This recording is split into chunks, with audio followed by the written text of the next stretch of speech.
Welcome to the Kaizoran experience. Over here, we're going to be talking about everything African.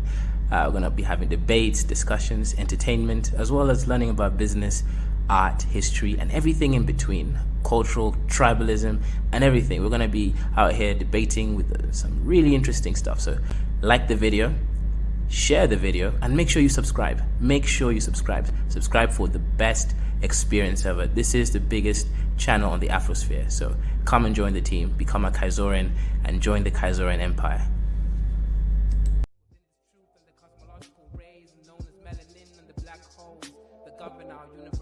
Universally exist within myself, within this premise, and I exist within this bluebird in the sky. I'ma fly like the blue in the sky. I'ma fly like bird in the sky. I'ma fly like bluebird in the sky. I'ma fly like bluebird in the sky. I'ma fly like bluebird in the sky.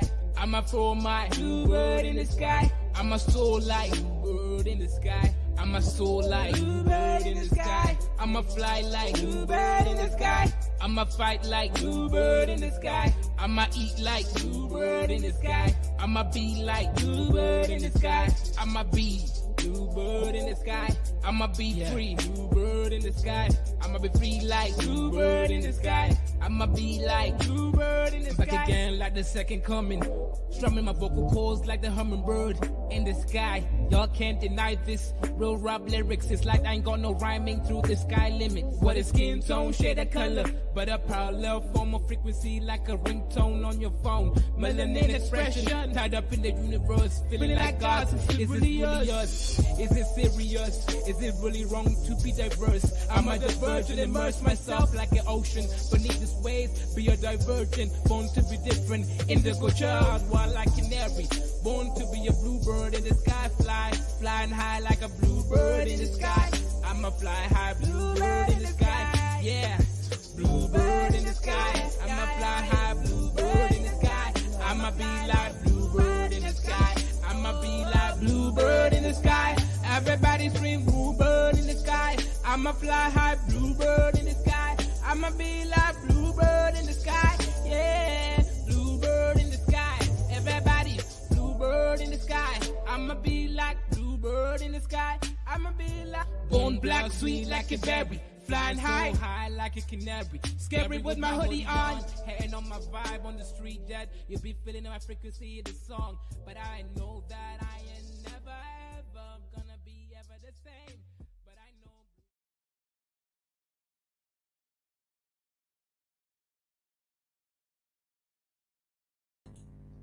know. Well, what's good? What's good? Isn't the infamous The Rock? Kaiser, you tell the FBA don't want nor need chill Africa, nor ever desire to go there. I agree. FBA should not go to a country like this, right? FBA is live in a superior country, run by the white man who created it. Make sure it runs well. There is, sustainability sources. You guys have everything, right? Africa is not it. The Africans on these platforms, do you think any of the Africans are in Africa? I'm the only African in Africa.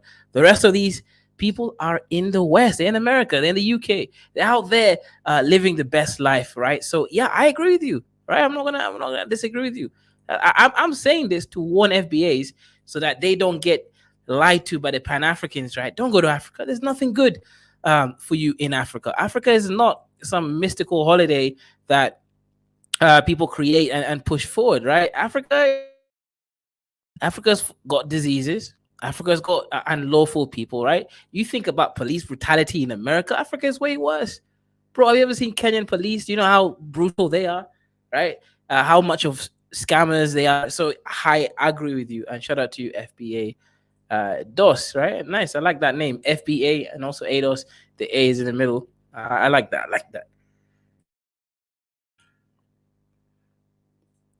Kaiser, FBA built America and our owners. Well, you guys participated in the building of America. I agree. But Dwight Man did most of the work because he directed the work, right? Without Dwight Man, things wouldn't have gone to the extent of how it did. So let's be honest. Kenya and Uganda.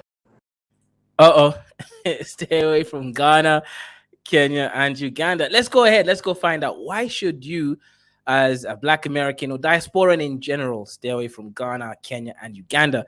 What's up with these countries, right? Why are they so wrong? What are you going to find out in these countries that you ain't going to like? Well, I guess we're going to find out, right? Why should you stay away from Ghana, Kenya, and Uganda? This comes after Uganda passed a bill in parliament that would criminalize identity. I knew it. I knew it. FBAs are fruity, and FBAs should not come to Africa because they're going to get deleted by the Ugandan government. I agree. That's a good reason. If you're fruity, don't come to Africa, right? Trust me. Africa is not the place because these people are not that civilized, right? They're not going to let it go, right? Uganda just passed a new law, and a lot of FBA men definitely down low. We know this. So if that's the case, then yeah, Africa might not be the place for you. The Rock says, Kaiser, you fuff eating fool. We built America and did all the work and are the owners. You guys are partially the owners, right? Dwight Mann is also an owner. That isn't that difficult to understand. Identifying as LGBTQ and imposing the death penalty on some acts. And do you know what acts they're putting a death penalty? Aggravated homosexuality, aka rape. So if you rape someone, that's what they're putting the death sentence for in Uganda. They're saying this to protect African values, protect the church, and say, quote unquote, homosexuality is un-African. So let me get.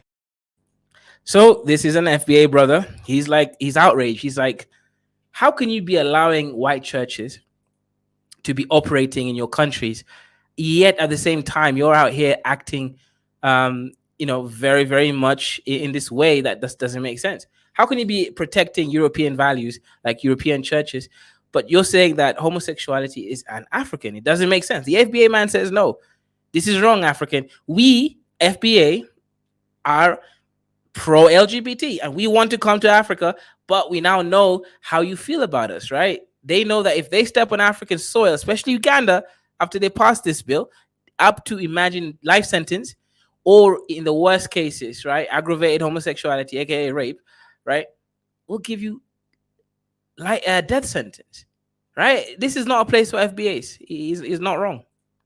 Get this straight. Homosexuality is un-African, but the overwhelming majority of Ugandans are Christian and Muslim, two religions that don't originate in Africa.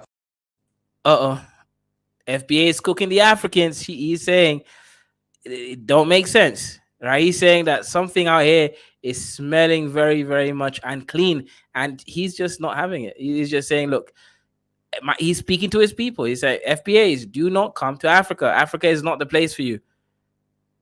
It looks Jamaican. Maybe it's Jamaican, right? Maybe he's Jamaican, right? He's just saying, look, Africa is not for you. Right? Africa is not like Atlanta or the new Mecca, right? He's just saying, nope, don't do it. Don't do it. Felipe says, not all Black Americans support FBA, the FBA frame of our identity. As a matter of fact, the overwhelming majority of Ugandans are Roman Catholic and Anglican. The same Catholic Church that's based in the Vatican in Europe. England. What I find interesting here is why is he bringing up Uganda and evangelical Christians when this was about LGBT? See, this is now the problem with some FBAs out here, or Black Americans, wherever he's from. Listen, you can be against you get some Africans adopting non-African religions like Christianity and Islam, and also be against the other thing, right? And also support Africans for standing with their culture. I don't know what this brother is trying to make. Is he trying to say that he wants LGBT in Africa, even though it's anti-African, just because Africans are hypocrites and they also have some other stuff? It's not making sense to me. It ain't making no sense. Bro, what do you want, right? Do you want Africans to embrace LGBT and shun Anglicans and Muslims? Or I'm really confused here. The arguments he's making is not making sense, right? Evangelicals. that are the most racist, the most anti-black, and the most white supremacist in their beliefs. It has been told in the United States. Mr. FBA, you need to take things in context. Africans in Uganda don't experience racism from white people because there are no white people in Uganda. So how can they be, read up on white racism across the world when they don't live with white people? I really don't get it. So you want Africans to get rid of evangelical Christian Islam so that they can replace it with LGBT. Somehow that's better. You see, this is now the problem with some FBAs. They want to come into Africa, reduce African culture, and impose their own intersexual feminism into Africa, as opposed, because apparently the religion is bad, but somehow the LGBT is good in Africa, even though that the Africans themselves, in this case Uganda, tells you they don't want it in their country because it is a culture. The Rock says, Kaizo, you tether, stop calling that dude FBA. He clearly Caribbean. We ain't got no evidence. You have to go pull the receipts. Find his channel and tell me he's not FBA. He doesn't sound like a Jamaican. White evangelicals are more likely to express racist views than white people who are not Christian. This is the same Uganda. Why is he bringing up white people? No Ugandan has ever seen a white evangelical in their life, apart from maybe like the leader of the evangelical church. It's the most irrelevant point that he's bringing up, right? Very, very, very relevant point. Yeah, how can I be a tether? I literally live in Kenya, in my own country. I do not want to be Black American, right? I'm at most a Black Brit Kenyan. That says they're sticking up to the West, but has been a U.S. ally for security. Wait. What am I hearing here? You need U.S. as an ally for security because U.S. is the people that have the power to fight against the Arabs across the pond. You have to be Machiavelli, right? What do you think? In this post-industrial world, you're just going to be out there and say, "Oh, we're not going to be siding with anyone." You have to choose sides, right? Whether US is the best side to choose is irrelevant. You cannot survive as a country and expect to progress unless you have someone with some military expositions to protect your investments, right? So yes, Uganda is a key the so-called US ally. But here's the thing: Ugandans are not stupid, and if you called in Kenya, fine. Museveni said, right, we don't want a US base or army base in our country. Museveni said that, right? So these FBAs, okay, this guy, let me not say FBAs, right? This specific guy that I'm talking to, or rather commenting about, really needs to just learn some basics about Africa. Uganda does not have an American military base. They refused it. Recently, they tried again. Museveni was like, no, we don't trust you. But we will work with you against so-called terrorists because Uganda suffers from terrorism. Al-Qaeda is in Uganda. Al-Shabaab is in Uganda. And guess what? America helps somewhat in at least exchanging information, right? And whether you can fully trust them or not is even irrelevant because it's just an information exchange. These people here need to learn stuff before they talk, all right? Al says, my brother Dynasty and Brandon warn us about FBA, aka Tariq Nasheed children. Actually, The Rock, there is a Black Brit, right? If you actually understand the history of the UK, there were a large group of, large enough anyways, a couple thousand groups of Black people that came from Africa. They were known as the Blackamoors, who retained their ancestry all the way since 1500s, 1600s, etc. So there would be a concept of Black Brit. It's not simply only Black Americans get to put the Black tag on. There is actually a Black Brit, right? These people exist. They've been there since the 16th century, right? 1500s. They've been there, right? So they would be able to participate in that culture. Felipe says, Kaizo, according to a 2017 report by Prosperity Now and the Institute of Policy Studies, the median wealth of Black household could reach 0. Whoa. Okay, that's crazy. 0.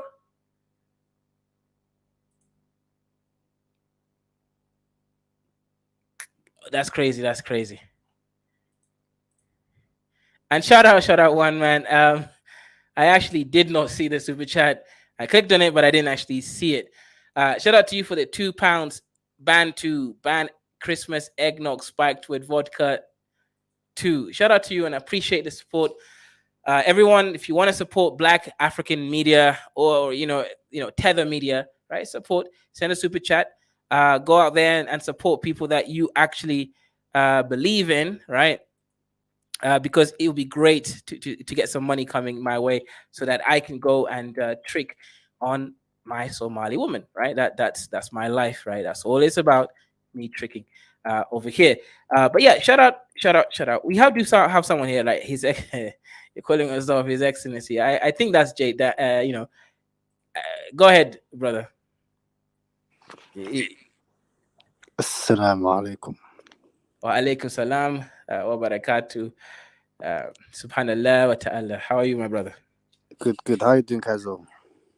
Yeah, not bad, man. What's wrong, man? Your microphone seems like it's okay. Like, did you replace that Somali microphone for superior or a more half Bantu microphone? No, just every time I come on stream, bro, it's just crackling and shit, bro. It's weird. I see, man. Bro, listen, this guy out here is basically crying because apparently Uganda put a life sentence on homosexuality, and he's saying don't come to Africa because of this. And he's saying that Africa sellouts. They got Islam and Christianity, but they don't want to allow down low FBA behavior. Like, bro, that's not African culture. Christianity has at least been there for like 700 years with Ethiopia, and Islam's been there for like 400 years. Bro, you want us to accept something that got created by French philosophers, right? By like Jacques Derrida and all these French writers. This is insane, man. Like, FBAs have to come up and explain themselves, man. This is atrocious. The same Uganda that was a... Yeah, go ahead. Yeah, the crackling is gonna start up, so I know it's gonna start crackling heavy soon. So I'm just don't worry, I'll fix it though if it starts messing up. Alright, good. I was gonna say, yeah, man, this whole Uganda, I have to give them a salute. They became I think there's less than 5 countries in Africa with a death penalty for their homosexuality, and Uganda has finally, they've done their thing, and welcome that with full arms, because this is not to the West, Africa is not to the West, they can keep their Western fuckeries in the West, and let Africans do and choose what they want to do, that's it, literally. Bro, do you think that this is similar to what happened in Liberia, where the FBAs took on the white man's culture, came in and tried to re-enslave the Africans? So right now, the FBAs want Africans to change their traditional ways and values for FBA down low behavior. And I'm just thinking to myself, if you are fruity, don't come to most African countries, right? Don't go to Uganda, right? I agree with the brother. Don't go to Uganda because Uganda is not it for you. You're not gonna value the Ugandan economy, and you're not gonna value the Ugandan culture if you're out there, trying to. You see, another thing that you're gonna get done for in Uganda is trying to recruit people. So if you go there as an FBA and you believe in all this down low behavior, and you try to recruit people, you're trying to recruit people, then that's how you're gonna get in trouble, right? Don't come Africa trying to change African culture. You'll get in trouble, bro. You can hear the cackling already, innit? But StreamYard, I have to find another way to use. Man, is there an app for this? Because boy, cackling and doing all that noises and shit. Yeah, that's literally. But yeah, guys, I'm gonna call out though. I'll come back later on. I'll figure out how to. Yeah, man, you gotta fix your microphone, man. It's even difficult for me to fix it from my end. Bloody hell, fuck. Right. See, oh, actually, I know how to fix it. Simple. Do you use an iPhone or Android? Yeah, iPhone, bloody shit. Yeah, iPhone, man. Bro, just download like Firefox or Google Chrome. Don't use Safari. They issue Safari. I'm using Chrome right now, literally. I don't know what's going on. Yeah. Really? I'll Okay, make that's 5 bucks. crazy. Yeah, I'll make it 5 bucks, bro. We'll call back in here, take it, guys. Okay. See you, man. U.S. ally all the way back in 2003. The same Yeah, let me just show you. Uganda is actually just rejected U.S. military base.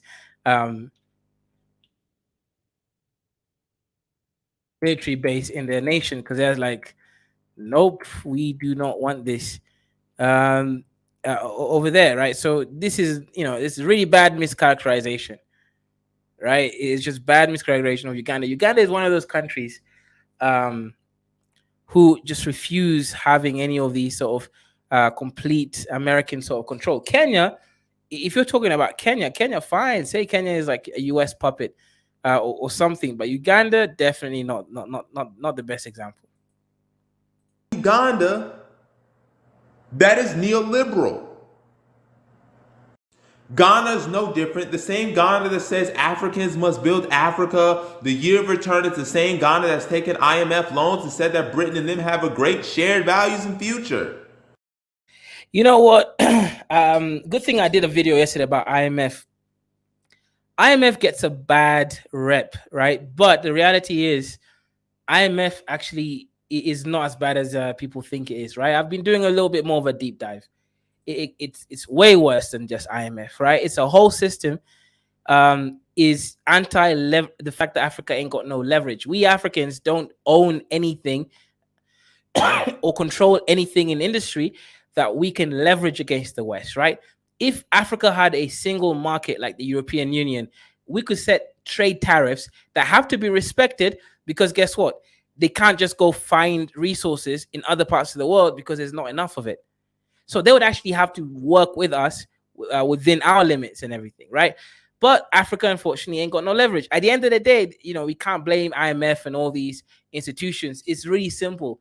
Africa doesn't have leverage. That's it, right? IMF is just doing whatever it can because we are not doing what we should have done. The same Ghana that destroyed a house for allegedly being an LGBTQ resort, then they say, oh, it was because the owner sold it to another property. And it would be wrong for me to not bring up Kenya, who...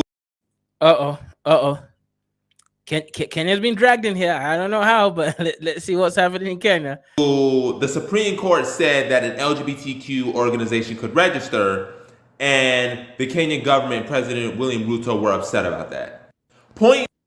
Wait. So he's bringing up, countries like Ghana apparently destroying a house from being LGBT. That's not why they destroyed that.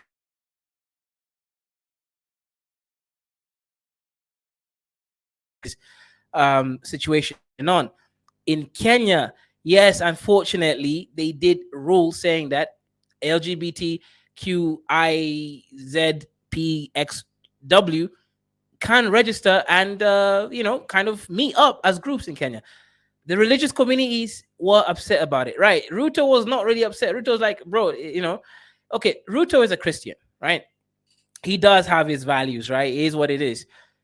He has his values. He was not happy about it, sure, but what's that got to do with anything? Like, this guy here is so fruity. You know what? This brother is just sad that he can't be out there finding some black Africans for him to get run down with, right? This is just a down low black American. That's all this is, right? He's just sad that he can't go out doing bad things to African men. Being black Americans and those in the diaspora, we should have nothing to do with Ghana, Kenya, and Uganda. Their invitation is fraudulent. It's not sincere. Yep, just because it doesn't include your specific arguable pathology, it's not it's sincere. Now, I could give you reasons why I think it's not sincere for some of those countries, right? I think Ghana was trying to make a quick buck to pay back the debts on their Eurobonds so that they wouldn't have defaulted.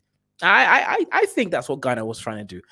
Kenya is probably doing the same, right? They've got Eurobonds that they need to service, and they realize, hang on, we can leverage black Americans and diasporans by bringing the Eurodollars back home. Yeah, I agree with you, but your argument is they're not sincere because they don't want you doing monkey double backflips on Kunta Kinte, Ola DJ, and I don't know, bro. I don't know.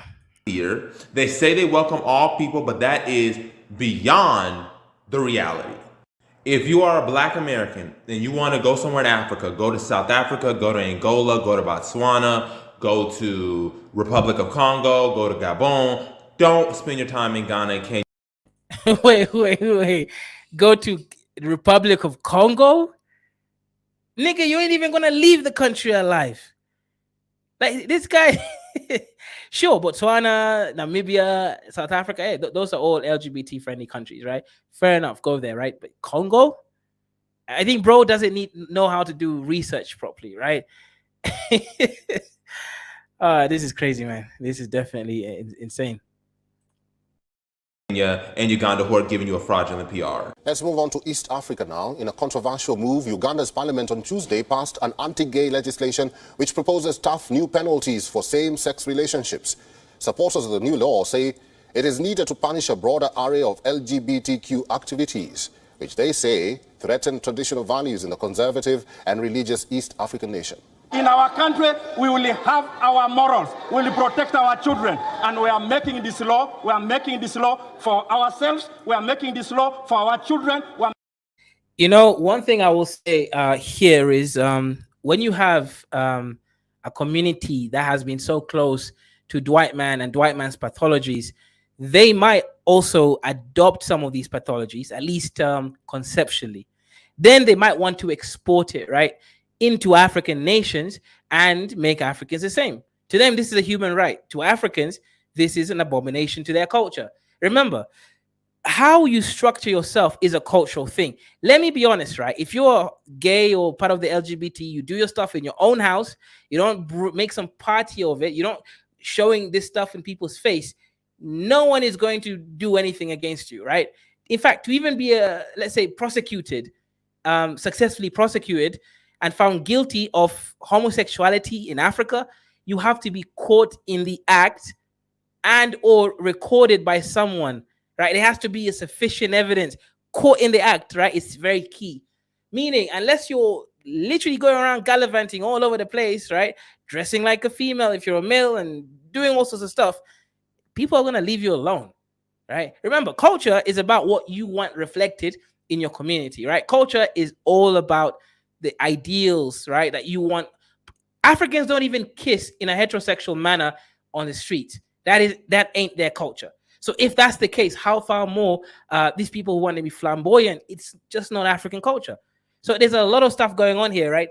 But some of it is actually just a lack of diasporans understanding that Africans don't want to import these kinds of stuff. Making this law for the children of our children. This country will stand firm. And once it passes, I can tell you, Madam Speaker, we are going to reinforce the law enforcement officers to make sure that homosexuals have no space in Uganda. Now, according to the law, violations under the law draw stick penalties, including death for so-called aggravated homosexuality. Yeah, let's be very clear. Aggravated homosexuality just means rape, right? So what the Western media likes to do is actually make it seem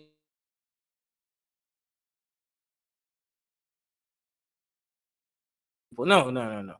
That Africans are not that brutal, right? This is for rape. It just happens that it's gay rape, right? But it is rape. That's why it's called aggravated homosexuality, right? And that's never going to be specified in Western media, right? They're going to conflate everything and make it seem like Africans just want to kill gay people. And life in prison for gay sex. It also criminalizes the promotion of sexuality and conspiring to engage in same-sex relationships. The bill marks the latest in a string of setbacks for LGBTQ plus rights in Africa, where homosexuality is illegal in most countries. South Africa is an outlier on the continent as LGBTQ rights are enshrined in its constitution. Nevertheless, violence against queer people still rife in the country. Era laws. They love say colonial era law as if Africans haven't, let's say, looked at these laws and seen if they agree with it. the majority of these laws, Africans agree with them, right? Especially laws like this, because there's a lot of religious people, right? You have the Christians and you have the Muslims. Whether you like Christians or Muslims, that's a whole separate kind of worms. But if you are in Africa, this is African culture, and they don't want anything with it, right? Beb Rodriguez says that busybody is not Black American. Well, everybody says that, but I need evidence that he's a Caribbean and he's not really a Black American. Terms of up to 40. Last month, the Kenyan government intensified its restrictions on imported books with LGBTQ themes after public outcry. Kenyan President William Ruto declared that same-sex marriages could happen in other countries but not in Kenya. He says homosexuality was a Western important factor that Kenya's customs, traditions, Christianity and Islam cannot allow. In Ghana, security forces raided and shut down the office of an LGBTQ rights group. It passed in Parliament. As you've seen, as an African American person, and I remember African Americans to come into Africa, and I was really excited about it. I was so happy about it that people that are willing to also share information and encourage our descendants to come into the continent, right? But then in this video, because of the previous video also that I made about Uganda on the decisions that we made about homosexuality, because most African countries don't really accept the act. And it's not really more of accepting the act, but it's more of putting it in our faces. And I always tell you guys, personally as a person, I have no issues with a person, whether they are gay or straight or whatever they want to choose to be. My problem as a person is forcing it in people's faces. The fact that you want me to see your sexuality before I see you as a person. That's a great point. That's a great point, right? These cultural imports, these people are not coming in and, as individuals, okay, I'm Tom, I'm Mary, I am Chuku. No. They're presenting their sexuality in your face as if that's the most important part of them, right? Nobody knows the shit that I'm into, right? Until they get to know me really, really well. I might never know the shit that I'm into, really.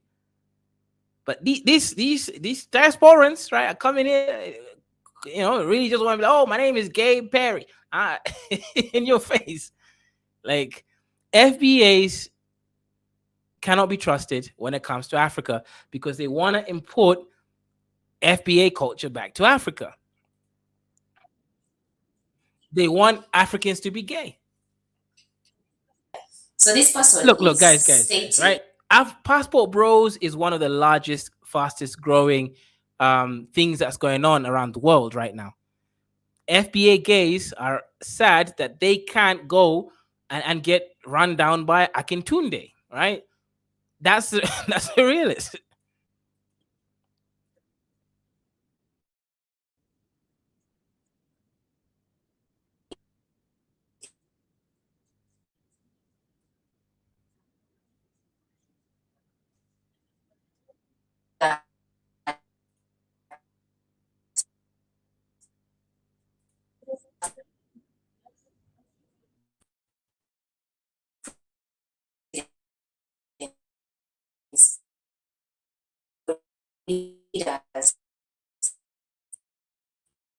They've been saying no to homosexuality. Real reasons why Africans are not that, fruity. First of all, the culture of children. Every single African culture values children highly, right? That means it's culturally, it's expected that if you are fertile, that you come back with a wife, if you're a man, and if you're a woman, you come back with a husband, and then you come and show your grandparents their grandchildren. You're building a community, right? Africa is very community based. So when they reject things like LGBTQ, IXYZ, it is because actually it is within their culture. It's something that they want to import, right? But FBA gays are sad that they can't be run down by Olatunde, right? That's the truth.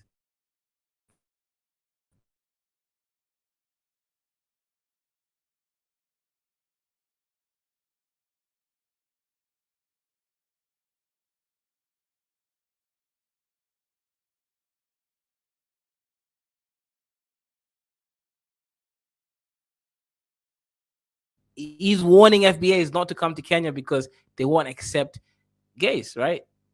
I'm not misrepresenting anything. Tell African Americans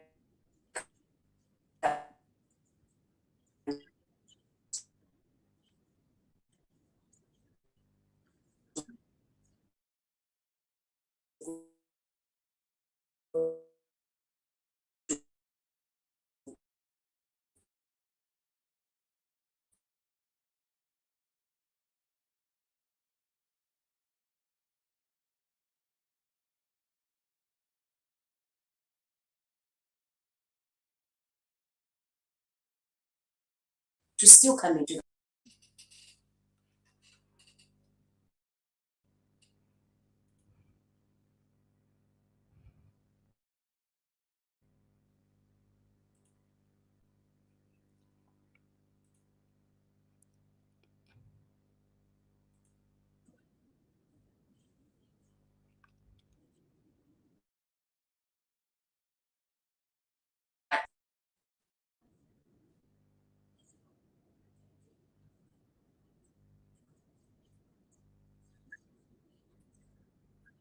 No, it's true, right? If Black Americans are gay, Africans don't want them there. Africa. That's the truth, sis.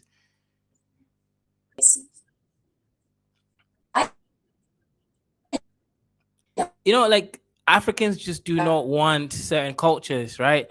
And it's good for Africans to be strong because this is how you're gonna get abused and start importing cultures that don't reflect you, right? That's the truth.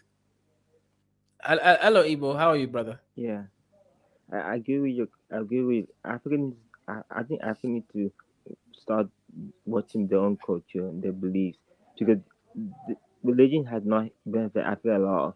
Religion has make us kill each other over religion. The same people, So, mhm, the same people brought go ahead. Christianity to Africa, slave our people, put them to ships. Hmm. It had not benefit at all. The same, the same Islam we brought to Africa are killing our people by force, by forcing them to believe in that religion. It's not by force, but that's what they're doing. Hmm. So, Ibo, like, I don't know, Kidola, are you there, or are you still, you know, doing your things And to a and, Black and, and, American? and the thing that's making me angry and sad is that the world is not talking about people. The world is being quiet when people being killed in Africa every day. The world's not talking about it. That's making me angry. Why are they being quiet when people being killed over religion in Africa every day?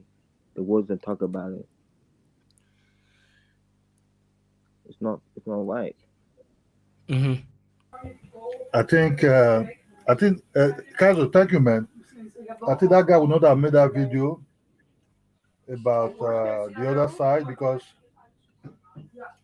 I think he would have known Africa culture. Say he live in Africa. I think the e-cities in the monetary form that with money they can turn African men to be down low. Hmm. You know, and what one thing that most Black Americans don't understand how thick African culture is. That to break African culture will take some hundreds of years. It was just to break two two small part of the African culture. It's just too thick.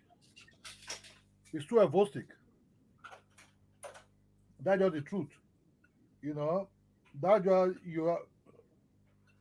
This Kumbaya coming together is very difficult because we're too apart, too far apart, too far apart. You know, you you want to play with one that grew up in a Western-minded people, which is the British, the Norwegians, and the Dutch, and all of them, right? They adopt this culture to be like their own adopted culture. No matter anybody will say we have our own culture, Black American culture is a typical example of Scottish culture, Irish culture, all mixed together. Even the accent, you can see it, the way they learn to speak English. Some of their soul food come from Scotland. You understand? For 600 years or 500 something years, they can fit into into that African culture. Just imagine somebody that left Africa for about 10 years change. You understand? So it'll be very difficult.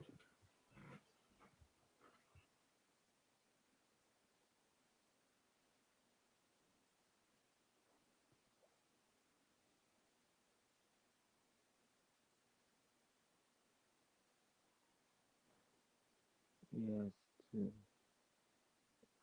And another thing I realized with African culture is that the West, a lot of these countries in Africa were created by the West.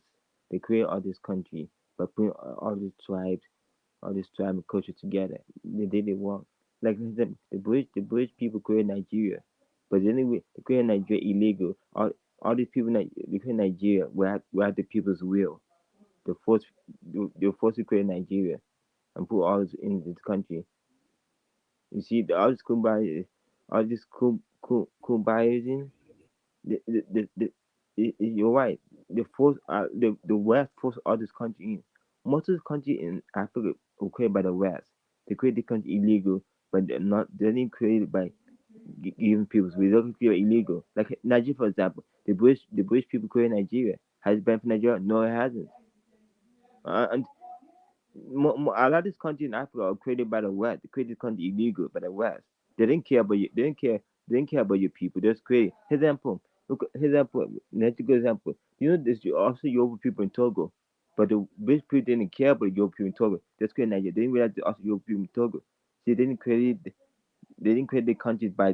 They just created a country illegal. That's a problem, and that's what people in Africa. You see, people born sisters are divided in Africa because the British did that for a reason.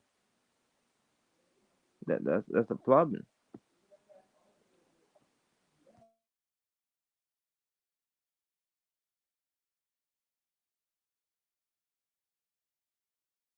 Like music, you disguise as Bobrisky.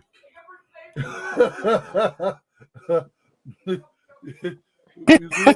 Hey, how did you know it was me, Ola? Yeah, I'm coming to prove a point. Civilization started in Africa, so obviously gayness started in Africa as well. So when you try to say that Black Americans bringing their gay this and that, the Africans started everything. So they started gayness too, and you've got a whole bunch of gays in Africa, Kenya, and matter of fact, East Africa. They gotta hide their gayness because the government will persecute them, but they're still gay. West Africa is, I don't know, I don't want to call it a little more lenient, but obviously with people like Bo Brisky running around, the Nigerians are accepting it a lot more. So don't try to Yeah. point the gay finger at us because you guys were doing gay stuff first. Uh-huh. No, no, it's basically the West indoctrinating people in Africa. The West is doing. They're basically indoctrinating people in Africa. That's what the West is doing. The West is turning out resources. They don't care about us. They don't care about like why should French control so many countries in Africa? Why should French control so many countries? French shouldn't. That you don't, let me ask you this, why is French rich? The only reason French economy is doing so well by basically control all these French countries in Africa. That's what the French people are doing. They basically control your country, so your resources for their own benefit gain. They don't care about you. They don't care. You don't care about your people being killed. They don't care. But who does the deals with the French? It's your African leaders that do it. Yeah, but Y'all invited Europeans, or not y'all, but your leadership from back in the days invited Europeans to your shores. They came to trade. Y'all said, "Hey, we got slaves." They said, "Okay, you got slaves. What else? We got you got timber. You got this, that. Okay, can we put a fort here? Oh yeah, we can make military installations here. Okay, uh, now we're taking over your shit. Now you're gonna speak our language." And so Africans did this to themselves. no, I They can did say y'all you did it got. to yourselves. But you gotta realize back then Africa, most Africans were not that powerful back then. You gotta realize that They were not what? they were not that powerful back then. They didn't have Of like course not, because they never invented any military hardware so besides so ba- spears, so so you bow can't and blame them. arrows, and slingshots. Yeah, but I'm just saying it's not right for France to control all this country in Africa for what? Why should control all this country? Like you know that a lot of French speaking countries in Africa are not doing so well. You know that? Yeah, A lot because of French speak. France is a horrible place, but I mean, uh, look, the French. Look, I prefer African countries to do it on their own, Yeah, but I guarantee you, if France pulled the rug out of all these African from under these African countries right now, they'd be in chaos tomorrow.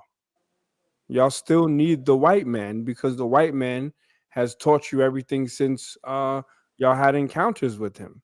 yeah.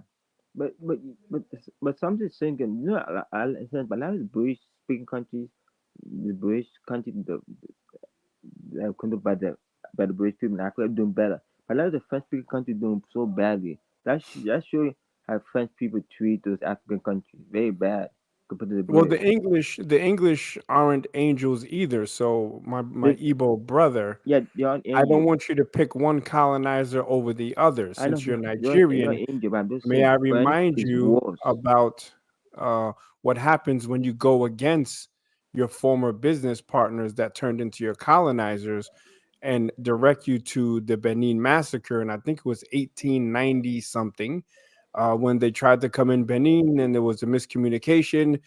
They got a couple of the English guys, and then the English came back and destroyed the whole shit Yeah, and took all your artwork. So uh, if you lay down with dogs, you wake up with fleas. yeah. That might be. I think the reason why West Africa region is doing so bad is because they're still controlled by the West, still controlled by the French and the West. That's that until we in West Africa stop being controlled. And I think one why East Africa is developing fast because East Africa is not really controlled that much to the West as we in West Africa are. That's the problem. Most West African countries still controlled by the French. Yeah, Right. and it's because of your lack of, not your, because of your and Leaders. my very former ancestors' lack of innovation. Lil Chuk Chuk, the Igbo slash FBA slave descendant, says Europeans came into Africa with cannons and the Gatling gun and negotiated the slave trade down the barrel of a gun. That's false, buddy. That's false. Yeah. The Europeans, and you're going to talk about the Europeans on the Gold Coast, and then it turned into the slave coast. Yeah. They were giving Africans guns. So how do you think the Ashanti came to exist in Ghana? It was three different tribes who were fighting against one big tribe, and they were given guns Yeah. by Be- Europeans. So let's not try to walk back the be- the lopsided trade deal Because that was negotiated by African leadership back in the day that had a very negative effect on the lay people that didn't call the shots. yeah. Though the descendants of those lay people are still dealing with the horrible trade deals that their forefathers or Be- that the leaders of their forefathers made. Yeah, yeah. Because you see, West African leaders are dumb. West African is so a shame for Rwanda, Kenya. Those two countries are not as common as West Africa, but they do much better. It's a shame. Rwanda, Ethiopia, Kenya doing better. The whole West Africa region. It's sad. God, our leaders are so dumb in West Africa. We don't even have a national airline in West Africa. We don't. But East Africa does. It's just a problem. We're dumb. Well, our leaders are dumb. That's why I think Wait, say that again, brother. our leaders in West Africa, I think, way for us to move forward, we must copy what East Africa is doing. That's the way to move forward. We must do what East Africa is doing. Because they do something, what? East Africa do something good. Because their economy is booming in East Africa. Well, our West African leaders are so dumb. I think we have the dumbest leaders in our West Africa. We are. Because I we mean, I don't, wouldn't just blame all the dumb leadership on West Africa. There's some pretty horrible leadership all over Africa, including North Africa. yeah. So I'm not going to just shit on West Africa with that. Yeah, but let me ask you a question, dude. Why do you think East Africa is developing faster than West Africa? There must be a reason. I often wonder that. I ask that question. There must be a reason. Well, why do I think what? Why do you think East Africa is doing a little bit better than West Africa? There must be a reason. Is it because our leaders are dumb? We don't eat monkey meat in East Africa. He said East Africa. Yeah, Kaji, what do you think the reason why? What do you think the reason why? Yeah, I think West Africans, right? Because if you think about it, West Africans are like Black Americans, right? They don't know how to build a stable economy, right? That's the difference. East Africa, we speak our own language, right? You come to Kenya, we speak Kiswahili. Go to Somalia, that's not East Somalia. You go to Uganda, they speak Luganda, the language of the Wanga, right? You go to Tanzania, Kiswahili. We actually have our own culture and identity. You go to every West African country, they all speak French or English. There's not even one West African country that they speak African language. Imagine that. Nigeria, what's the national language of Nigeria? It's English. Ghana, it's English. Ivory Coast, whatever language it is, probably French. I don't know. French. You're right. It's they imagine that amazing. Not a single West African country. The same thing. Come on, Kenya is English also. No, it's not English. It's Kiswahili. English is a by the way language. Nigeria first. Don't cap. Is there a national African language in Nigeria? No. Oh my God. We have the theory, Igbo, Yoruba, and Hausa. No. Is there like a language in Nigeria that everybody learns that's African? Yeah, okay. Yes, let me say broken English, which is no, that pidgin is not a real language. So English is the main squeeze, and the Nigerian other languages are the side bitches of Nigerian linguistics. Kezu, see here they said official language Swahili and English. So what are you saying? Okay, so let me explain, right? Kenyans, right, use English as a by the way language, right? But Kiswahili is spoken by everyone. Not everyone speaks English. Uganda is the same. They have English, they have Ugandan, Luganda, and also Kiswahili.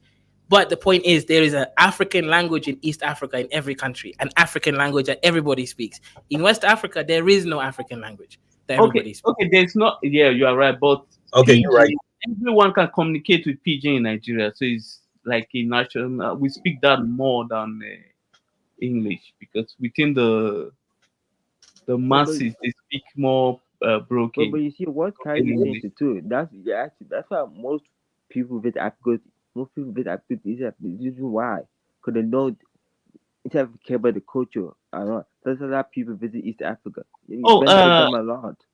Igbo, let me tell you the reason why the East Africa are more developed than let's say West Africa. At least they have law-abiding citizens who know the difference between good and bad. Because when it comes to Nigeria, we always want to blame government for everything. What we Nigerians normally do every day is bad. It's bad for the country. We don't think about the country first before we do anything. It's always me attitude. Is the reason why the country is in a total chaos. We need to change our behavior, how we do things. And when we see something that is bad, we should always speak out and, do something about it instead of just allow bad things to go on and keep happening and just keep quiet.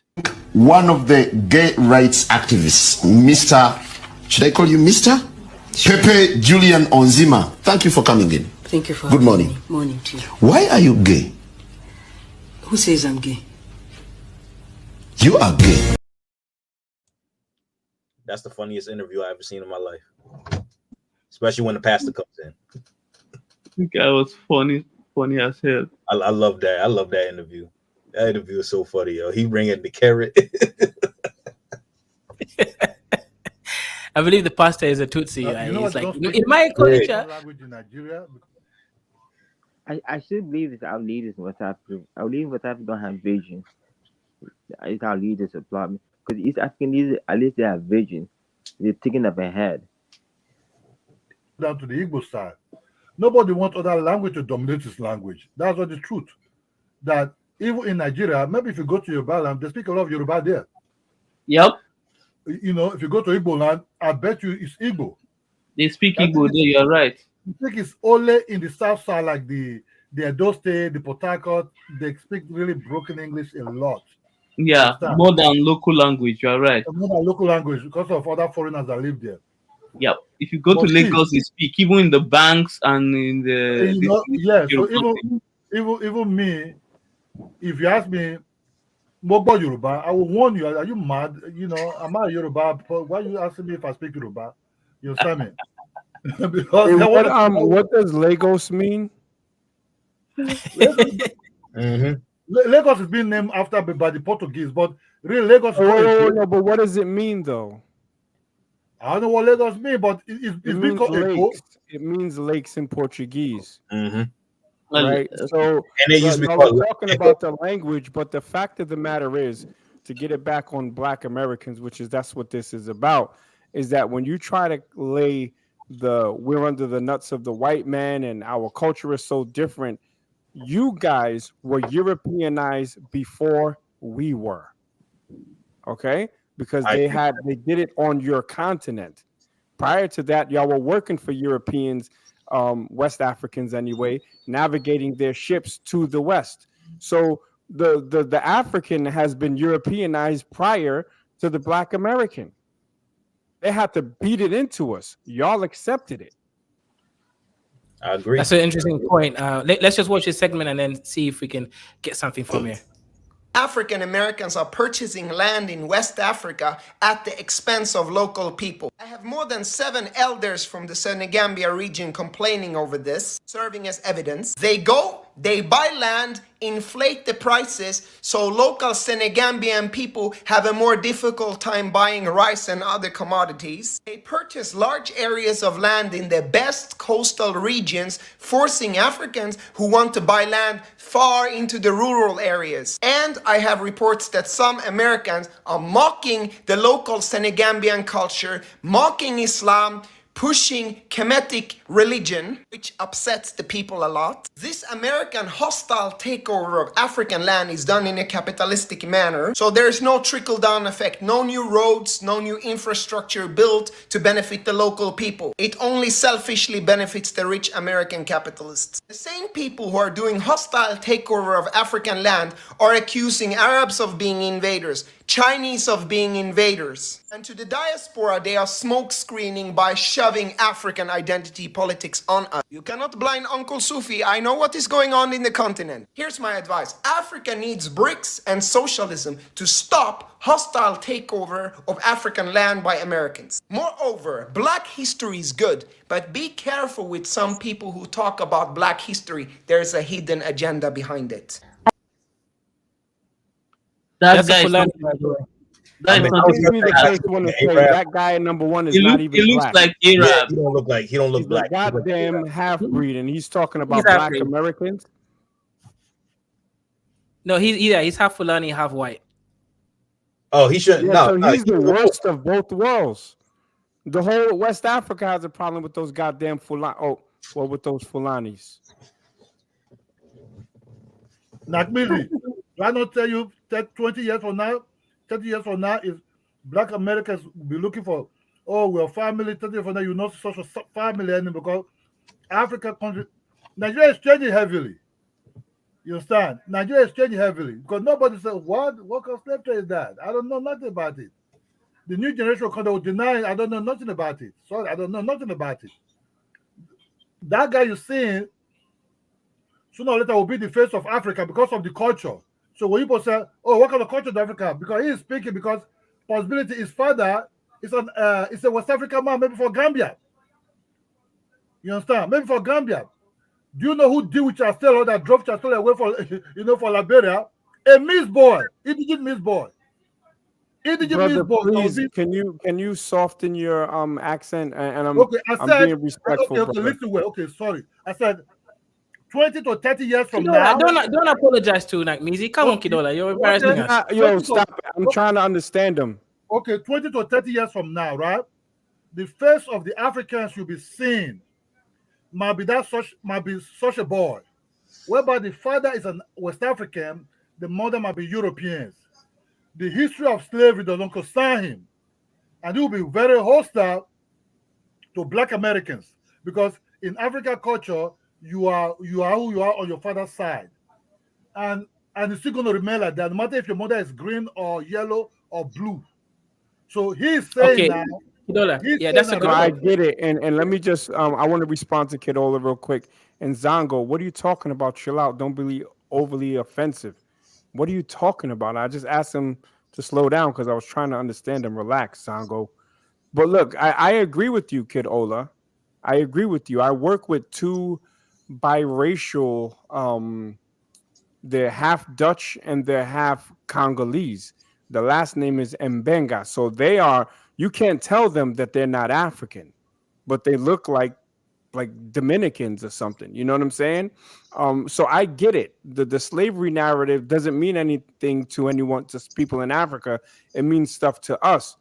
But I don't live in the slavery narrative. But I'm just saying, it's weird when a biracial person who's 50% white is trying to demonize Black Americans when his father is probably directly related to, or either directly related or even got his relationship with the mother through maybe like a Benoit type of way. You know what I'm saying? So I would say watch out for both of them. Watch out for the biracials and the Black Americans if you want to keep it on it. We in West Africa still kind of in slavery too, because why should Africans do something in another in a foreign country? They should do something in West Africa. They don't do that. Another time you do something in London, put all the African leaders in a box. West Africa is still kind of in slavery. It's still controlled by the French. So it's still kind of in slavery. Because these are dumb. At least in the stand up, no, no, you can't be sharing resources. But at least they're Yeah, dumb. They're pouring to them like yeah, they're babies. I see your point. So I have a question for James. James, do you not see the legitimacy in some of what he's saying? Right? Like, let's be realistic. It's not just Black Americans. It's even people like me. I live in Africa, right? I live in the best part of Maasai land, right? I've got the best heart in Maasai land right now, right? That's why I'm able to stream, right? Aren't all diasporans actually dangerous for Africans, for continental Africans, by creating a new class structure? Nothing to do with Black Americans. Just I'm talking about people that were African, people like Kidola, Igbo, Ike. All these people, when they go back to Africa, they're going to be leveraging the American dollar or British pound. And don't you think that he had a point there that it's not fair? So to be fair, that is a point. So when he talks about like it being social, that there's no social net or anything like that, and there's no infrastructure being built, that is the majority of the problem, because like the governments won't provide it. But what, interestingly, like in America, even like private citizens back in the day, like in the 1800s, 1700s, they lent money to infrastructure. Infrastructure makes the economy go better. Like if I can rely on roads, if I can rely on people can get here and there, then I have more stable of an economy, because I know when people are going to get here, when people are going to get there, and that the infrastructure is sound. That's why people are pulling out of South Africa, because they can't trust the grid system, because they always have to shut down. So he's right about when it comes to when people are coming and creating that class of people, they are leveraging, like you said, that American dollar, which means that they can't compete. It's hard for them to get the basic necessities and everything like that. So, and everything will go up just because that American dollar is circulating in the economy. So if they're not creating jobs, if they're not creating, infrastructure, or just like you said, the trickle down effect is not working. So the problem is that, so you're going to create another class of dusty poor Africans with a lot of like Meezies out there, living their best life. I don't agree that Africans should go over that. Black Americans should go over there without contributing to the economy and creating jobs and creating infrastructure. If they don't have that in mind, then they're parasitic. Nah, let me jump on this when James is. Are you done, James? Yeah, I'm done. All right. So now look, I always got to come with the facts here, right off the top of the dome. How many remittances are going back to West Africa? It's in the Oh, millions or the tens of millions, right?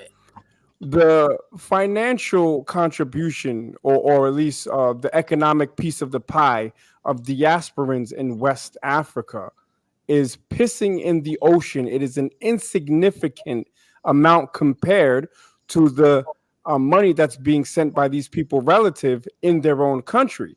So I would say that the locals who have family supporting them in the diaspora are messing up the economy more so than the diasporans. Now, that's my first point. The second point would be that people like Benoit and his like whites, in Indians, Lebanese, who go down to these places. They open up resorts, they buy land, and they do business. The Chinese, those people are really the ones that are messing up the economy for the locals, as well as the family of the remittance people. So it's not Black Americans. Black Americans are going over there doing insignificant bullshit like digging boreholes, right? But I will say this: in a real aspect, the year of the return in Accra and Kumasi and Cape Coast has definitely inflated what I know as the housing market, because everybody wanted to rent to diasporans in that time. I don't know if it's cooled down yet, but I say that's a microcosm, because Black Americans are in a couple of countries in numbers. Ghana is one of them, and the shit is still going on in Ghana. Like the ball don't stop rolling. So I don't think it's anything where like the But here's half the breed is issue. saying that we're some sort of threat, because no, his father probably did more damage to the economy and raised prices than diasporan Black Americans. But here's the issue. But hold on, Keizo, I don't see why people buy land and spending money in the economy is a problem. I don't see any problem here, really. I think anybody have the right. I would prefer Black America buy this land than Chinese and European. So I don't see the reason why people are complaining. I rather see Black people buy the land than Chinese and Europeans to you don't remember Liberia? What happened when recently freed Black people did to the so-called native Okay, Liberians? let me tell you the reason why. Because most of the local they made there, they were poor. They were not, like in Nigeria, that won't happen because most Nigeria that live in Nigeria, they are more wealthy than those that live outside Nigeria. So I don't see the reason why Nigerians in Nigeria should be like afraid and shaking that Black Americans are coming. Nah, I don't think that's an issue to me. Okay, this is interesting. So actually, yeah, Afriscope, you're in the chat. I believe you are a Ghanaian in Ghana. It'd be good to actually hear your point of view, because we want to see what Dusty African thinks who's still stuck in Africa. Guys, you know why I rather them to invest in Africa? If we in Africa cannot help ourselves, then let someone help us. You can't believe we can't come help ourselves. This is okay. This is okay. The African people investing in it. It's okay for them to invest, because we can't say our leaders are dumb and they don't help us. Let let let those let, let them help us. But Igbo, why is it that most of our people only complain when people that look like us decide to buy these things? When the Chinese, when they purchase acres of land, no one complain. When the Europeans do the same thing, no one complain. When the Lebanese do the same thing, everyone keep quiet. Why? Why are we like we always like why? people You that know look why? like us? Why? You know why? You can let's assume you can chase the Chinese out, right? You can chase the Europeans out, but it'll be very difficult to chase somebody that look like you out by dealing with that person heavily, because other people will come. No. I don't understand this mindset of hating our own and trying Yeah, to. let's see. Zongo says, Kaizo, let me put in a Ghanaian accent. Kaiser, I was in Ghana living in my dusty community. I used to low-key hate on Ghanaian diasporans who took all the attention. Yeah, so Namizi, what do you say about situations like this? I know it's about feelings. You don't really give a S about feelings, but there's a bit of reality here. Diasporans, forget if they're Black American, diasporans are out here living their best life. I'm out here having the best Masai Coochie because I can afford it, right? Um, the Africans can't even, live a decent life. Bro, Zongo speaking facts, and he's telling us how he felt, and then he ended up becoming one of the Ghanaians that in the diaspora. So that's pretty funny. But now check this out. That is a reality. The people that's gone abroad, they live in London, they live in America, they live in France, and then they come back flossing, buying houses in a community where people who didn't get a chance to go abroad can afford. But that half breed didn't talk about that. He's only focusing on the diaspora and specifically Black Americans. When, like I said, the family of the remittance people and like Zongo said, the Ghanaians in the diaspora coming back, making it rain. So, okay, Zongo, with your mindset, would you rather prefer everyone is in Ghana suffering and wallow in poverty while you have acres of land and they are just there, no one is like they are there for nothing? I don't understand this mindset of why people should hate on people who are trying to at least develop the community and do something. Black people also do. Look, in Nigeria, if you go to the eastern part of Nigeria, I've seen a video in those Igbo land. My friends are from Igbo. Whereby if somebody will buy 200 times 200 feet, call it feet there. They will buy across the street so that you said you don't want someone to build and be looking at his mansion. I've seen that thing. So you just wasted the land. You bought the land, but you bought the other side, the same kind of use size because I just want to have my privacy. It's also going on there like that. You understand? Only that these guys, the chiefs or the king can call them into and say, okay, you cannot just occupy the whole of this land and you come and sell some part. They can force them to do that. That can also happen in Gambia.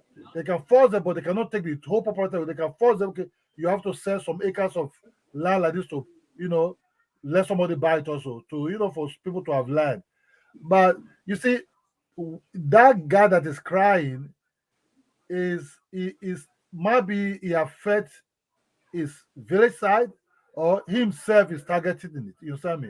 You say I'm Gambia, or even these guys are not Gambia.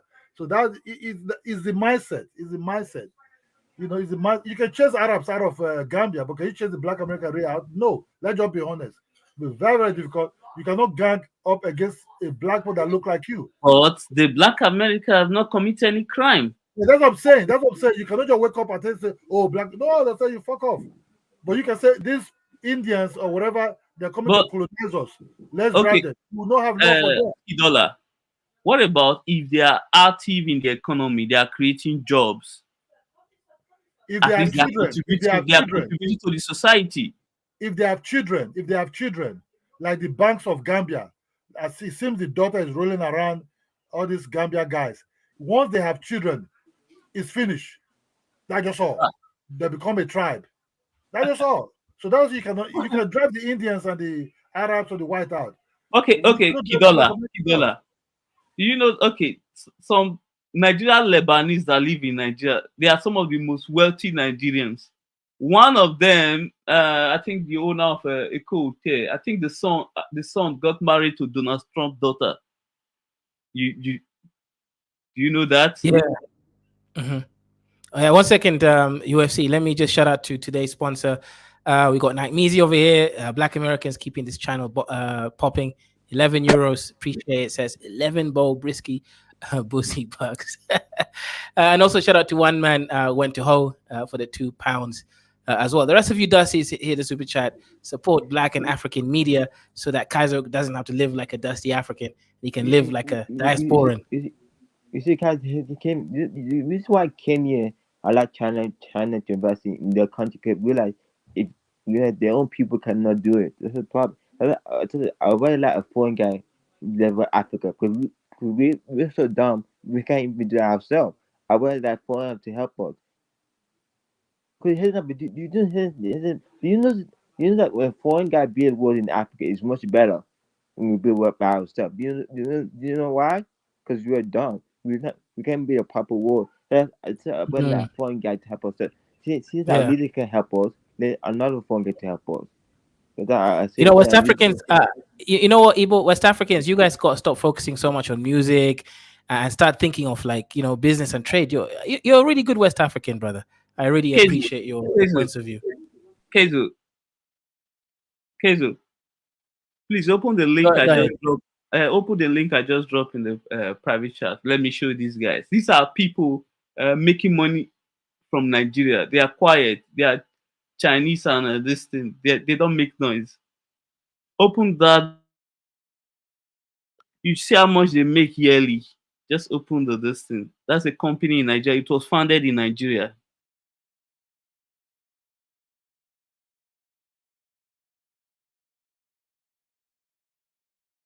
Check how much they make in 2 years ago. That's 2021. What is that? How much is that revenue?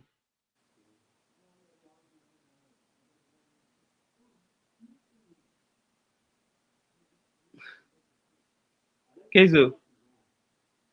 Yeah, let me see. Okay, so it says uh, net income. Okay, Revenue. 680. You mean that? Oh, revenue, $47 billion. That's Yeah. crazy. The company was set up in Nigeria 1989, right? Yeah. And they are still there. They are into commercial agriculture. So there are people like this. They own acres of land in Nigeria. No one complain. But Black America. What we're talking about is, do you think Black Americans are coming with gay to Africa?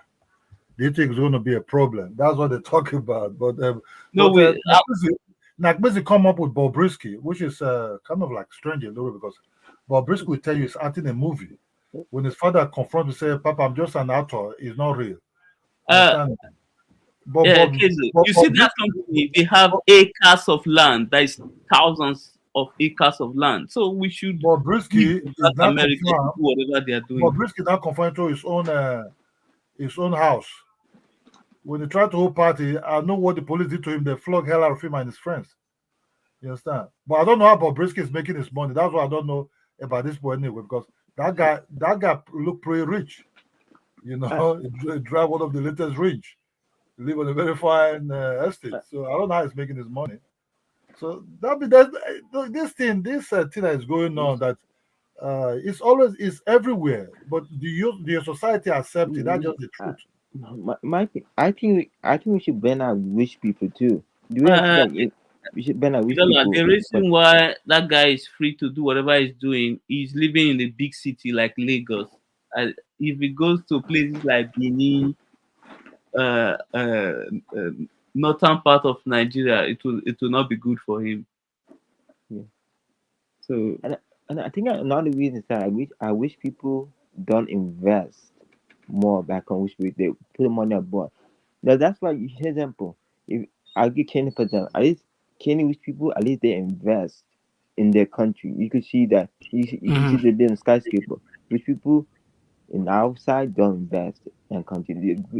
Most of the money in foreign banks abroad. You should invest in. If you're a rich guy, invest in your home. Why Yep, should you invest that's in true. foreign land? That's a problem. That's a really great point. Let me just shout out to another sponsor of this stream. Shout out to Stoic One, my Jamaican Black British brother, for £7 PayPal. Appreciate the support. My Black Brit over here. I know Easy thinks there's no Black Brit, but we appreciate it. Isn't that true that most rich Kenyans invest in the country? Isn't that true? Yeah, that's true. That's true. I mean, even But you Kenyans go don't see back to that their in West country. Africa. You don't see no rich That's guys true. investing in their home. They don't do that. That's a problem I have with them. That's a really great point. I don't know how long you've been outside Nigeria. Have you ever been to Nigeria? Have you ever been to Nigeria? You want to compare Kenya to Nigeria? Nigeria also they're investing in their own territory. I'm tired for this guy. The Nigeria is repeating every year over 25 to. Yeah, I think but 2 years you ago, know, I think they said 50 billion. Remain, 25 billion, yeah, 25 to 30 billion yeah, dollars 25 to 30 billion yearly. every What year. are you saying? but So if you I see the don't type of understand who you skyscraper are they not build in investing. Nairobi compared to Nigeria, ours is babies. That's the What are you? truth. Well, I don't know what kind of investment you're talking about. Kenya have See, Kenya have people will invest in where they will get a good return. It's not about building skyscraper. What do you need skyscraper for? Okay, so hang on. But we should be ashamed Yeah, of ourselves. For Rwanda and Kenya to be yeah. better than what we should be ashamed of ourselves. Rwanda, smoking like Rwanda, to have genocide, doing Are better there than not us. are there not That's skyscraper in sad. Lagos or in We have to see Abuja? I don't know we have what to this see guy to is do talking something. about. In I know Port you're Harcourt, whole what is small this guy North talking Africa. about? Is We have to If you skyscraper take if you problem take of Kenya, if you take Kenya out of if you take Kenya out of East Africa, Kenya cannot even compete with Nigeria. I know, but I know how to. We have to the truth. I'm Kenya sorry. I dominates know East you're going Africa. to say, but we Hands have to down, the we know truth. that. Have you hold on, Igbo? Have you been to Nigeria before, or you just I've been to Nigeria, but when? to When me, was the you know last what makes time? me? You know I'm angry. Why are you guys attacking him? Because you don't know what he's saying. No, you Many see, Nigerians that live abroad, they invest in Nigeria but because I know the what reason I'm why talking about. the reason why I'm angry is that look at a country like Rwanda that had genocide that doing better than us. That's why I'm angry. You have to. Why don't you? Why don't you have? What You you know what? yourself? See, Like, I don't know where you we stay. have to all the these truth in West people, You they see, Africa. just I'm I don't see. know talking where to you the stay. truth. You kind of Nah, like strange. Talk these about people are I'm just not being Nigeria. bad. That's deceived. the truth. These I'm people are trying to just say being this. deceived by Kigali because you see, in Kigali, the whole entire Rwanda is Kigali, the whole entire Rwanda. Remove Kigali, then show me another place in Rwanda. Even said that Kigali, there's some heavy ghettos there that the guy just chucking in one corner. I don't understand this. Even said that Kigali, people are even complaining that Rwanda. They have mud houses there. The people said this man just push us here and kept us here. You know, even said like Kigali, that's what it did. Go to that side, they all farmland. So when you talk about investment, I don't know where you're staying. Come to Nigeria, man. Come and roll like a big boy. You want to dance with the big boy? You want to do kitty kitty? You know, you have what do you have? Tell me, what do you want to roll with? Nigerians have business, restaurants, all kind of business, apps, created, technology whereby you can communicate, you can do business, you can transfer money. It's all happening there. Young boys will become billionaire overnight through technology. Even there are Nigeria investment in Rwanda. So I don't understand what this guy is saying. If that's the case, Mr. Easy just built a lot of house estate in Rwanda. I think he launched it recently. Then UBA Bank is there, Access Bank is there. I don't understand what you are saying. There are Nigerians investing. If that's the case, why Nigerians live? Why Nigerians live in Nigeria? We have to say the truth. Hold on. There are 200 million Nigerians. There is not. See, the Nigerians that live abroad, they are not up to 10 million. So what I don't understand. What are you saying? Have you been to Nigeria? I asked you before. It's about 30 million though. I've been to Nigeria. Okay, let's say 20 million. Nigeria is so sad. Majority of Nigerians live in Nigeria.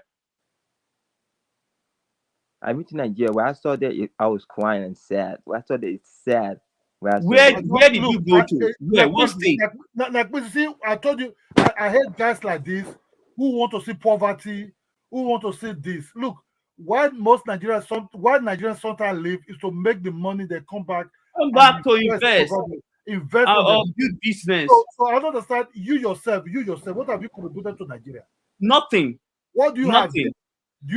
Do you build your house, first of all, the easier way out? Do you have a company there?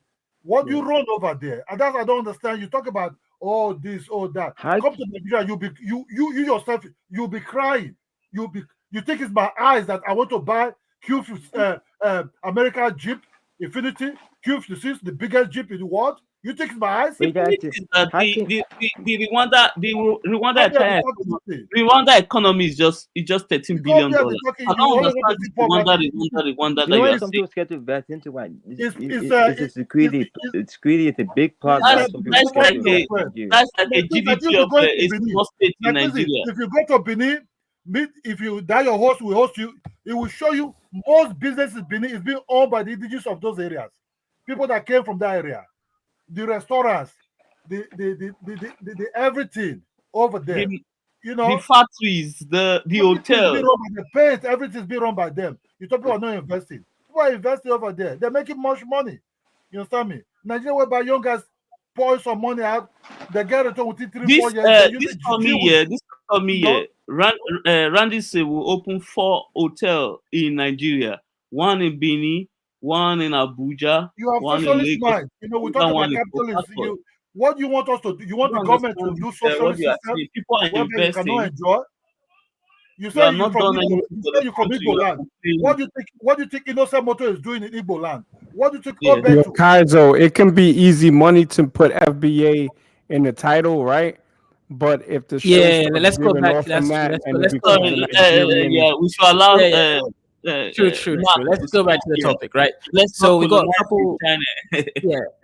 Yeah, we have a couple more people who haven't spoken yet. So Yeah, Afriscope, the question I was gonna. busy. Why is it that your people is bringing gayness to Africa? Your pastors, hello, bro. Ain't want nobody to move. they were you Yeah, 1 second, Kilo. Let's let Afriscope go ahead. Afriscope, how do and you I feel want you to about listen, kiddo. Listen. Feel about what?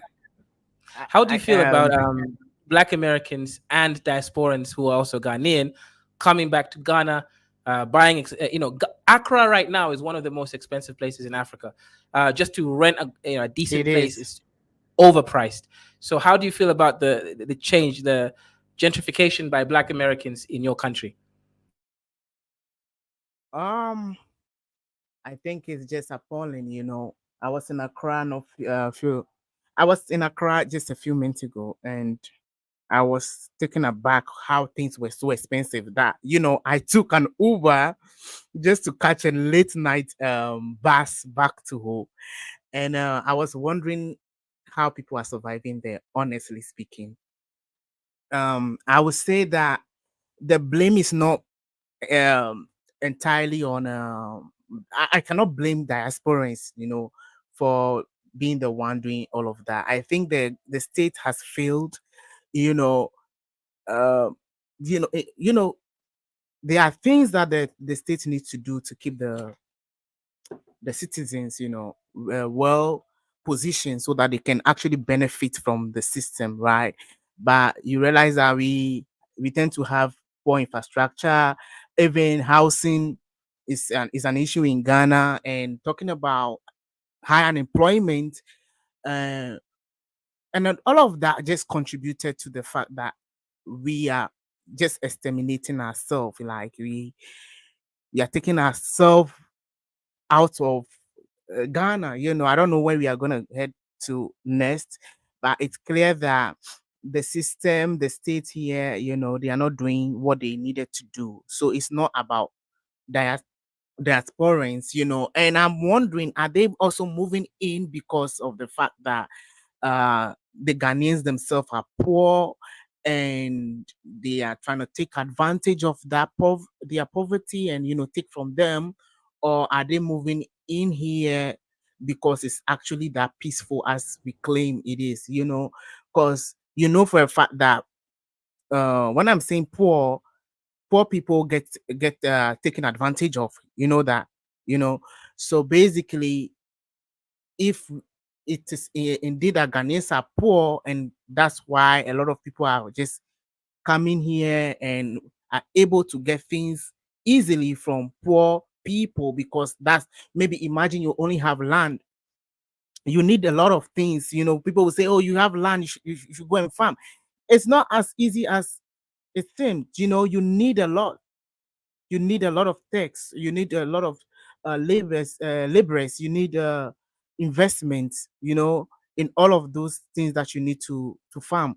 And if you don't have it, what are you going to trade in order to have the means to invest in whatever business, even agricultural business? So at the end of the day, you realize that even the agricultural sector in Ghana now is becoming more like a luxury business, where people who have the means are actually dominating. You can research here on YouTube, you see people showing how wonderful their farms are. And let me tell you, in the villages, and people don't farm like that. Those people showing how beautiful their goats are, Locals don't have money to do all of that. But enough of saying the locals, local. I believe that we need to blame the state for not doing what they needed to do, for not organizing the country, putting people where they deserve to be. That's one of it. But actually, talking about this topic, I was first of all very confused when you started the topic. I was like, is it about Black Americans specifically? Because uh, Black Americans are not the only ones coming here to Africa. You know, everyone, Asians are coming in. In fact, Asians are coming in more and more nowadays. And then people from the Caribbeans, the Caribbeans, and people from um, Europe are also trooping in. But most often, I think we are. I don't know why. What is somebody brought up that topic? Why is it that we care so much about Black Americans coming here? Is it because they look like us and everything that they do tend to? I don't know. Maybe there is a bullying in our midst, like that. There is some sort of like a big problem we have that we need to deal with specifically, honestly speaking. Because if we can easily pick on Black American and be like, oh, don't come to Africa because you are that and you are this. It just doesn't make sense, because a lot of people are coming in, and a lot of people here even making the money and keeping their mouth shut, like the Liberians here in Ghana, like the Chinese. They are doing a lot better. I mean, I feel like, honestly speaking, Black Americans are very showy. They like to show what, even the tiniest thing they do, they want to show it on the internet. And it's just so bad. I think I will educate our fellow brothers moving into Africa. They don't have to be showing everything. It's just so bad. Sometimes they feel a little bit of discomfort is just put on the internet and made it look like everything is bad. Then the next minute they are showing something good again, and it's all out. It's so dramatic. Anyway, let me just give the chance to anybody else to talk. Okay, that's a good point actually, because it's good to hear from real Africans like me and you, Afriscope. These are the Africans here living in the sweet bosom of Dwight man, so they don't really count as real Africans. So Zongo native, you also were a Ghanaian in Ghana at some point. How did you feel about? Because you used to watch, Dusty Amir and a lot of these spaces. How did you feel knowing that there is Black Americans coming there who live better than you, eat better than you, are better than you, get better women than you? Everything about them was better than you. How did that make you interact with them? Did you? Yeah, go ahead. I want to see that, and I want to see from obviously the Black American, see if he can defend that, or he just thinks you're being a bitch ass nigga. But go ahead. Oh no, actually, well, first of all, like greetings to the panelists in the chat. When I was in Ghana, like, yeah, I've never had an interaction with the outside world. I was just in my own bubble, right? Uh, I was an Islamic fundamentalist, so to put it that way, right? But then I started to like get exposed to the outside world when I moved to Cyprus, right? At that time, I had literally like no hate on that, right? But I was referring to the time when I was in Ghana, right? Looking for opportunities and and seeing the Ghanaian diasporas and within my community. But particularly my primary focus wasn't on the average person. It was more of the leadership in Ghana. A lot of them seem to have lived and studied abroad, and when they come, they tend to control like the country. I tend to ask questions like, man, how do they do it? Like, how is it like this leadership send their kids abroad and they come and just rule the country? Because the current president of Ghana, his dad was part of like the political elite. He was and then I mean he had like proper training. Even the previous president too had the same thing. So it was that curiosity that kind of like motivated me to travel abroad to see like what is really out there. That the leadership are getting better, and the average Ghanaian is not really getting it better. So I wasn't just looking at the average, Ghanaian, like, oh, the average, the aspirant. I wasn't looking at that. So to put it that way. So So what's up there? I want to know from you. what is up there? I mean, you don't see the reality. Akufo-Addo's dad was No, I mean, now that you are also living abroad, like, Oh, okay. Yeah, I mean, because if you live in Ghana, right? I mean, religion. Religion. Like, look at like the articles that um, Kaizo shared earlier. I think I'm sure like you shared it on the screen earlier, right? Uh, Ghana wants to build a $400 million cathedral, like, and yet they complain that they don't have money. In fact, they were even like, um, encouraging like local Ghanaians to contribute portion of their money to helping even building this cathedral. I mean, what a misplaced priority, right? I mean, so if you live in a bubble like Ghana, whereby different Christian groups or Muslim groups want to compete or outcompete each other, you know, there isn't much critical thinking within the within the society. So when you move outside, you see people like thinking a little different. Is they don't identify with religion, mom. You They know, like to go ahead. let me just introduce you a little bit. We tried everything back then with using social media, a lot of activists. But let me tell you, here in Africa, using social media, demonstrating, doing all of that doesn't help. It just doesn't solve the problem. These leaders, I don't know them, but I just Yeah, but it's gonna be hard change. the fault Yeah. itself is not just the leadership, right? I mean, Akufo-Addo wants to I'm gonna build it. go. Let's let the new panelists go. Then we'll go around, and then I want to ask. Hold on, Zongo. Let me quickly add this. Zongo, you guys should have protest in your national assembly so that they won't have the budget for that cathedral. They should have cancelled the budget out of the national budget instead of allowing them to award that amount to build the cathedral. It doesn't make sense. Yeah, a lot of like the general populace were vehemently against like the this proposal of this building like this cathedral, but the elites, the establishments, they're in support of that, and I think the Christian leadership within the country. Ghana is majority Christian, dominated society, so a lot of them, hey, they love it, right? Why not? I mean, a Yeah. lot of them Yeah. love One it. second, guys. So easy. Maybe. Zongo, okay, Zongo, I need to One second. respond One to your second. private Yosi, side. one second. Said There's a couple new they panelists may that. have a better living standard. Yeah. So African millennial question is right. Should Black Americans be kicked out of Africa? Some of them are gay, right? They're gonna bring in gay shit to Africa. Some of them are coming here and increasing the prices of living standards. Should Black Americans go back home? Uh, okay. Thank you for adding me on the panel. I was enjoying listening to the conversation, but I'll just be very quick. I don't agree with that lifestyle. But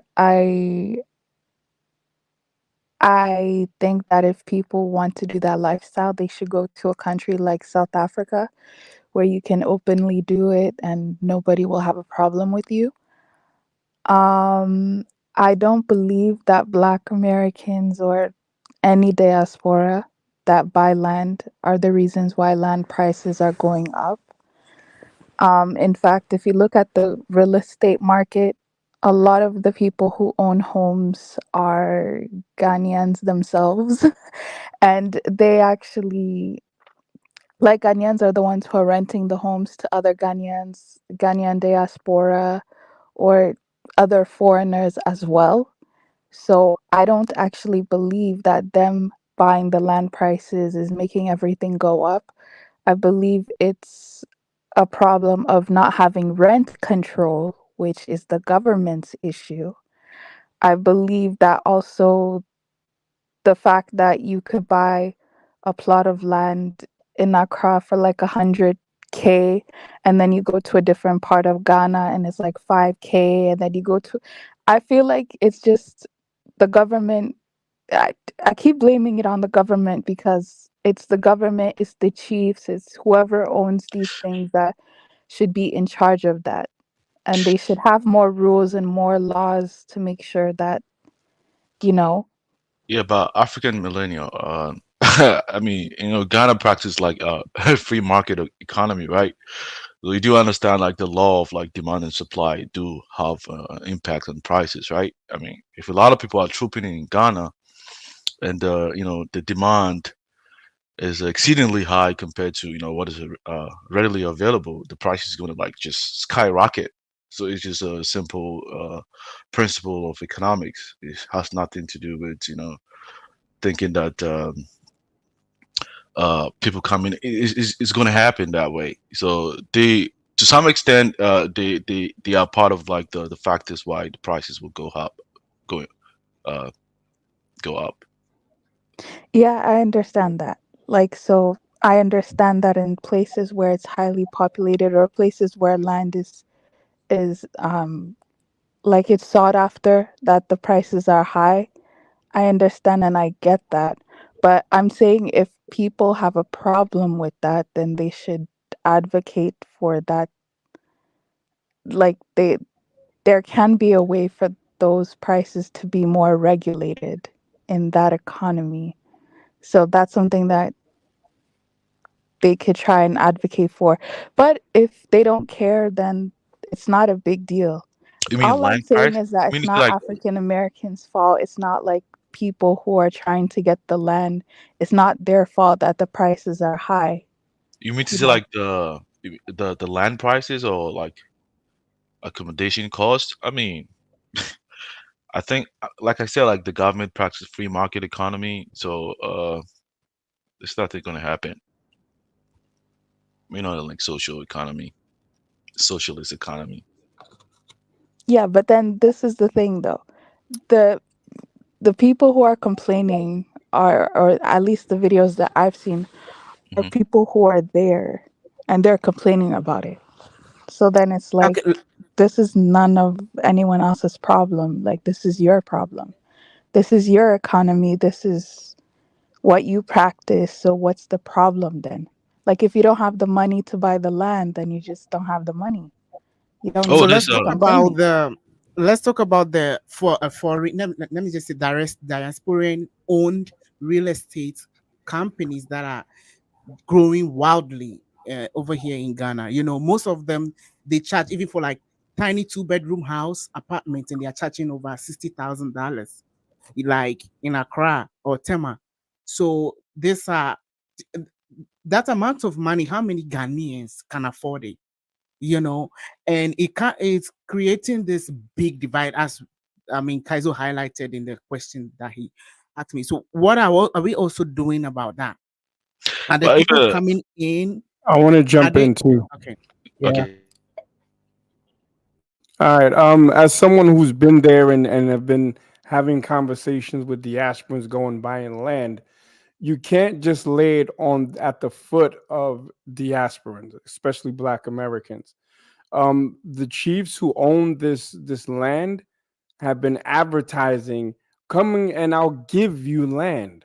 So they've been giving land on a cheap and then charging like these sort of fees, which is a way that they can charge you for the land. So I mean, if it wasn't for the people who own the land, the diasporans wouldn't even know about it. You see what I'm saying? So if someone offers you land cheap and you have the money, you're gonna buy it. So if the root of the problem are the people that were offering the land, and if you look at it, I do believe that there's a section of those chiefs who did it for a good reason, right? But I think the after effect is that it has driven land prices up in certain regions. Now, no one's talking about the the Ghanaians in the diaspora who work hard, buy houses in Ghana, and then rent them to who?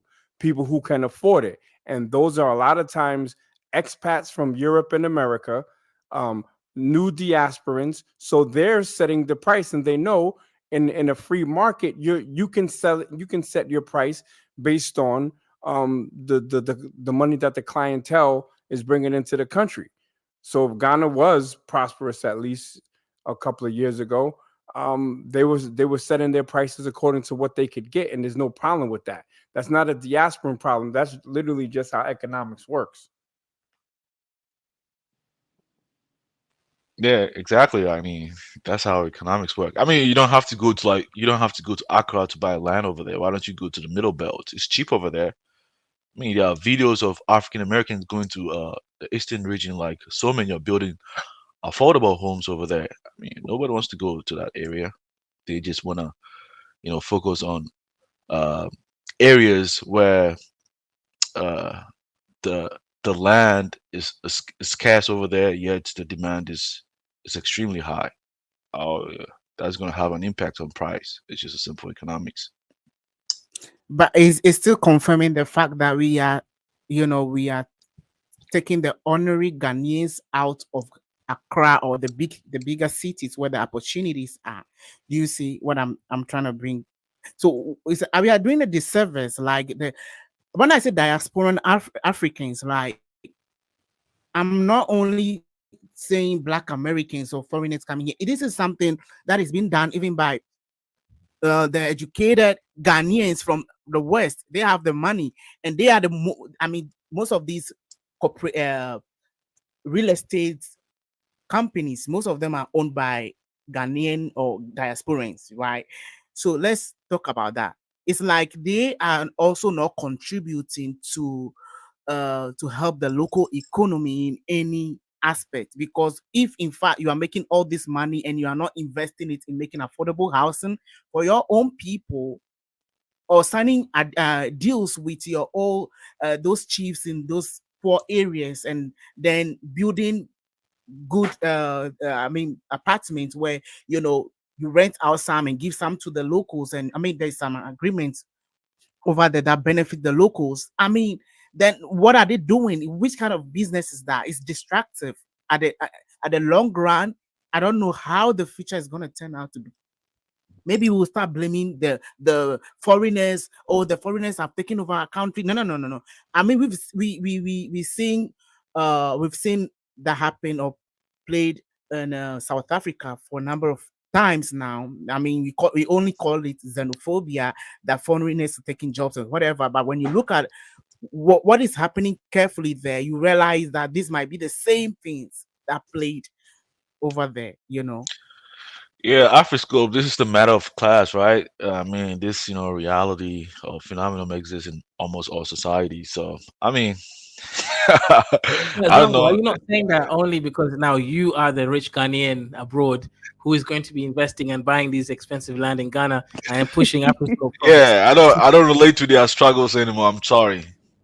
Okay, I'm Afriscope, sorry. I You see? understand your point. I understand your point, but I do have to agree with Zongo, and I do have to agree with like everyone else that this unfortunately it's just life and it's nothing personal, you know? Like if a Ghanaian goes to the UK and they go back home and they build a hotel and they only want a certain clientele that can afford to rent those expensive rooms, then they have the right to do that. That's their prerogative. Now, if we're talking about the matter of affordable housing, whose problem is that? Whose responsibility is that? I'm not going to say that it's the I'm not going to say that it's the common layman that's supposed to make affordable housing for Ghanaians, unfortunately. So, or the common working man who, got his money, he struggled, he did whatever. That's not his responsibility to make affordable housing for other Ghanaians. And that's just unfortunate. Like, yeah. Yeah, I mean, the average Ghanaian is always, I mean, it's clear, right? Like Afroscope was saying, like, single two-bedroom apartment costs like $60,000, right? So if you make, a minimum a monthly salary of like let's say like 500 Ghana cities, which is not even equivalent to $100, I mean, you're gonna get mad. I mean, you're gonna be outraged, Anyways, right? You're gonna I be think I think outraged. it's the lack of a social welfare system in Ghana that's also creating Yeah, the disparities, or because if the state is happen to deal with social welfare, they'll it's like they have the how do you call it? It's like they have yeah, the but burden. Yeah, you or don't they are have faced with the money. burden to address some of these concerns. But we don't have that system here in most countries here in Africa. The social welfare system is not there, so they don't care even what the ordinary No, people you are do going have it. through You at do the end of have the it. day. Your country doesn't have that enough money. You do have some aspect of it, right? I mean, a lot of like poor, middle income class Ghanaians, by Ghanaian standards, they go to like a school from like elementary to like high school. It's free education. They get free meals.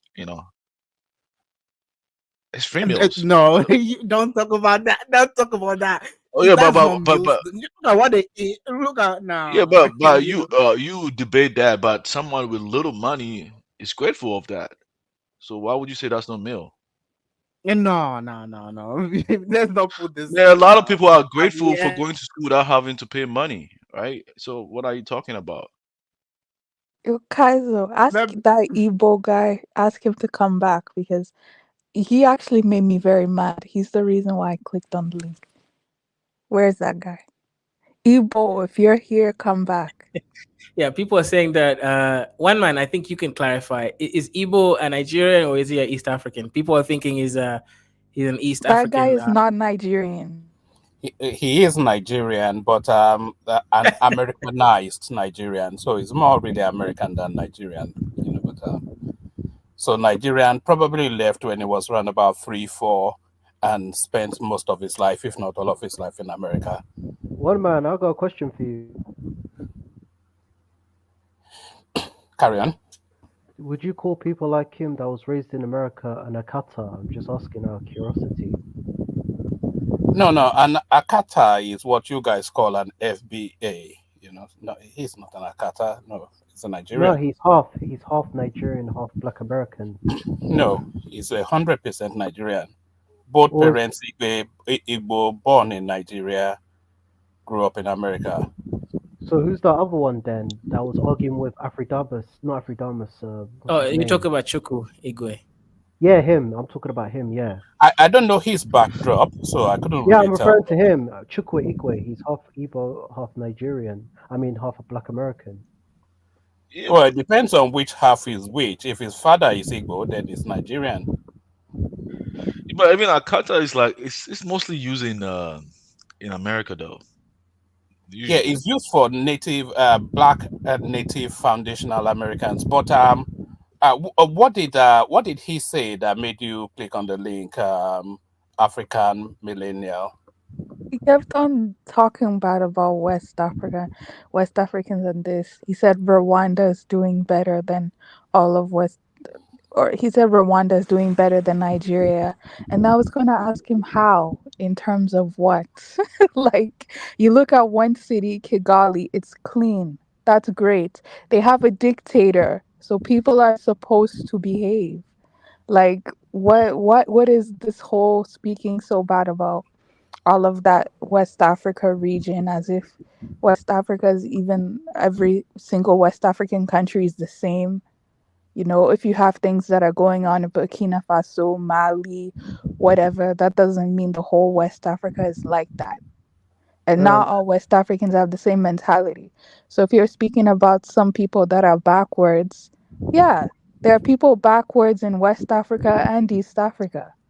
Hey, I got a question for you about your region. Do you agree or disagree that West Africa, there's a lot more problems in West Africa than in East Africa if you make a regional comparison? How so? I'm referring, like, if you look at, for example, I believe that West Africa has got a bigger population than East Africa. There's a lot of like problems in West Africa. If you look at countries like Niger, Mali, Burkina Faso, what's the other country? Benin and many others, they're not doing so great. I know that Nigeria is doing all right, Senegal's doing all right, but there's a lot of issues in that region compared to East Africa. A lot more challenges. Like what?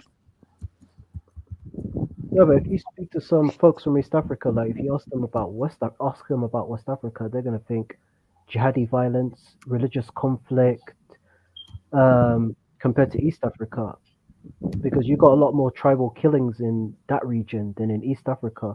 I hope you can agree or disagree, one man. I would like to hear your Now, thoughts. do you know the backdrop of Rwanda? Yes, I know. They had a Right. genocide in the 90s. In the 90s? Yes, in the 90s, they had a genocide, and Burundi had a genocide as well in the 70s. Right. What about Somalia?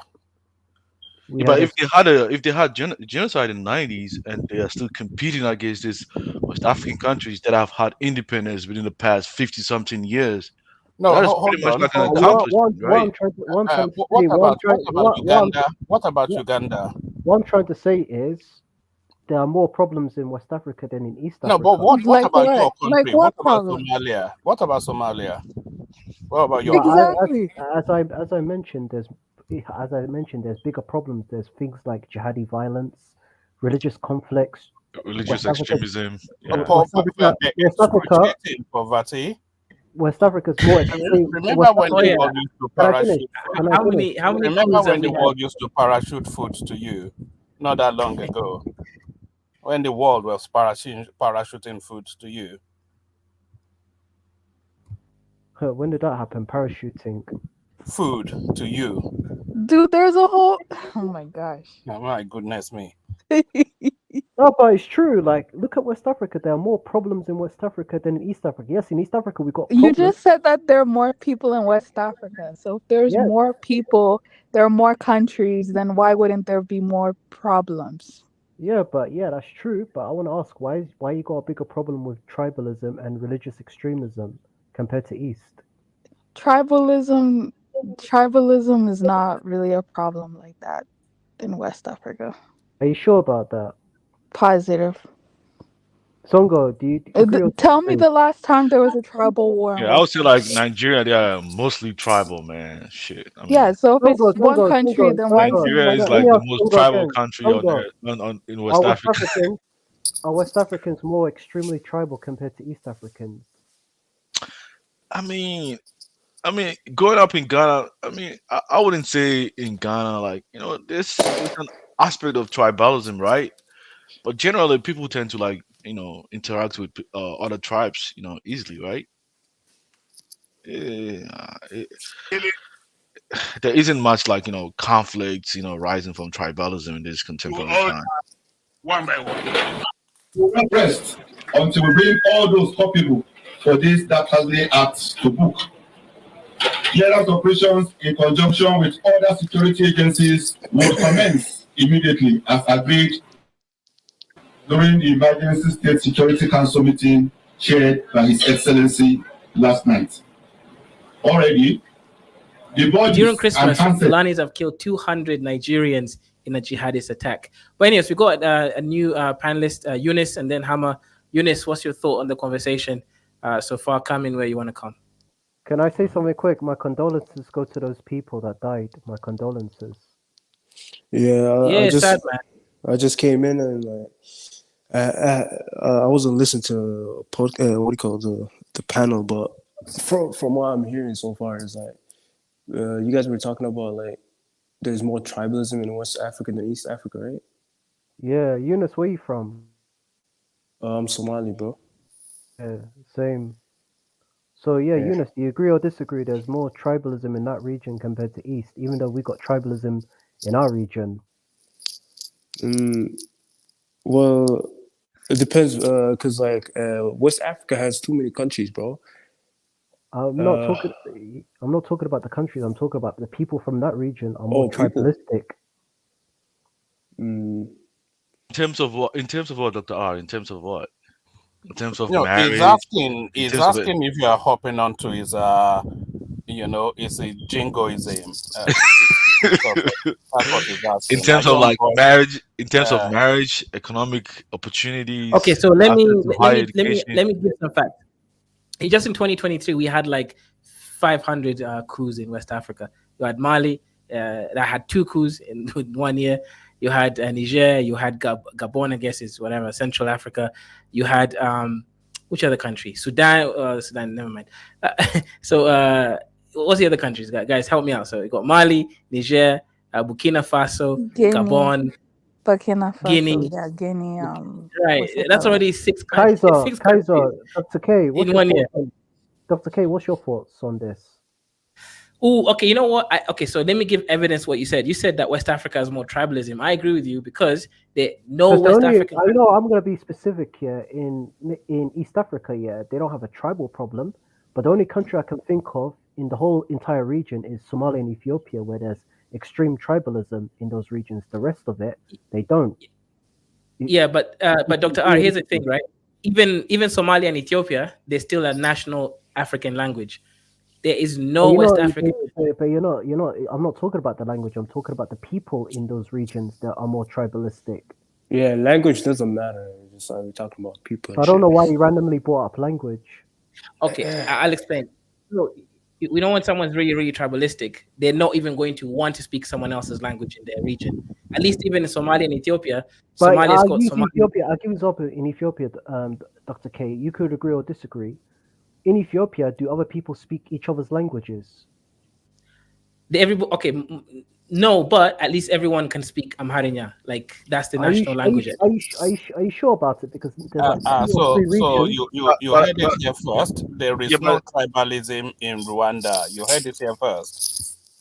Yeah, but the same applies to West African. Like, I mean, at home I speak Hausa, but I stay in a Santi-dominated area. You have to learn Chi in order to thrive within that society, in that vicinity, right?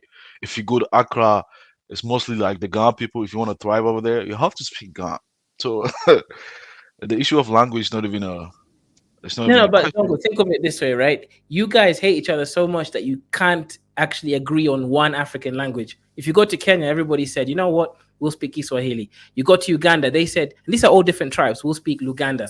That's the language of the Buganda people, right? You go to Somalia, they say, okay, we're going to speak Somali. You go to Ethiopia, they agree that the national language is Afan Oromo and Amharinya, right? So all these East African, you go to Rwanda, same thing. Kenya, Rwanda, Burundi, same thing. Kenya, Burundi, same language, really. You got every East African country actually agreed, at least said, you know what, we're willing to put our tribalism aside. We will learn someone else's language. But if you go to West Africa, they said, no, we're not going to learn Hausa. We're not going to agree. We'd rather speak English or French. Yeah, but that's probably a Nigerian problem, right? But in Ghana, I mean, majority of people speak Chi, by the way. But I think the conversation. Hold on, you can't say that now. That's not a Nigerian problem. Nigerians unify under one language, which is what? Pidgin English. Man, stop it, man. Can you conduct scientific research using Pidgin? One man. I they go and cut the. They cut the. They cut the person. Hold on. I think there's somewhat of little countries trying to bring down the big boys are going on here.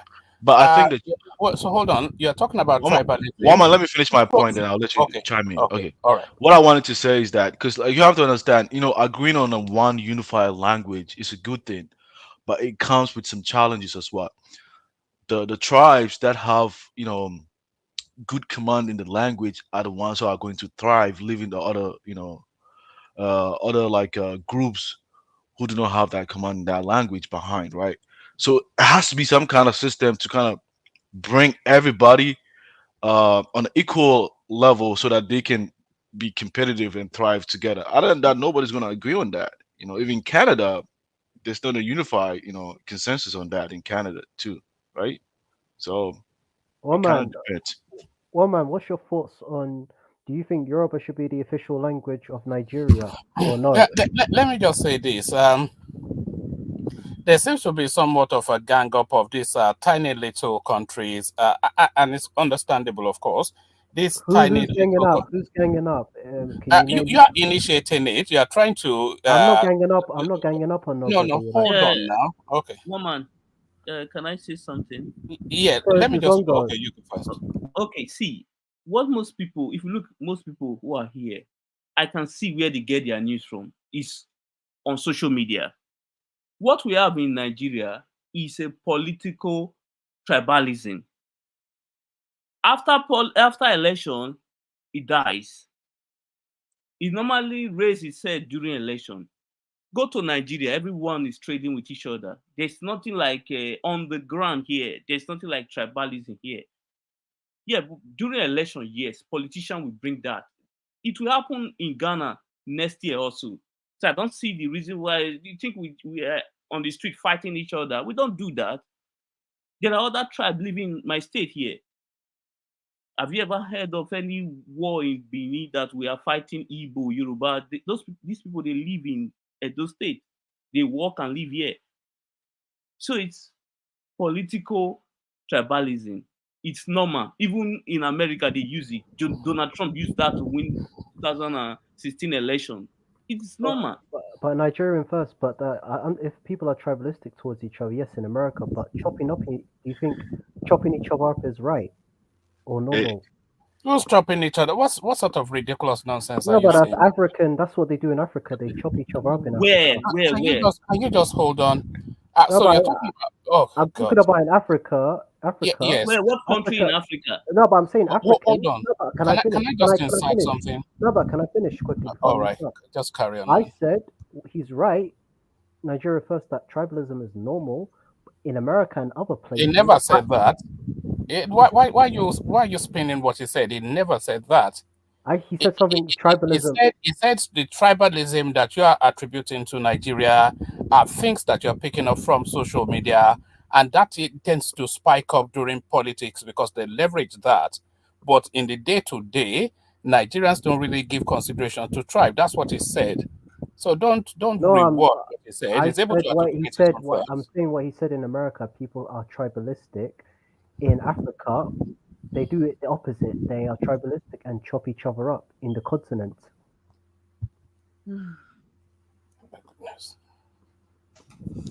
Anyway, I just came back. I had to go to do something really quickly.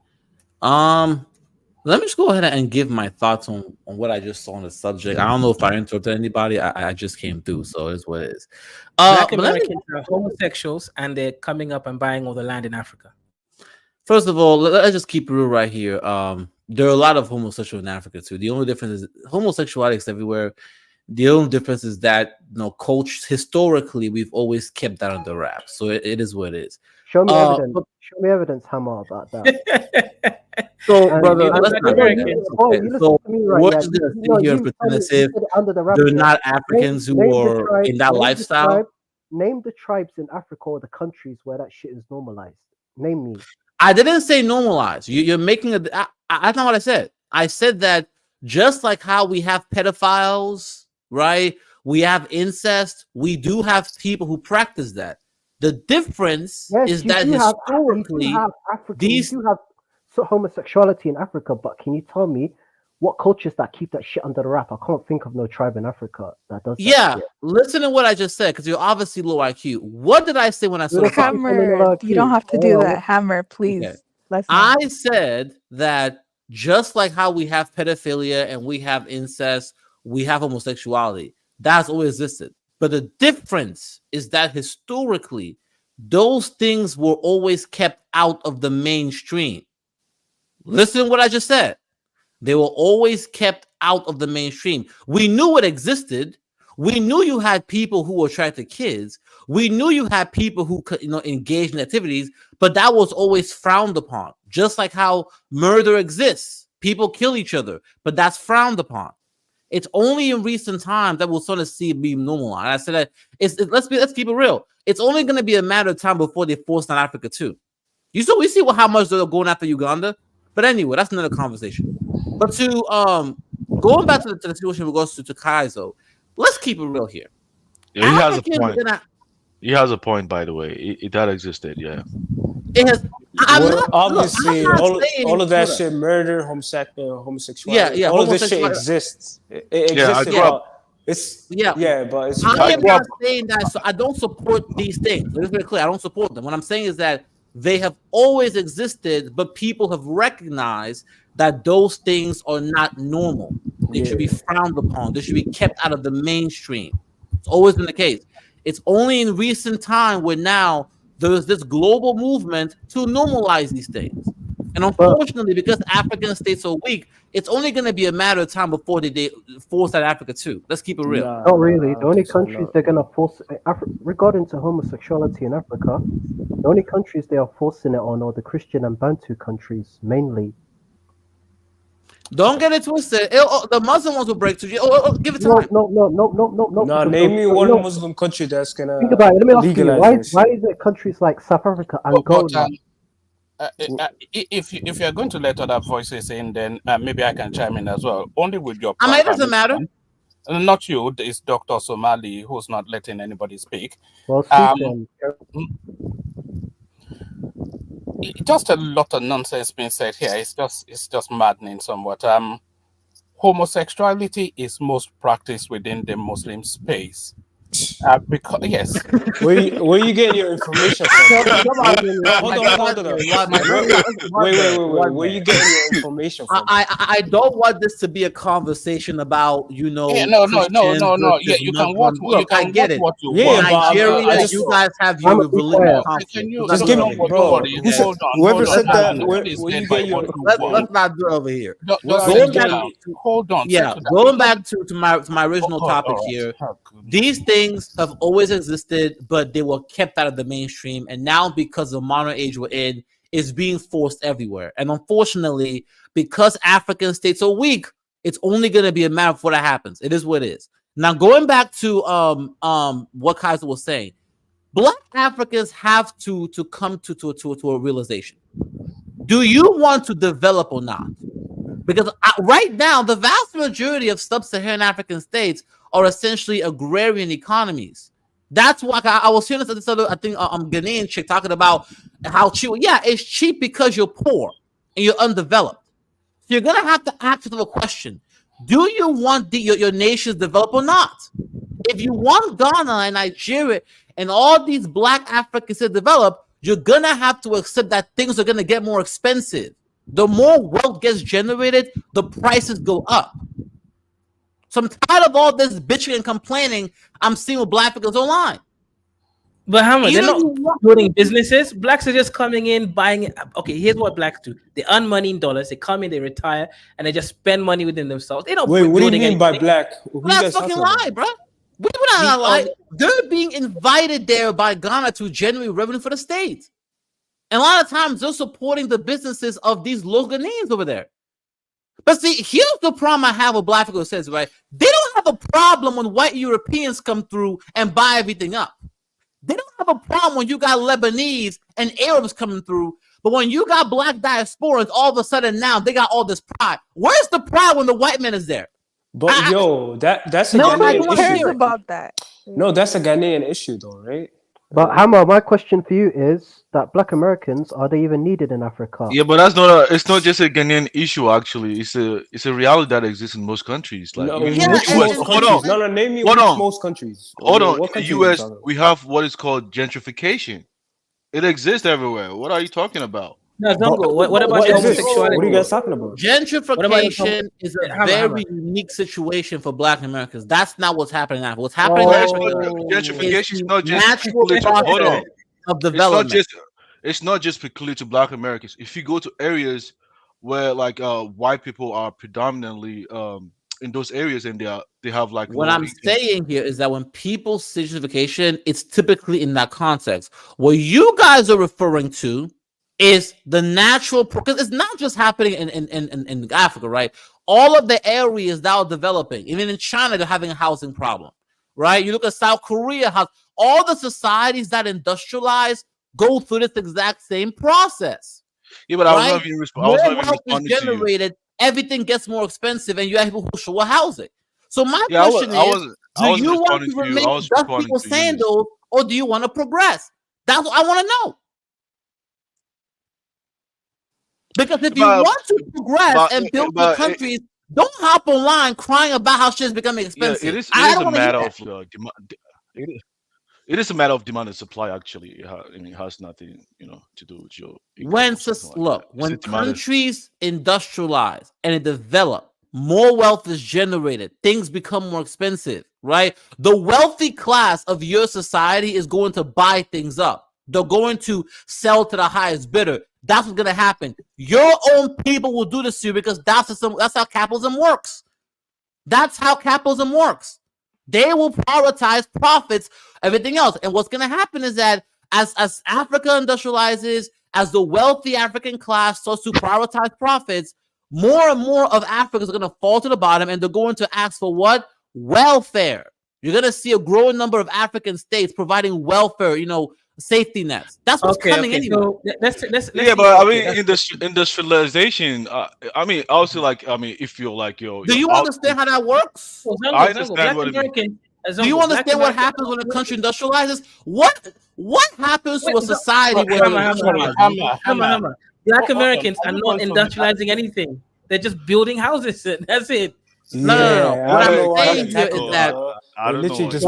is that it's not just Black Americans, right? He doesn't when understand. Black guys foreign come into the Ghana environment, they're point. bringing more resources, which raise the price. But that's part of development. If you want to have more investors, but the issue is a matter of demand and supply, though. It has nothing to do with it's just demand and supply issue, actually, right? It's just the law of economics. You live in a capitalist economic world order. It's deeper than just demand and supply. It's the basic principle, actually. It's a basic principle, but it's deeper. Sorry, Hammer, can I say one thing? You have to leave a window for other voices to come in. As much as I know you delight in hearing the sound of your own voice, we delight in hearing other voices as well. I'm like, look, brother, I get it. Nigerians will want to be the center, but go ahead, Kaiser. Yeah. So look, Hammer. Here's the issue, right? Black Americans want to import homosexuality to Africa. We've seen many of them. We're not doing that, Atlanta. No, it's true. Right? I shared a video when I started the stream. Black Americans are gay.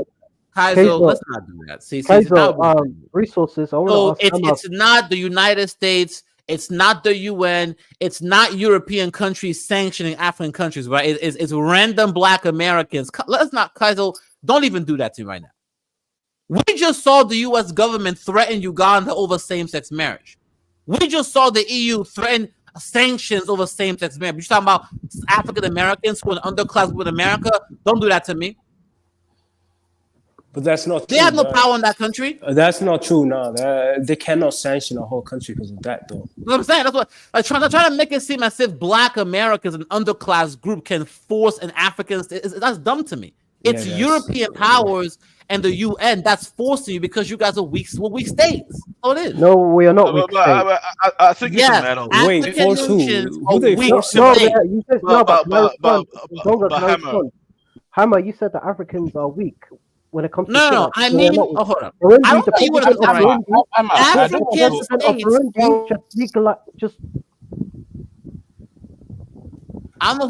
Sorry, Hammer. I don't want to have to be muting you, but you do have to leave the window for other voices to come in. Don't try and steam. You've been talking a lot, bro. You've been talking. You don't have to hold on. Let me say something. Right? Hold on. Let me say something. Dr. R, hold on. See, you don't have to generalize as a matter of all Africans are the ones hating. It's just the lower class Africans hating on the ones that have access to capital, right? So it's not just all of them. So when he said that, I understood that he's referring to the low earning, Ghanaians are the ones having that, animosity towards the high earning Black people, right? It's no different from what exists over here in America. You go to poor communities in the ghettos or even white communities, they always have this envy or jealousy towards high earning individuals in the society. It's just a normal reality that exists in most countries. Okay. But the standard of living is not the same compared to countries, right? But the phenomenon is similar. Yeah, but we can agree, Zongo, that the standard of living of the collective West is way better than most African states. And to respond to that other brother who was speaking, yes, African nations are right now, they are weak. That's the reason they can be bullied by everybody. Let's keep it real. Let's not play dumb. All right then. Who's everybody? Hold on. Who's everybody? All of the major Western powers. In fact, every country that is more industrialized and developed can bully African states. Okay. Didn't Mali just fucking push back France? Didn't that happen? What did France do? What power does Mali have over France? Well, I don't know, but they said you cannot be mingling in our. Take your military on us. That's fine, but here's the issue. What did France do? France can't do anything, undeveloped country. Bro, if Mali says today, get the fuck out of my country to France, France can't do anything. Okay, yeah, and France moved out. So my question is Mali more wealthier now? Are they more developed? It doesn't matter as long as they fucking free But you from just said France. not weak. So Look, Not African well. states can become That depends strong on through Mali, bro. That industrialization depends on Mali industry. itself. They don't have that. I don't know about that, bro. No. and Mali, So Mali let me can. ask you a question. Niger, Mali, Burkina Faso, are these countries on the same economic and military power of the West? No. After Niger kicked out the French, or if the French and Mali go to war, who has a superior military? Who's more developed? It doesn't work. The world doesn't work like that, bro. Okay. Mali, Mali's gonna lose. I mean, let's just be. Let's yeah, just be but honest. the international community won't let that happen because it doesn't make sense, bro. Basically, we you're saying if you Israel bombing the hell out of Gaza, and the West is protecting Israel. Why? Because the West is with Israel. That's simple. So you think the West wouldn't be with France if they face against Africans? Nah, not indirect like this. Nah, they won't. But no, with Israel, right? But Eunice, they've done it on several occasions in the case of Libya, Syria, Iraq. Hammer. Let me ask you Yes, a question. go ahead. Your country spent trillions in Afghanistan, but they lost against these. Yes, that's because of you're right, and the reason And why. let me ask you, why is it that America, the most powerful country on the planet with the most sophisticated weaponry fighter jets, they lost against the Taliban and they kicked them out? Because Afghanistan is a graveyard of empires. Yes, I know. Exactly, it's the graveyard And of why empires. is it called the graveyard of empires? Every empire that tried to conquer Afghanistan, they were put in the grave. Yes, but why? You're not answering my question. Why is that? The answer is very clear. It's on your map. Because Afghans, It's simple, they're bro. lions. Because they're not They're afraid to die when fighting. No, bro. it has It's that nothing to do simple, with that. bro. Afghanistan's It unique is. terrain is the terrain of the country that makes it a graveyard of empires. I don't know, man. They have a very unique terrain. Yeah, but Afghanistan never won the war though. Like a whole advanced countries moving their country to come into a country and destabilizing the country. How is that a win for you? That's Bro, I don't see. I don't understand that. All the graveyard of empires, because all empires will go to fail because of the terrain of this unique terrain of that country. Okay, can you Look, explain why? I very much agree with you. That, look, if you can are a can you weaker explain why they state, lost in Vietnam? you in fight Vietnam, asymmetrically. Afghanistan, Somalia, You can Syria. win if you put in the right tactics, but that is not going to make you more developed and more powerful. Like they still control the reserves of Afghanistan. They stole their wealth. The Taliban took over, but America just literally seized their assets. Yeah, even America still controls the wealth even now. Even in Iraq, in Iraq, they stole a lot of oil over there when they were ousted yes. Saddam from power. If you engage in That is for the win for the Hold on. Everyone, hold on. Let Knack Music come into the conversation. It's just too rowdy. No one is hearing anything anyone is saying. Let Knack Music come into the conversation. See, one man. That's what he does. One man just want to come through. But go ahead, Knack Music. Hey, what's up, guys? Yo, Hammer, where are you from? I already told one on the panel. I am African. He's a gay. Yeah, I am. I told you I'm Cameroonian. Born in Yaoundé. Came here when I was around 8 years old. So I've said it multiple times, but I'll say it again. You're Central African. All right, no doubt. Now, I'm very open about that. I don't have my identity. What's your tribe? I appreciate how you call Kaiser. I'm Family K. I've said it multiple times. Trying to make blame FBA on gayness in Africa when I showed them that there was gays in Africa before they were in America. But anyway, what are y'all talking about now? Yeah, well, Nakmizi, what I was trying to tell, I said, look, homosexuality to me is the same as incest. Like these are things that have always existed, but the difference is that people have always kept this out of the mainstream. It was always morally wrong. It's only recently where now it's being put forth. I said, like, trying to seem as if Black Americans are permanent underclass who are in their own country. They're permanent in their own country. Are somehow going to force African states. That's disingenuous to me. Yeah, exactly. And it's clickbait and all of that, but it's all good. I'll take all that smoke. But you guys were talking about powers and stuff. Look, there's no Black African country that is considered a world superpower. That's what I'm saying. That's what there's no powerful. They're all weak countries. Yeah. Someone was talking about Mali and the French. The French and they have a habit of just saying, you know what, we're just gonna leave. It's not worth the international news and the headache. If France wanted to destroy one of those Sahelian nations, they could do it in 5 minutes. Oh yeah, they could definitely do it, but I'm saying they won't do it. That's the thing. They Yeah, brother, but brother, that's you not that's not you're that's not proving the point. because that nation is strong. It's No, because no, no. I France never and said they that. have I never weapons. said Mali is strong though. All I said is just that France is probably afraid from the other international community to like intervene with this whole thing. So that's all I said. And it's like, and here's what I will say, right? If you guys want to see a great example of this, look at what's happening in Ukraine. With all of the support the West giving to Ukraine, are they winning that The war? difference is Russia is not afraid from the West, but No. France, What I'm saying France here is is under that the West, so they this don't is have what control you like okay. Russia. So they You're can't do missing the whatever they point. want. What I am France can't do whatever they want, bro. No. Actually, they can They because can't. No, they can't. the West will back them up. If the US came in right now and say, "Get the fuck out of Mali to France," France. Yes, you're get right. out of there. America leaves that block. But if Exactly, America that's what I'm backs saying. them, yes, they can. If America backs them. You know, But the you think- reason why I'm bringing up Ukraine said, look, let's be honest here. The same way Russia is a powerful country than Ukraine, they can tear up through. That's what would happen if Africa started being invaded all of a sudden.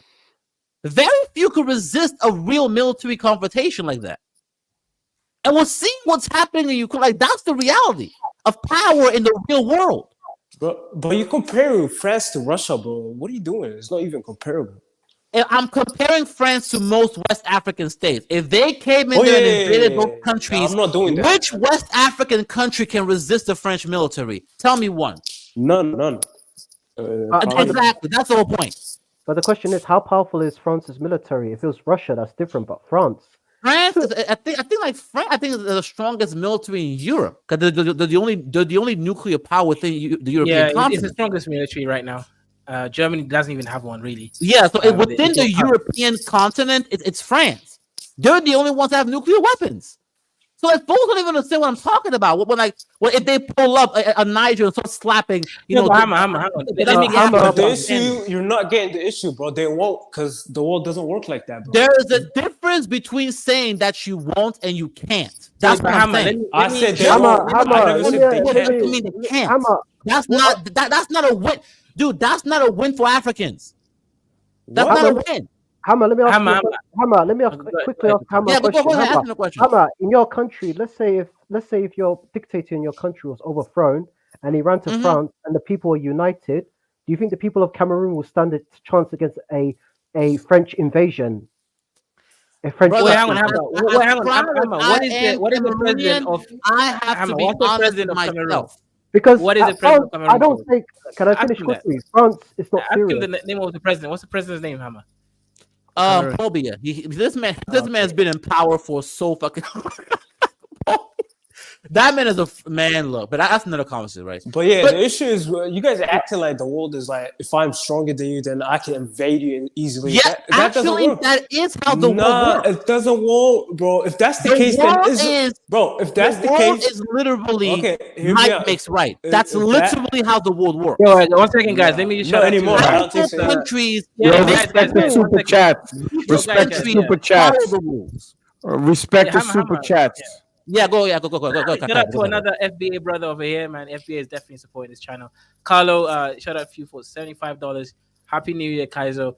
Let these dustballs contribute moving forward. Cheers. Exactly, man. These Africans are out here just being dusty, but shout out to you. And also Nakmizi over there with his 11 euros. And also my Jamaican brother. And my Jamaican brother, Stoic One, for the $7 PayPal. Appreciate the support. All right, shout out to you, brother. But going back to what I was saying, look, he asked me the question about my home country, Cameroon. Brother, I'm a proud Cameroonian, but I'm going to keep it real with you. I know for a fact, if the French invaded Cameroon, wait 1 second again, Hammer. 1 second, go respect the super chat. Shout out to the white man. You see, these Africans is dusty. Not a single African is donated yet. It's only Black Americans, Jamaicans, and white man. Shout out to Benoit for $20 to an epic Kazura in 2024. Appreciate the support, brother. Okay, but to answer the brother, to answer the brother's question, look, I'm a proud Cameroonian. But at the same time, I'm also going to operate in reality. As proud as I am, I understand that, look, if the French military, which is the powerful in Europe, invades us, I mean, we can fight it out, but I know in the long term, we're going to be at a disadvantage. I know that for a fact. I'm not going to operate in delusion because I'm going to be honest with myself. That's the reason why Zelensky is being slapped by, because he was so prideful about his country that he didn't want to acknowledge the reality that Ukraine cannot take on Russia. Cameroon in its current state cannot take on France. I know that for a fact. Now, if we use asymmetrical warfare, maybe we can bleed them out in the long term, but in a direct confrontation, I mean, let's be honest here, brother. It's going to be a bloodbath. We don't have Thank you, Hammer. We got to respect. respect the super chat. Yeah, we go got ahead. one Go from ahead. College Genesis Radio. My little dusty contribution. The Black Americans are, this is why we're the premium blacks. We always Oh my God! Don't do that, Dr. This how Africans get mad because Black Americans come through talking about tethers, but it's all right. Look, like I was saying, brother, I'm talking about the money. And salute to College Genesis, the ultimate colonizer. Hit the link, brother. I need backup. Yeah, shout out to Kala. But to finish answering the brother's question, look, let's be honest. I feel like a lot of Black Africans, we got to be honest here. We're too much within our egos. And, Nigerians have this problem too. That we're so much in our egos, we don't want to acknowledge the reality. We are currently weak as a group. Now, we can become strong. We can become powerful. We're not there yet. And we cannot afford any real confrontation with stronger powers right now. Let's be honest about that. So you basically gonna give yourself up, right? No, oh my God. Me saying that my country is not strong enough to resist an invasion No, is not saying I never said that. No. I thought you meant like if actually no. invaded What I'm Cameroon, saying is then that you would as just give proud up. as I am, I recognize that if we were to be invaded by France right now, we wouldn't have the military power to resist them. That's the truth. Oh, that's the reality. That's you, bro. That's a you. But I have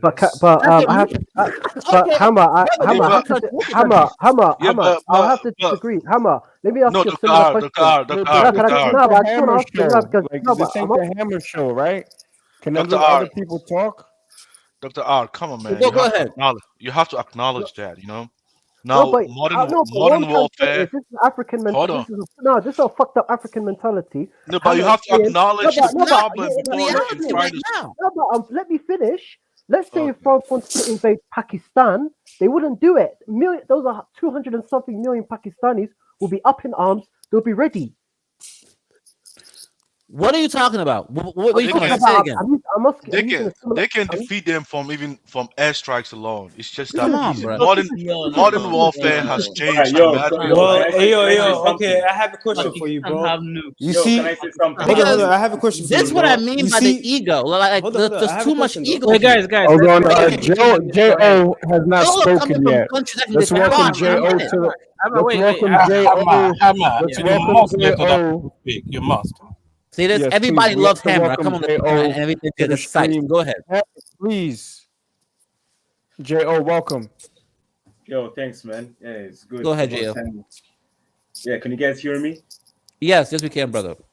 Yes, yeah, that's good, man. It's about time you guys hear from the east side, man. You Westerners, you Western colonialists, you're full of shit, man. So it's about time you hear from the Russian speakers. Well, what country are you from, bro? Man, I'm from Liberia, man. Let them talk. You just want to colonize the chat, bro. Go ahead. Goddamn Amazonian. Don't centralize the chat. Yeah, so I want to respond to my my good friend, my FBA friend, Nakmizi, about what he spoke about superpowers. There are different kind of superpowers. The first one is the European style superpower, and how do I call this next one? The superpower that makes you become the superpower. So he said, like, in Africa we don't have any superpower. But when it comes to, we should ask the question, what gives you to become the superpower? So for me, I would say, like, the Democratic Republic of Congo is a superpower in Africa, because without the DRC, will not be able to have this conversation online. Okay, you all know all about these natural resources and everything. Um, you know, this world that we're living in, it's best to. Well, I mean, I'm not talking about religion, but it's always best to get what you want in a fair way and not in a corrupt way. France, I believe you guys think it's a superpower. Let me just give one example. The Eiffel Tower, which is a very great symbol of Paris. I don't know if you guys know, but that Eiffel Tower that was built is actually money that was taken from Haiti. It's nothing like they worked hard for and they're superpowers and they're smart and all that stuff. So, these guys, they just got their superpower through theft and corruption. And thirdly, the idea. Yo, let me finish, bro. Let me finish, please. Let him finish this point. Let him dig his own grave. Go ahead, Joe. Yeah, and the idea that Africa cannot, Africa cannot allow France to invade it and all that stuff. It's not all about war, man. I know I'm in a country that likes war, but it's not all about war and invasion and everything. It's just about simple tactics. Like we know the Niger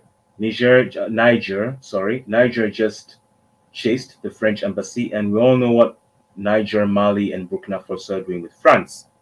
Okay, I don't need to explain it. And that kind of tactics is a way of getting rid of France in an indirect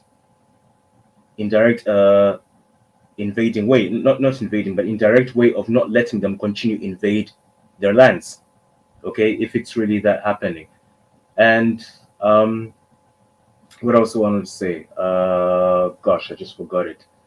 All right, I will say it later on. Let me know when you're done so I can respond, brother. Just I want to make sure you're finished. He directed it at me, Hammer. Yeah, okay. I think I'll be done. So Nakmizi, you can speak. Yeah, thank you, brother. Hammer, he's on one tonight. But look, you can't redefine you're in rare form. That's what that means. You can't redefine what a superpower is and try to say, some country in Central Africa that's, in shambles, essentially. Yeah. Little African kids in a hole, mining shit with their bare hands, or mines collapsing on them. They're going down there with ropes and shit. It's a superpower. The people who are turning their natural resources into weapons and technology, those are the superpowers. There are no superpowers in Africa. Now, you mentioned those Sahelian or border Sahelian nations. I'm not sure if Burkina Faso was considered a Sahelian country, but France left, but it's like, what were they really? They didn't kick them out, and France just said, fuck it, we're just gonna leave. If France wanted to stay, there'd be nothing that those countries can do. You could literally put the whole ECOWAS nations together. France will wash them all militarily. Simultaneously. Let me answer him. I forgot, but there's a natural resource that Niger has. I forgot what it is, but that natural resource is so powerful. It doesn't matter. It was really. Let me finish. They can't protect it. It was really. Let me finish, bro. Let me finish, bro. You mean uranium? Is that what you mean? The uranium? Is that what you mean? I can't remember. I have to. Yeah, I think it means uranium. Yeah, that's what it means, uranium. But it was really benefiting. But they don't have the human capital. Yo, let me finish. That's what I'm saying. It was really benefiting. Yo, they don't have. Is it the one that they have Uganda, bro? Just to respond to Nakmizi, they actually kicked France out, but France was refusing to leave. France was refusing to leave Nigeria. It took like 2 months, I think, for them to finally get their asses out of that country. And one last thing, I remember what I wanted to say. Oh yeah. I remember what I wanted to say. By the way, there actually is a superpower in Africa. I don't know if you guys know. Egypt is part of the top 10. Egypt is not Africa, please. Okay, what do you mean by Black Africa? It's not a superpower. One last thing. Yeah, Black Africa. We're black people here. Are you black? Yeah, hold on, guys. Hold on. Let me just read out the super chat again. Shout out. 1 second, Zongo. Okay. Then you guys can go ahead. Yeah. Shout out to Carlo again for $17. Life is about power, my friend. Let the mindset be better to help our brothers. Okay. I wanna. Okay. Let me just finish. I remember what I wanted to say. Okay, just 2 things. firstly, what Nakmizi said is true. Let me okay? debunk Egypt. We have a problem. Okay, when I finish, you can debunk it. The problem with Africa is these child, even in Cote d'Ivoire, there's a lot of child slavery going on with the cocoa over there, and the same thing in DRC with these minings. That's the problem we have, the corruption. And then these big companies that are making these kids do these things, they're aware of it, but they're not saying shit. And just because I just came late, just to answer Kaizo's title in the stream, me personally, as somebody who has lived, not visited, but lived in West, East, and Southern Africa, man, let's talk about the European style of development.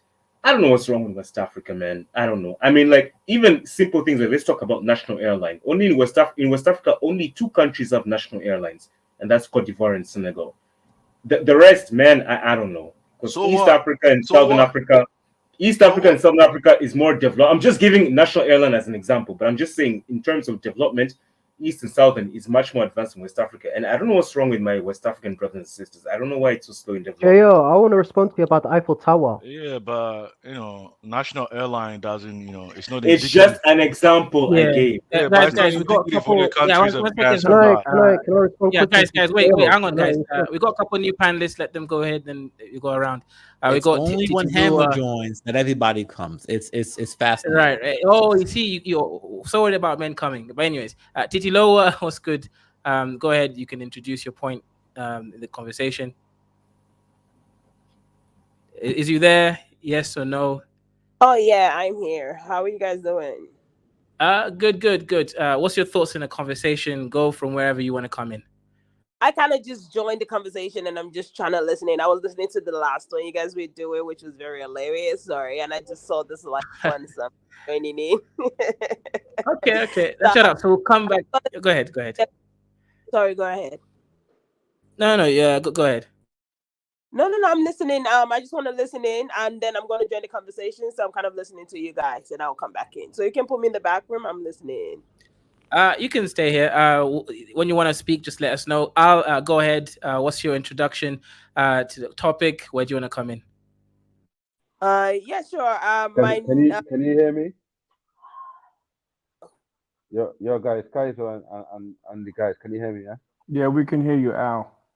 Okay.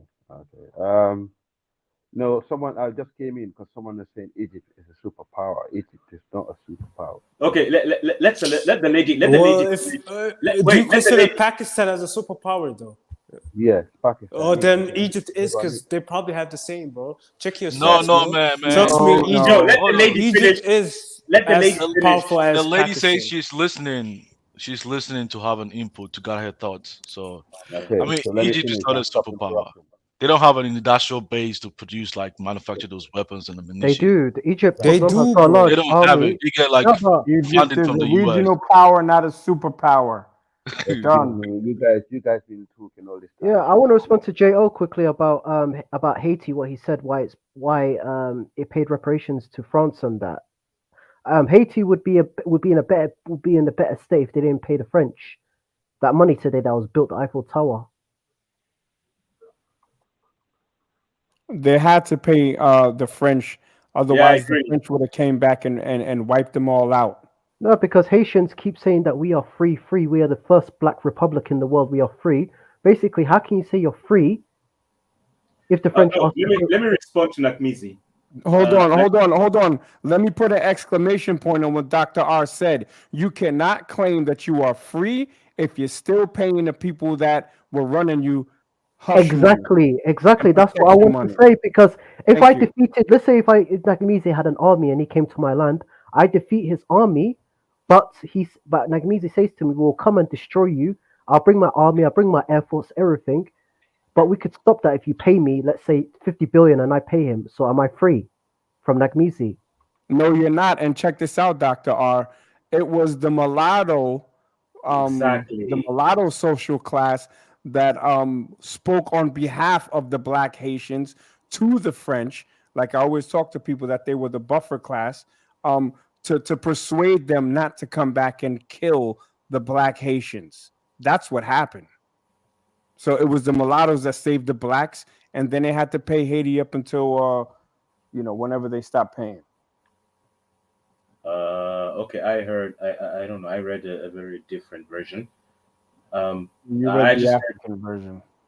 Yeah, but still, Haiti would be I economically better today, like Dominican Republic, if they did not pay the French. That's all I'm gonna say. exactly. What and Akmizi, what I read is that what you're saying is actually true. What I read is that the mulattoes were more like traitors because their forefathers they benefited in Haiti because they got it from their slave master fathers. They took all the land and the wealth from the slave masters' fathers, and they were more sided with France. So they just decided to let France continue taking all the money and stuff, and that's why France never came back to. I forgot that leader who was ruling. Haiti was divided in They two at that time. decided. They decided. The one on the side, the one on Can I the one on the come in? south. Can I come in? Yeah, come in, Yes. lady. Yeah, just from what you guys are saying, 80 is still paying France. You all do know that, right? I don't think that they're still I paying. don't think they're still paying. I think they stopped paying. No, Was they're it? still paying. You can look it up. They are still paying them. They one of the reasons why 80 is kind of in chaos is because they are trying to stop paying them. Can I ask you a question? Why those French colonies in Africa? Why did their ancestors were so dusty and so dumb? What did you To say? actually those French African those francophone African colonies. Why their Uh-huh. ancestors were so dumb and dusty to actually sit down on the table and negotiate and sign a contract to sign up everything that they own in their land to the French. Can I Why did answer? Yeah, go on. Okay. Go ahead. Sorry. As an African, yeah, let me answer. Um, at that time, these Africans, Africa is full of tribalism. It has always been full of No, tribalism. There are was you no, francophone African? Are you francophone African? well, partially, yeah. Okay. Which country? So, Which country? yeah. Sorry, No, which country? Cote d'Ivoire. Okay, yeah, no, you got the right to. It's people like you we need to hear from actually from the francophone side. I'm listening. Yeah. So obviously at that time there was no Cote d'Ivoire, there was no Nigeria, there was no Ghana, whatever. It was just all about kingdoms and tribes, and everybody wanted to just preserve their tribes. So the white man did what they're doing until today: divide and conquer. So they just came and said, if you side with us, we're going to protect you, and we're going to protect you against that tribe or that kingdom. Okay. So Yeah, that's why the yeah. black man decided to just sign all those papers and everything and said, okay, we'll just give you this, give us these things, and protect us from that tribe. And that's how things What happen. country you talking Okay, about? okay, no, no, I asked the question. So I'm glad you mentioned this because I know Ivory Coast, we had Ofo Boigny, right? Ofo Yes. Boigny in West Africa, he was known to be the closest man to the Mhm. French, right? Yes. Yes. He managed to keep the French in the region longer than any West African country voluntarily. In fact, he actually made Ivory Coast as the second home of the French in Africa, right? So True. he Very made them true. think so. Yeah. So how comes a country like Guinea next door? Because we have similar people in not so similar, but we can have similarities. Between Ivory Coast and Guinea. The people that live between the two countries. How comes Guinea managed to negotiate? Well, not negotiate. How comes Guinea managed to kick the French out and telling them, listen, we don't owe you anything. We're not going to use your currency. You're not going to rule upon us. Just get out. How comes Guinea managed to do that? Or Ivory Coast? And if Okay, you can just I only answer? had, okay, yeah, go ahead, yeah. Yeah, let me answer that. That's a very good question. Guinea is actually very equivalent with Haiti. Guinea is actually known as the Haiti of Africa. So when they did that, Yeah, and that is yeah. how the West and France punished them, and that's why Guinea is so poor until today. But President Houphouët-Boigny Poor in sided what with the means? French. You mean poor like in terms of infrastructure, or poor in terms of freedom, in terms of independence, where they can actually, they own their own destiny? No, in terms of economics, man.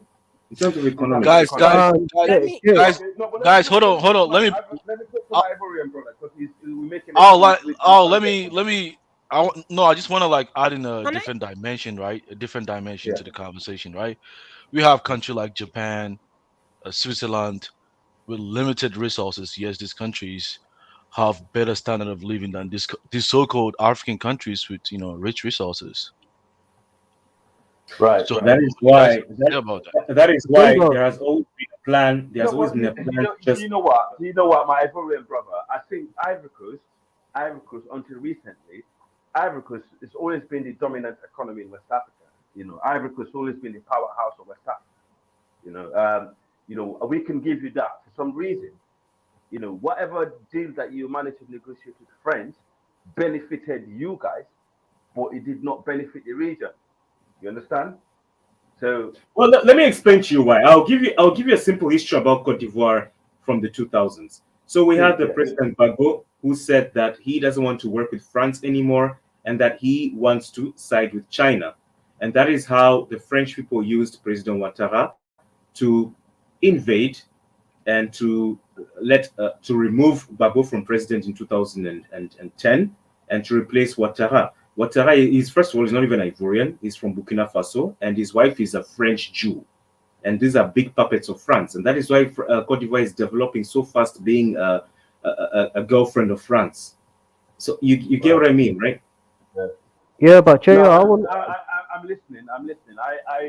I'm surprised to hear that it's not from Ivory Coast. I thought Ouattara is No, he's not, and then that's why he's protect Burkinabes now don't like him because he's protecting Blaise Compaoré. Blaise Compaoré, the one who killed Thomas Sankara. Oh yes, yes. He You're became right. president, and then the other president, I forgot the other Burkina president, overthrew him, and Ouattara is protecting and keeping him in Cote d'Ivoire. These are just Right. traitors. They're just puppets of France. Yeah, traitors. Yes. It's a group of the. In fact, Ouattara is the reason why equal currency did not came into reality. Exactly. He's And the let me one tell you that one was thing that's used one thing against very the entire interesting. West Africa. So, do you think Ivory Coast has always been a liability to the people of the West African coast? To the West African coast, Okay, I would say let me say I don't know, but I don't think so. From the Guinea to Senegambian coast, because we're more alike. Yeah. Do you think Yeah. Ivory Coast is always? Yeah, I think they have, isn't they? From the Guinea to Senegambian coast, you always have been liability to us. But the only good thing is Ivory Coast has always been open to us. So people did not look at Ivory Coast as bad people because it was quite open, right? And a lot of the people tend to move in and out, live there, especially those that come from the Francophone that I observe. But however, politically, Ivory Coast has been really bad for the region. And it's I think it still is. It's still very dangerous for the Guinness and the Gambian coast in terms of the kind of affiliation that they have with the West and the Europeans. These European countries, they had very different tactics of colonization. The British, I don't know, the British, they, of course, they were more into settling in the countries. That's why in Kenya we had the white highlands and the Mau Mau kicked them out. Zimbabwe, same thing. South Africa, same thing. We know that. But with the French, I don't know. The French, they're very much into clinging into the country. Yeah. They don't want to settle there, but they just want all the resources to go into the countries. This CFA, this money that we're calling CFA francs, do you know that money, like, I can't remember how much percentage, but it goes to the French pockets. And speaking about presidents, I want to remind you that I read somewhere just recently, I posted it in our Kaizo Telegram group, that the president of the Republic of Benin, formerly known as Dahomey, he's a great grandson of a French man. I mean, the president now is black, but his great grandfather was a Frenchman who was actually a slave trader in Ouida, Benin. And now this guy is a president of Benin, and he's such a puppet of France. He didn't even want anything to do with Russia. Right. So is that Benin Republic next to Nigeria? Yes. Yes, yes, it is. Yeah. Okay. So you think they're more up? So do you think? Yeah, one second. Let me acknowledge this super chat quickly. Shout out again to Carlo for $8. He says xenophobia is a huge problem. Why so? So someone can answer that question, but go around. You can continue going around here. Yes. So what I'm saying is, so you think Benin and Ivory Coast are liability to West Africans when it comes to the French influence along the coast? Because at the moment, the way West Africa is going is actually going. It's the coastal countries against the Sahelian countries. That's how it seems like. Liability, I don't know. Your question, I don't understand. Liability to West Africa, I don't know. I think they're more of liability to France. And even Benin, now that this puppet president is for France, Benin is actually developing quite fast. Yeah. But JR, I wanted to What it ask you. means, I think what it means by liability is that they are able to like swindle those two countries into being able to control the West Africa play too. I think that's Yeah. what it's trying to say. Am I Oh, correct? Thank you okay. very much. Thank you. Yes, you're Thank you. correct. Yes, okay, that's true. That's very true. Yeah. Yes. Because the eco currency been held back. Yeah, because we cannot move anywhere in the region if we do not have, a regional currency.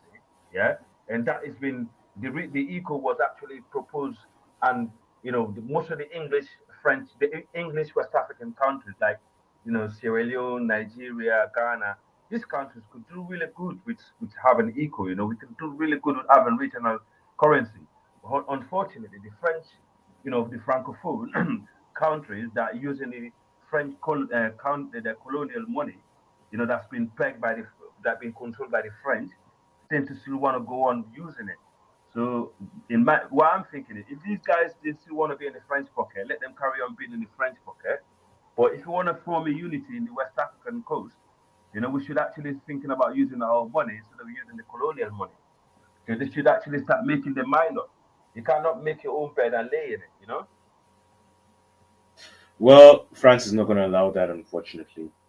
No, but I don't think it's France not allow that. It's to do with the African brothers that are traitor to their own brothers. They will take the sweets just for themselves and give the cola nut to their neighbors. That's the trouble. That's the thing, but even like the president of Cote d'Ivoire, Ouattara, is his wife is a Jew French, so she's Yeah, I she's know that, but really I cannot blame his holding. wife for She's his politics. I cannot blame his wife if he's not man enough to actually love and lead his country. How can you blame his wife? I I will mean, not do that. it's not conspiracy, but In Guinea, our president, our military president, his wife is French, but everything he's doing, he's not doing it for the French. He's doing it for the people of Guinea. oh my gosh, you're from Guinea. That's great, man. Because I No, was no, no. I'm, actually I'm from Sierra Leone, but we have. I'm a Fuller, so we have people in Guinea also. So yeah, Guinea and and Sierra Leone, we are the same people anyway.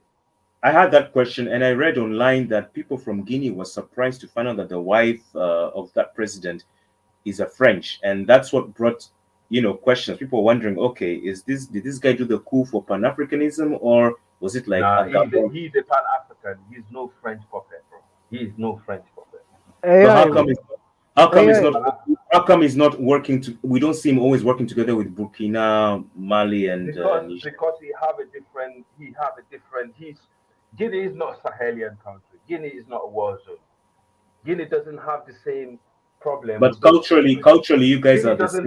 No, Guinea doesn't use franc CFA. Guinea is the only French country that uses its own currency, right? And so he doesn't have the same problem as Burkina Faso, Niger, and Mali. Even though Mali, these people in Mali, they are brothers and sisters. We don't But the have the wife, same I problem. read, the wife, she's not a simple lady. She was actually working for how do you say this in English? The gendarmerie for France. Do you know some French? Like some army thing. The guy was, yeah, but the guy himself was a French legionnaire. He was in the French Legion. I don't know. I don't trust. I don't trust. I trust him. I think I trust him. I think he's a good. So far, he's better than the president that they had in Guinea, which is Alpha Conde. I trust him. I think he's a better president than the ones that we had in the past. The one that they had in Guinea in the past, he was the one that is a traitor to the people. He's the one that was more close to these people that you're talking about, not him. Okay, Yeah. that's good. So that's the trouble we have in the continent. It's about all this misinformation. If there's no evidence of him think people, if there's no evidence to point out that he's a traitor, I will not call him a traitor. Until there's evidence, I will. But unfortunately, it's what I'm seeing in Africa, in West Africa with the francophone. I think not so far the anglophone countries. The anglophone countries try to move on. It's all about having the right businesses coming in and having the right structures. But the francophone, they got more problem in their hands. and they don't tend to know how to deal with it, and at the same time they're dragging the English-speaking countries backward because we are surrounded by francophones. What surprises me is before the white man came, West Africa had like the most powerful kingdoms and empires in Africa. When the Europeans came, especially these French, things have changed. That's why I say I see it. Man, stop it, man. The kingdoms we had was, probably 16th century power. No. That's what I'm saying. Yeah, That's that what was I'm nuts. saying. That's what I'm saying. When the white man came, things But have it changed. wasn't powerful. It wasn't powerful. Come on. No, it was powerful. It was It powerful. was man. powerful. We were The pretty scared of Very Africans. I powerful. mean, If you look at it, if you look at the literally, Mali Empire, the amount of they money were that the Mali Mali Empire. Empire, the Seoul Empire, the Oyo Empire. They were all Ashanti, powerful. The Oyo, Ashanti Empire, Dahomey. Dahomey. They were pretty scared of us. Even They the were. Congo. They Because had if you to look break us now, apart. even now, if you go to African societies, those group of Yeah. Africans that are Yeah. far, that are not like assimilated into the Western culture, a lot of Africans call them backwards. I They mean, what are you are. guys talking No, about? but you see, this is our No, problem. It's our let me downfall. explain something to you. When you have people taken away from your land, one, two, and then you had your land being constantly raided, and then turning your brother saying that, oh, I'm Nigerian, whoever's saying that in the comment, yes, I'm Nigerian. Saying that, hey, you are Igbo. This Igbo person is this, or you are Yoruba. Let me use an example. We have the Biafra War. I'm gonna say that the most terrorist war ever, right?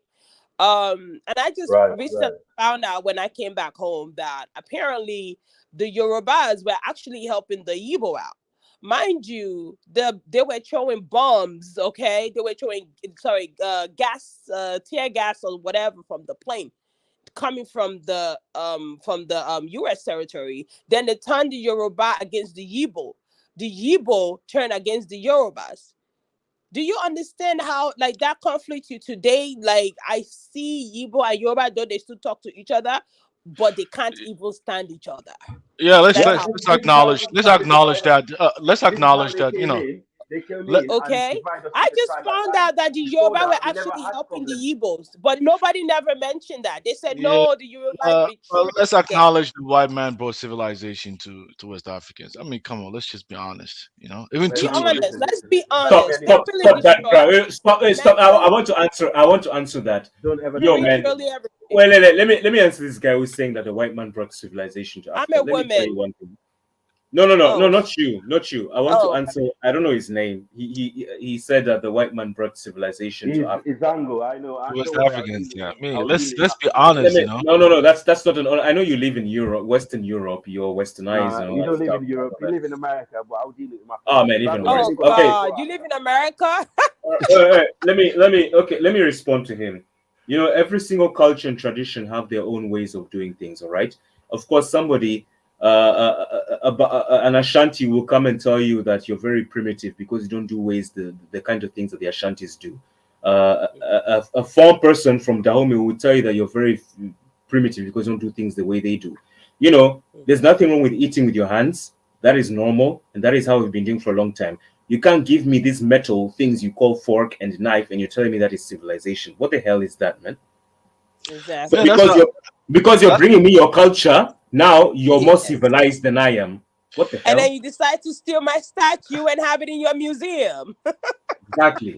Yeah, And but I by the mean, way, democracy I that mean, is being followed by America today was stolen, by the way. Or your kingdom was the first democratic state in ever. You can yeah, look but that I up. mean, the point I'm saying is like African societies were practicing like their form of government was on a small scale level. No, Modern. honey. Oh, No, hold no, on, no, hold on. no. Let It me wasn't. make my Zango, point. No, you gotta calm don't down. worry. Have Zango, you been to Africa? let me and Zango Have you go been? one What on one part on of this. Africa have you been to? Sister, let me and I'm Zango from. go one on this, please. Let me and him get one on one because he is claiming that the white man brought civilization to West Africa. I'm telling him it's no. So let him bring his point, then I'll counter it. Don't worry about him, sister. Go on, Zango. Tell me. I mean, How? Sorry. look at like the modern states that we have in most African countries. Who brought it? Who Modern brought that states. to No, you forget guys? about modern states. No, Modern states. forget about modern states. the modern state in Africa Is today. someone muting my Let mouth? me let me answer. Let me. One mic. So sorry. I just came on to give that that.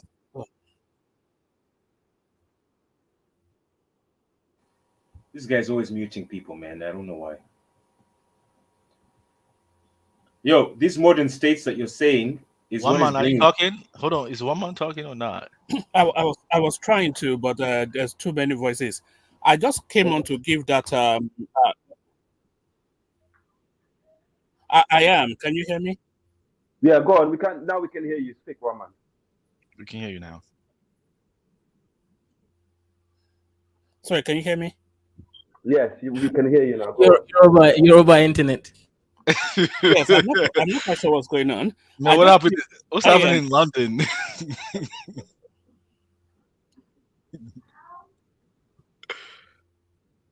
Okay, can I say Hello? what I wanted to say? Can I say what I wanted to say? I mean, the system of governance. You know, I mean, we pretty much learned. I mean, they give you a No, language. man. I mean, the you language have, we're let, not let me tell you. advanced. I mean, Let me we no. just Let me. have to acknowledge the problem so we can move I don't forward. know. I don't know where Yeah. you're from. I don't know where you're from. But when the Oyo Empire was there, they lived perfectly as one kingdom, one empire. Sorry. When Dahomey was there, they lived as one kingdom perfectly.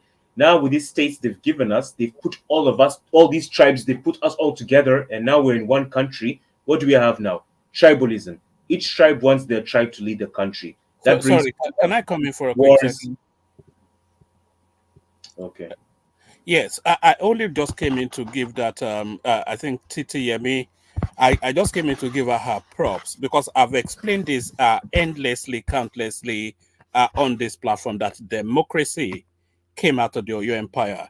I'm not quite sure if she heard me say it, and I hope she did not, because if she did not, I then that's didn't. that. I'm a researcher. I'm a historian. I have to let you out Well, there. there it is. Democracy came out of the, and they're thinking, they're talking about Greece and Socrates. And forget all that. Democracy, in the format that is practiced globally, came out of the Oyo Empire, and and thank you for affirming that. So were they you've heard it practicing? from a second source. Were they practicing the rule of law over there? I mean, it was like the governance Yes. of the So people, by the people, and for the yes. people. The governance of the people, by the people, for the people. So we had a whole king. The king was the ruler. The king had basically governance. I say my language will be different, but basically had his own governance in each city that he rules. And in turn, he also had people that are also in charge, that such as Senate seats that you guys call it, or House of Rep, that basically they curve him when he's trying to make rule against the people. That is why he never had the full control of power, as people who assume the king did. He never, even till today in the Yoruba land, I didn't come from a royal family, but I'm married to a royal family. The king doesn't have the full power. He still has to go through set of people. If I start saying the name, you won't understand. He starts to go through set of people before he even gets to him, and then he say yes, no, and it comes to all his courts. They come together, they talk about it. Once they talk about it, they agree upon it. So it's not like, oh, the king is the king. No, no, no, no. Everything started with your kingdom when it came to that. Yeah, Just but were the people hold were the on, people hold on. deciding the authority? Just to add context to what Titi just said, that council of chief, they are called Oyomese. So there's a pyramid. Yeah, there's the king. One man, you are and a that is what tribalist. that is what you He's a call Yoruba supremacist. no, that is what you call a Did you parliament just say in your Yoruba borrowed. primitive?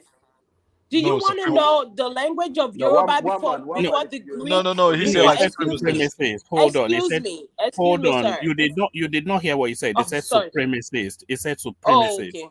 Sorry. All right. It's just really to add this. That structure that TTME just explained is exactly how it is. And if you look at the format, it's what replicates now in all of these democracies that you are now telling yourself that you're trying to copy. You had the Alaafin. You had the Alaafin, who was the head of the whole structure, which is the equivalent of your president or your prime minister in whichever structure. And then you had the Oyomesi, which constitutes what you would call a parliament in your language. And then outside of those structures, you had satellite structures, which were settlements.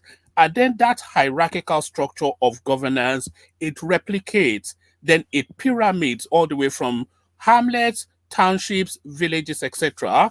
And then it cascades to the top.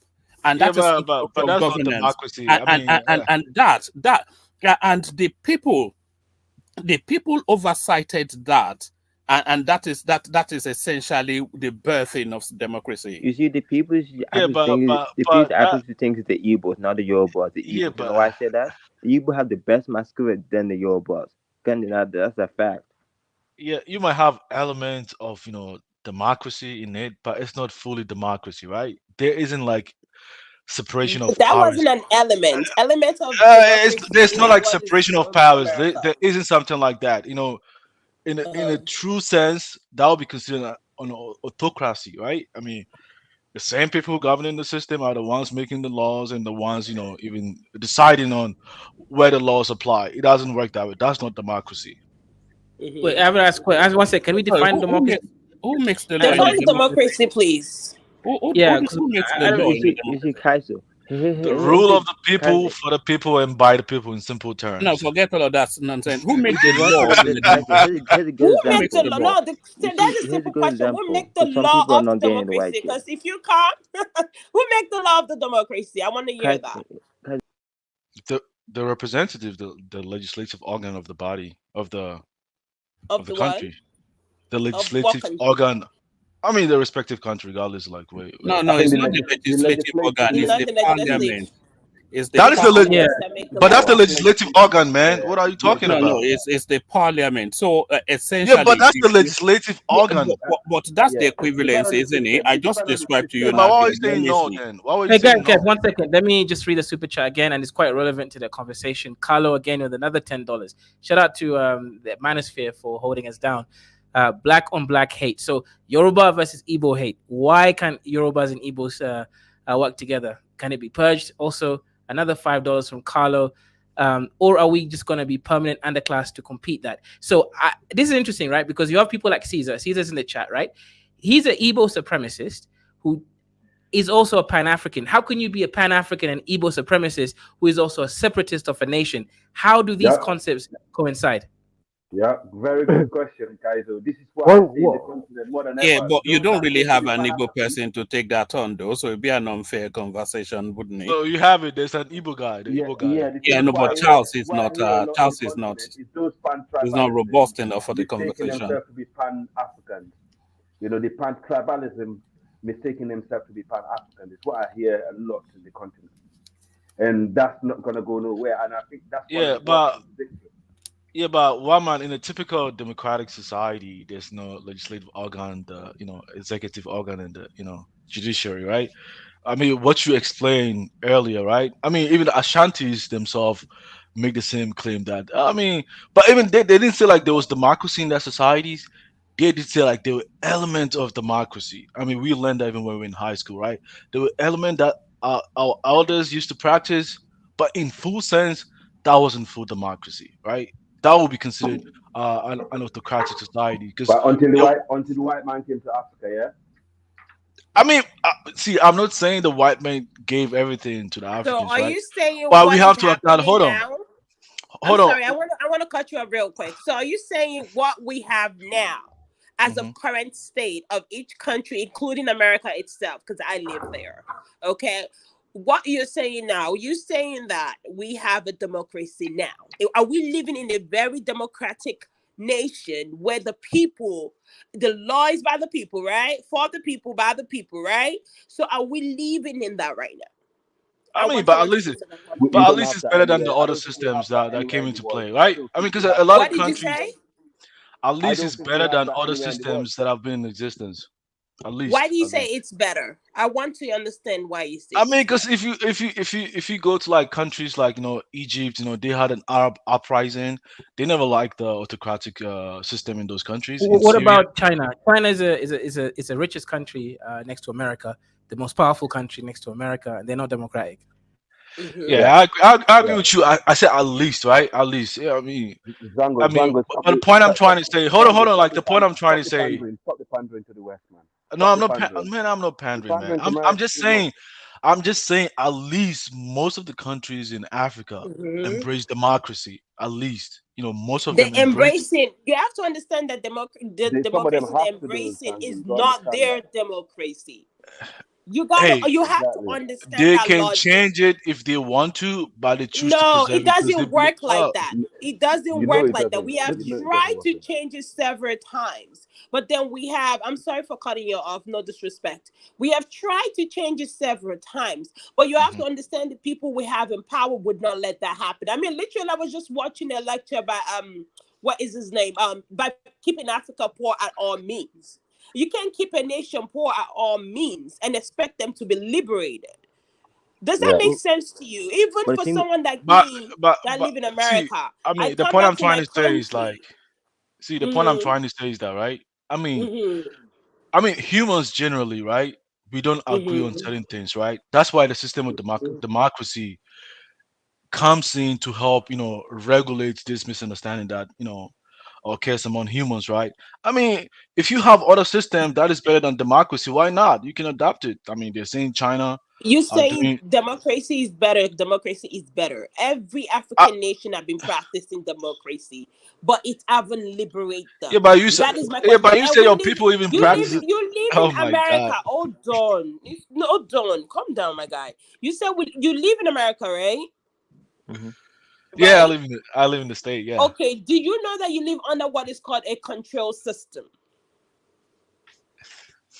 Expound on that. What do you mean by that? Thank you. It's a system that is being controlled by a particular group of people so that you do not cross a limit or a threshold. So you They live are under what controlled. is called a controlled system. Literally, No, but it's like every Zango single know it time very well. I You know it. worked. I'm telling you this right now, okay? The law that you believe is being passed by the people is not passed by the people. You're basically a number in the position of corporation. And I'm telling you this from It's someone that passed I by interned with think tanks, and PSCAG. corporation. Man, are you We speaking to passed me, the law. man? Are you PSCAG, speaking to me? I'm speaking in Man, general. We passed the I understand law, a little bit about you know. legislative process in the U.S. better than Mhm. you do. But you know the You think okay, tanks you and the understand it way better than corporations I run do. it. Go I say a ahead and little bit. I explain. didn't say. I say a little bit than you do. All right, okay, all right. you Let's not see, just dwell on that it's one. not the. Okay, let me be quiet. Explain it, sir. You see, what you gotta get Africa. We're not practicing real democracy in Africa. That's a problem. The West brought this to Africa. We're not practicing in white. That's a problem. Corruption. Our democracy is in paper, but we're not practicing the real democracy in Africa. We're not. We're so They brought a corrupt in system to us Africa. that doesn't work with us.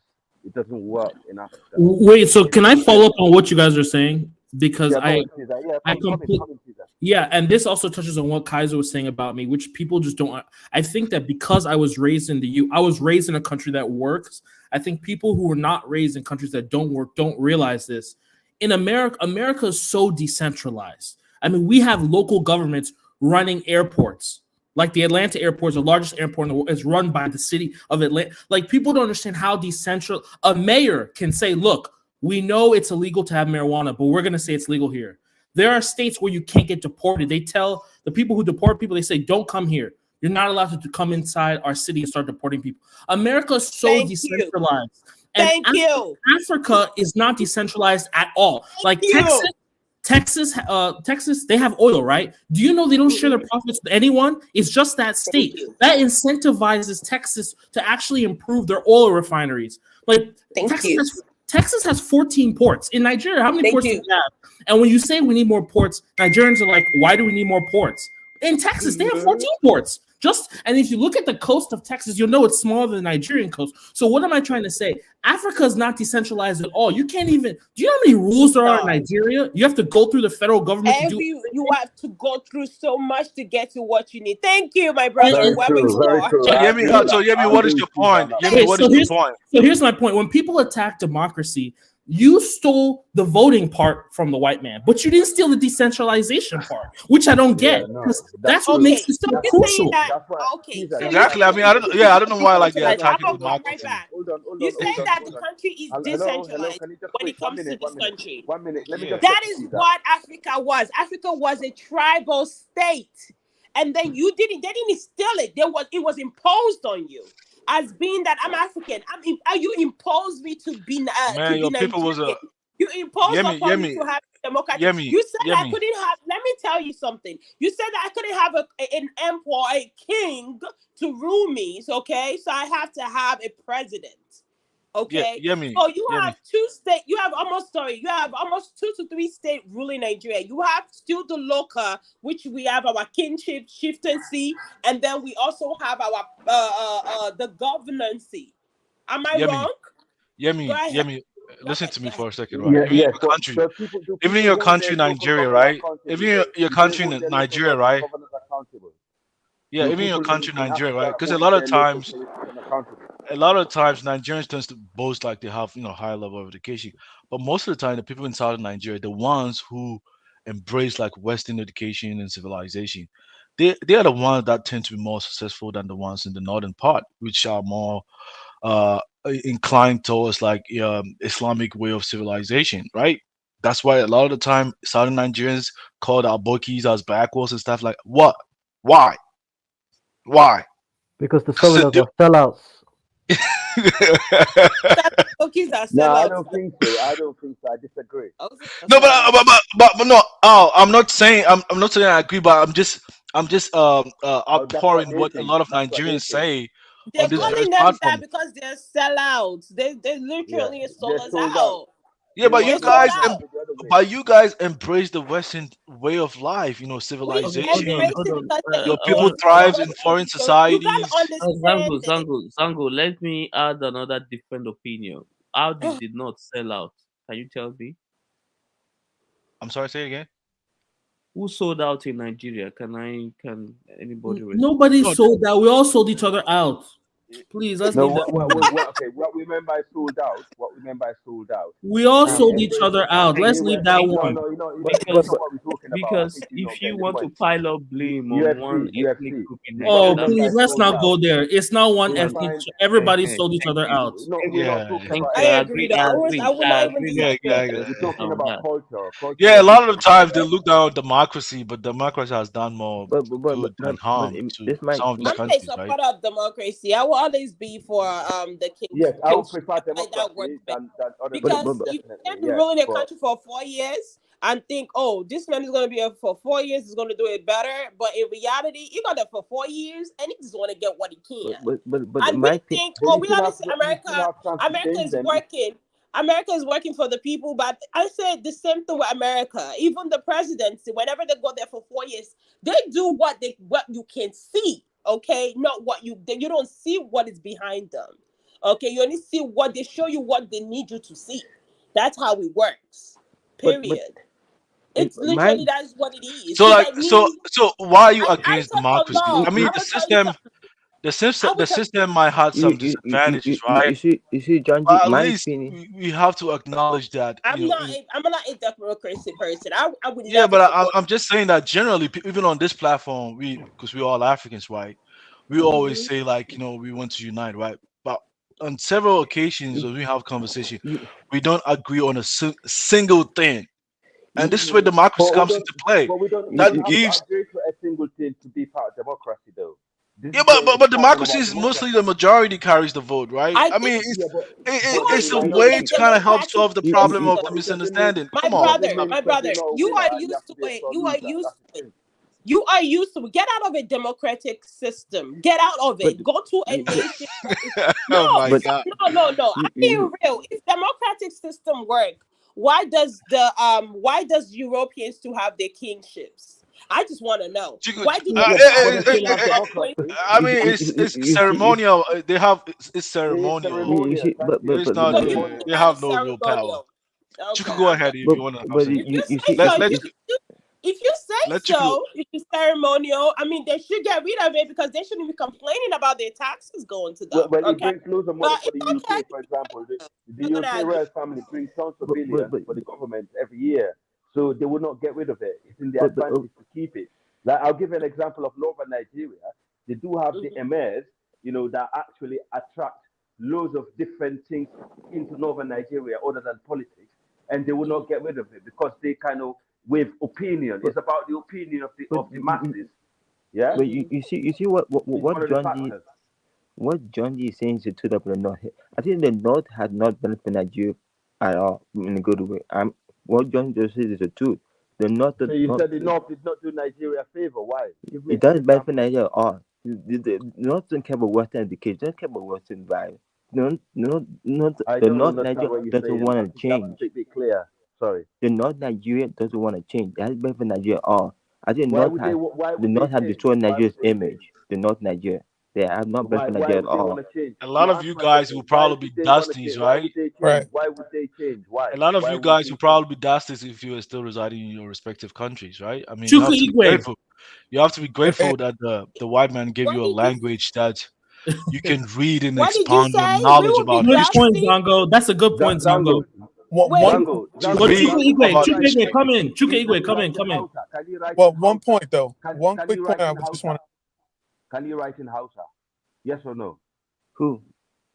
Zango, can you write in Hausa? No. People write their language. Yeah, they use the Latin there. The Englishman taught them how to do that. So what are you talking about? No, the white. Did you just say the Englishman out? Did you? The guy. Did you just say how to write? Yeah, but a lot of your language, you didn't know how to write it though. They came to help you guys how to write. honey? But how come we don't have the language. history? We had an old language. Literally, if you go to your kingdom, it's right there. If you go to Egba, I know, but you never write it down. You never preserve your history. The oracles that we are talking about right now that we stopped believing in. Computer Google is a freaking. I'm sorry, I'm saying that word, but it's an oracle. Google is an oracle. There you go on and But say. you never put it in writings, though. Point here, there's a here that's being missed. We do have a writing system. If we didn't have writing, they wouldn't break down Alexandria. They wouldn't break down all our libraries. Okay, we had a writing system. We Listen had real quick. language. We had the language that broke it down. What do you expect a nation that they broke down your history on?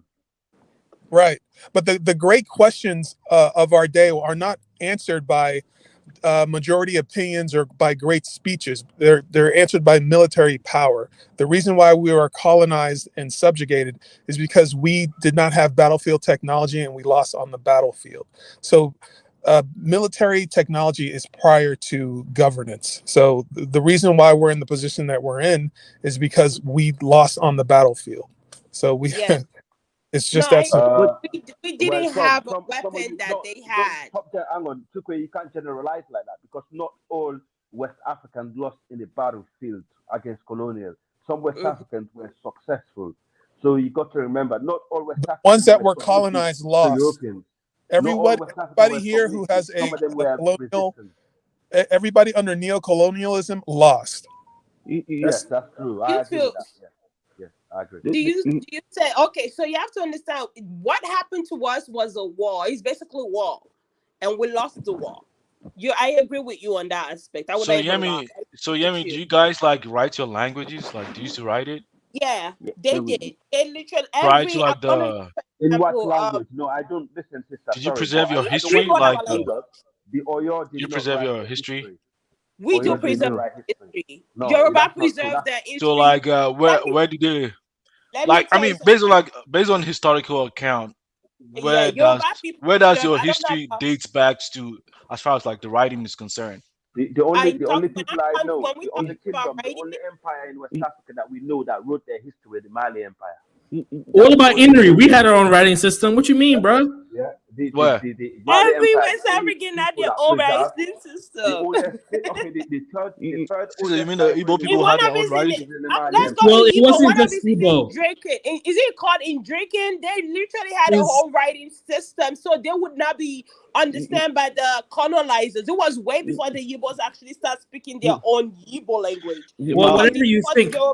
Zongo, Draken, I believe that's what Zongo. comes So from. the Insipidi was a writing system, but it wasn't just for Igbos. It was just that whole corridor. It was shared among multiple ethnic groups. So I can't call it Igbo.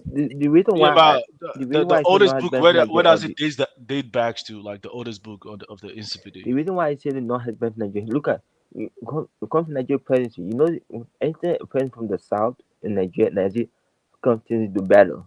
When president from north, they come to do wars. That's what I'm saying. That's not This is true. why I said That's that. not true. That's not true. I think you're That very is biased true. in your opinion. Look I at know you're But hold on, biased. hold on. I asked us, Caesar, I asked you a question like the Insipidi language, like in terms of as far as like historical account is concerned, the oldest book where would it be dated to? Like, So they don't have rooks. They've found scrolls and stuff like that things have been written on. They pointed back to 400 AD. But books, I don't know anything about books. I know they wrote on doors. They wrote on walls. It was like it's like, you know how you walk around Chinatown and you see like writing on restaurants and stuff. It was that kind of style. It so wasn't. hold on. So you guys mean to tell me? You guys mean to tell me? Let me tell you something. We stopped Hold keeping on, hold records. on, hold on. You All guys our mean to things- tell me? You guys mean to tell me your language system? If you guys were still using your language system, you'll be much more exposed compared to like this English language. Is that what you guys are saying? Exactly my point. Exactly. We would be way more I'm done knowledgeable. with you guys, man. I'm done with you guys. Well, no, Zongo, you have a good point. Obviously, I can't pretend like We will English doesn't expose you to more knowledge. Come on. Do you know English this? doesn't expose you to any knowledge, to be honest. John, you probably know this. Igbo, Dude, Yoruba, English, do you even know the Englishmen speak a complete different English from what we are speaking now? I understand Do you know guys that? better through the English language, man. Like, let's not pretend, you know. We are better through the English language. I'm saying like we are even learning to understand ourselves through the English language. We are reading history about Do you African know that the history Igbo? through the English language. John, So do you know you're the telling me that a wrote the civilization? history and had a library was the Mali Empire. You The see, rest John, did you know the Igbo Yoruba is one of the Igbo Yoruba people are one of the oldest people in Africa. Do you know the Igbo Yoruba are one of the oldest language? They live here BC, the Igbo and Yoruba people. Their language have been here for so many decades. The Igbo and Yoruba. The Niger Congo language been there for a And long we time. keep It's not just Igbo and Yoruba. It's the Niger Congo changing. language. It's the Congo Niger Congo language. Exactly. So stop coming The here and Congo trying to be Niger, like supremacy that over your tribe. Congo Niger Yeah? and the area. It's not Niger Congo Yeah, language. but Niger guys, Congo, there you go. I'm an African myself. I'm not look. I mean, I'm just stating the obvious, right? Don't let's not take it personal now. Sometimes we have to acknowledge the problem in order to embark on trying to find a solution. I mean, this is the point of how this The kind of day that conversation, I'm right? gonna tell you this, the day that all of let's say this, let's assume this that no colonizer or any type of colonizer having come into Africa. Let's just assume. What do we believe Africa would look like or be like? Let's say we never had any slave taken out, we never got colonized. We were just there, The living. Mali Empire would have been so successful. The Mali What would Empire have would have been so successful. But Mali yeah, Empire? me and you today, yeah, You'd me and probably you you today. still be living in those old ages, you know. John, You feel like we would have been no, we what would language do they not. speak in Ghana? If we're supposed to hold on. Was So if we're supposed to imagined. be living in those old ages, let me tell you something. Electricity was created by a black man, okay? Yes, it Yeah, was but that's a before but that's a Washington, before but so that's a much. No, hold on. electricity is a Before it was recent. stolen. Let's hold on. You're jumping. It was created by them, right? Let's hold on. We had the vaccine. Actually, the what is it? Chickenpox vaccine was created by a black man. It was stolen. Many more things was created by black people, and this is just Yeah, African which Americans. Hold on. which black This is people was African that? Americans. This is African Americans that were living in The in The US. US. Now, hold on. And Then what we now language have they use? hold What Let me language they on. use to make that wait. vaccine? Let me correct her. The vaccine was created by a Ghanaian who was a slave taken to America. Taken to America. Oh, thank you for correcting me. Thank you. You see that? And that did he have the knowledge of the Englishman before he created it? I just want to know because from history when I read about him, he did it. That's all good. I think Zongo's trying to What say, which I agree what with, is Zango that don't English understand. is the language of science in the modern day. English is the Yes, language of that's fine. science. We just have to Zango is admit that. correct English on for that point. me, I English absolutely for agree me with is him. a Yeah, Caesar, language. Caesar, they're The not gonna Caesar, get language it though. of. They're not gonna get Caesar, it. you're incorrect. They're not Okay, if gonna you say get it. so, What do you I mean? will not English is the support But them. language of English, science. English Come No, on, is it's guys. not I will English Greek. not is a support very No, but it's them. not powerful Greek. language in this day and age. You can't deny No, that. it's not Greek. English, It's English. Come on. People think. English No, is a but very. you know the But Greek alphabet. Did you know it's used in science Oh, and bro, mathematics? give me a Yeah, break. but it's in modern day. I mean, it started from somewhere, but in modern day now, I in mean, the modern let's day acknowledge the language obvious. and But Please. you Modern culture, yes, day. I agree. Yes. The but world is You guys, collaborating in English. Python is basically English, for God's sake. I'm talking about the okay. Greek alphabet. Why is it But used in but but mathematics and shit? But it's why the can Latin, we in the West Latin, the Africa? Latin languages became Why bigger can and we became more in West? powerful. It's the Latin languages became bigger and more powerful, not just English. But But the issue let's I get have to the with point. Africa, why can we in West Africa speak our language as a official Why can't language we? like doing East Africa? Exactly. We should do in West Africa Yeah, you just have to because Because they're develop the fighting. English language. Yeah, in because we order to English haven't do wasn't that, developed something. if hold on, hold English on. was never conquering to us, if I conquer Yoruba into you, you would say Yoruba liberate you. If a Yibo might conquer Yibo language into you, you would say Yibo language liberated you. That is how it kind of worked. They But conked English into you. They forced you into speaking it. yeah, They wrote books in this language. I mean, literally, the white man said, if you want a black man not to know their history, just put it in a book. How would yeah, I be able to read an but English but language but that but but, I but, never but spoke? wait, that's the But case. aren't you Can, No, that's debunking? just the Aren't you question. debunking yourself though? Let me Wait, not just no. I never spoke English, so and I decide. Okay, let me say I'm the colonizer. I speak but Yoruba. I'm but but coming but, after you. but, I wait, colonized you. but I wait, end up teaching you the oracle. but I end up wait, teaching you the way of the Yoruba people. You're going to say Yoruba liberated you. but here's the Yoruba issue. brought you together. If that's the case, then why did East Africans who speak the language as official language, the never language? Why is that? That's the case. Hmm. Why does East Africa who speak the never language as official language? Look at Ethiopian, speak Ethiopian. But Kenya but speak why Swahili. do we Why is always that? I always want to why ask that okay, question. hold on. Guys, why do we Hmm. always worry about non-issue instead of us to think about how to expand and develop our economy, build our nation? We are worrying about language and tribe here. and try Is to that say going yes, to oh, solve why describe anything? that? Why describe that?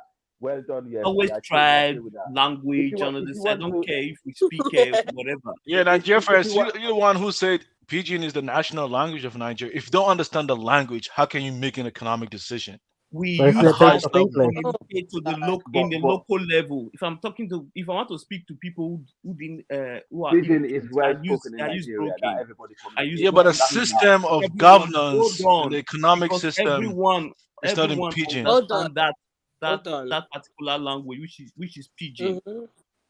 Yeah, it's like a national spoken It's a language. national Like we language. speak Yeah, but Creole. the system Yeah, of but governance We and have to economic come everybody in up with system, Nigeria people. financial system are with is that. not in Pidgin Zongo, language. And Zongo, I Mm. want to make a but It's suggestion. in English.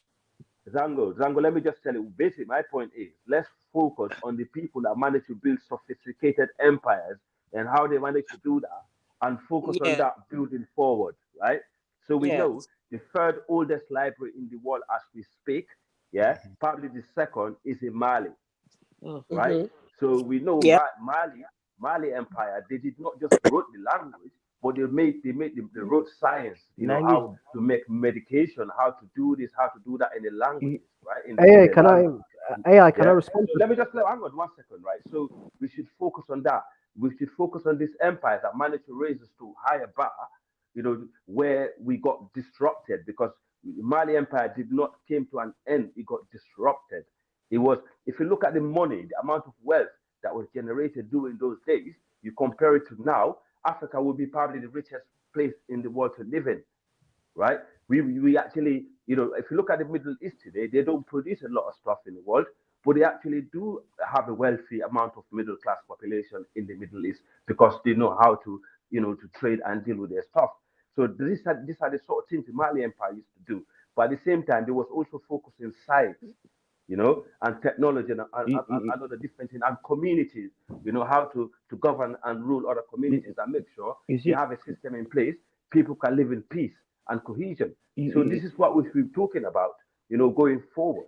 Not language. talking about some ornaments that was built thousands of years ago, which language is actually more better than the other language, and which language language does is matter. more than the other. Just Language. listen. Hey, So look at AI, moving but forward. AI, you know, AI. Yeah, go on. Yeah. I wanted to respond to you about Mali's civilization. Why couldn't Mali, even though they've written their own books and that, why could they not develop their own writing system? Like everything was based on the Arabic alphabet. But those people, if they had their own indigenous alphabet, they would have been more sophisticated. You know what I'm saying? Like if you look at, for example, the Enko script, that's the most dominant script in West Africa. The Enko script that's used in many languages.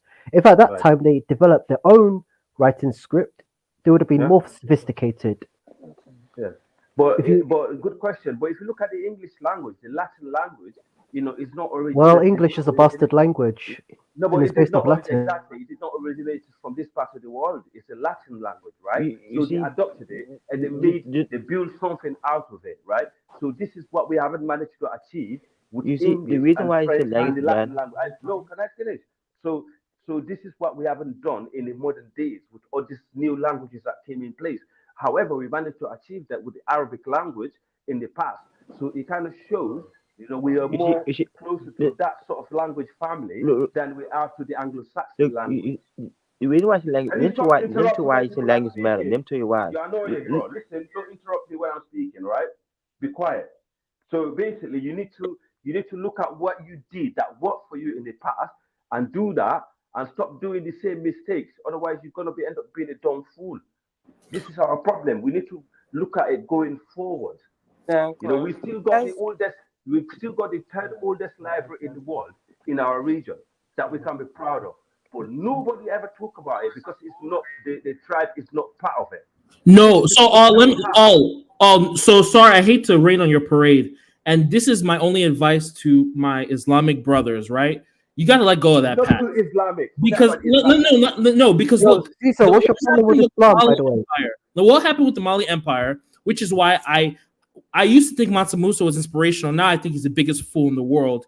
He dropped so much gold in the Saudi Arabian Peninsula that, oh my God. I mean, what if he used that gold to buy guns, right? So I don't think these people, when you have an empire, you can't build an African civilization that's beholden to another civilization. You look at them like they're gods or whatever like that. It's weird and it's just not possible. Look at the Chinese. They follow their own religion. Wait, let me finish. The Chinese. Wait, let me finish. Let me finish.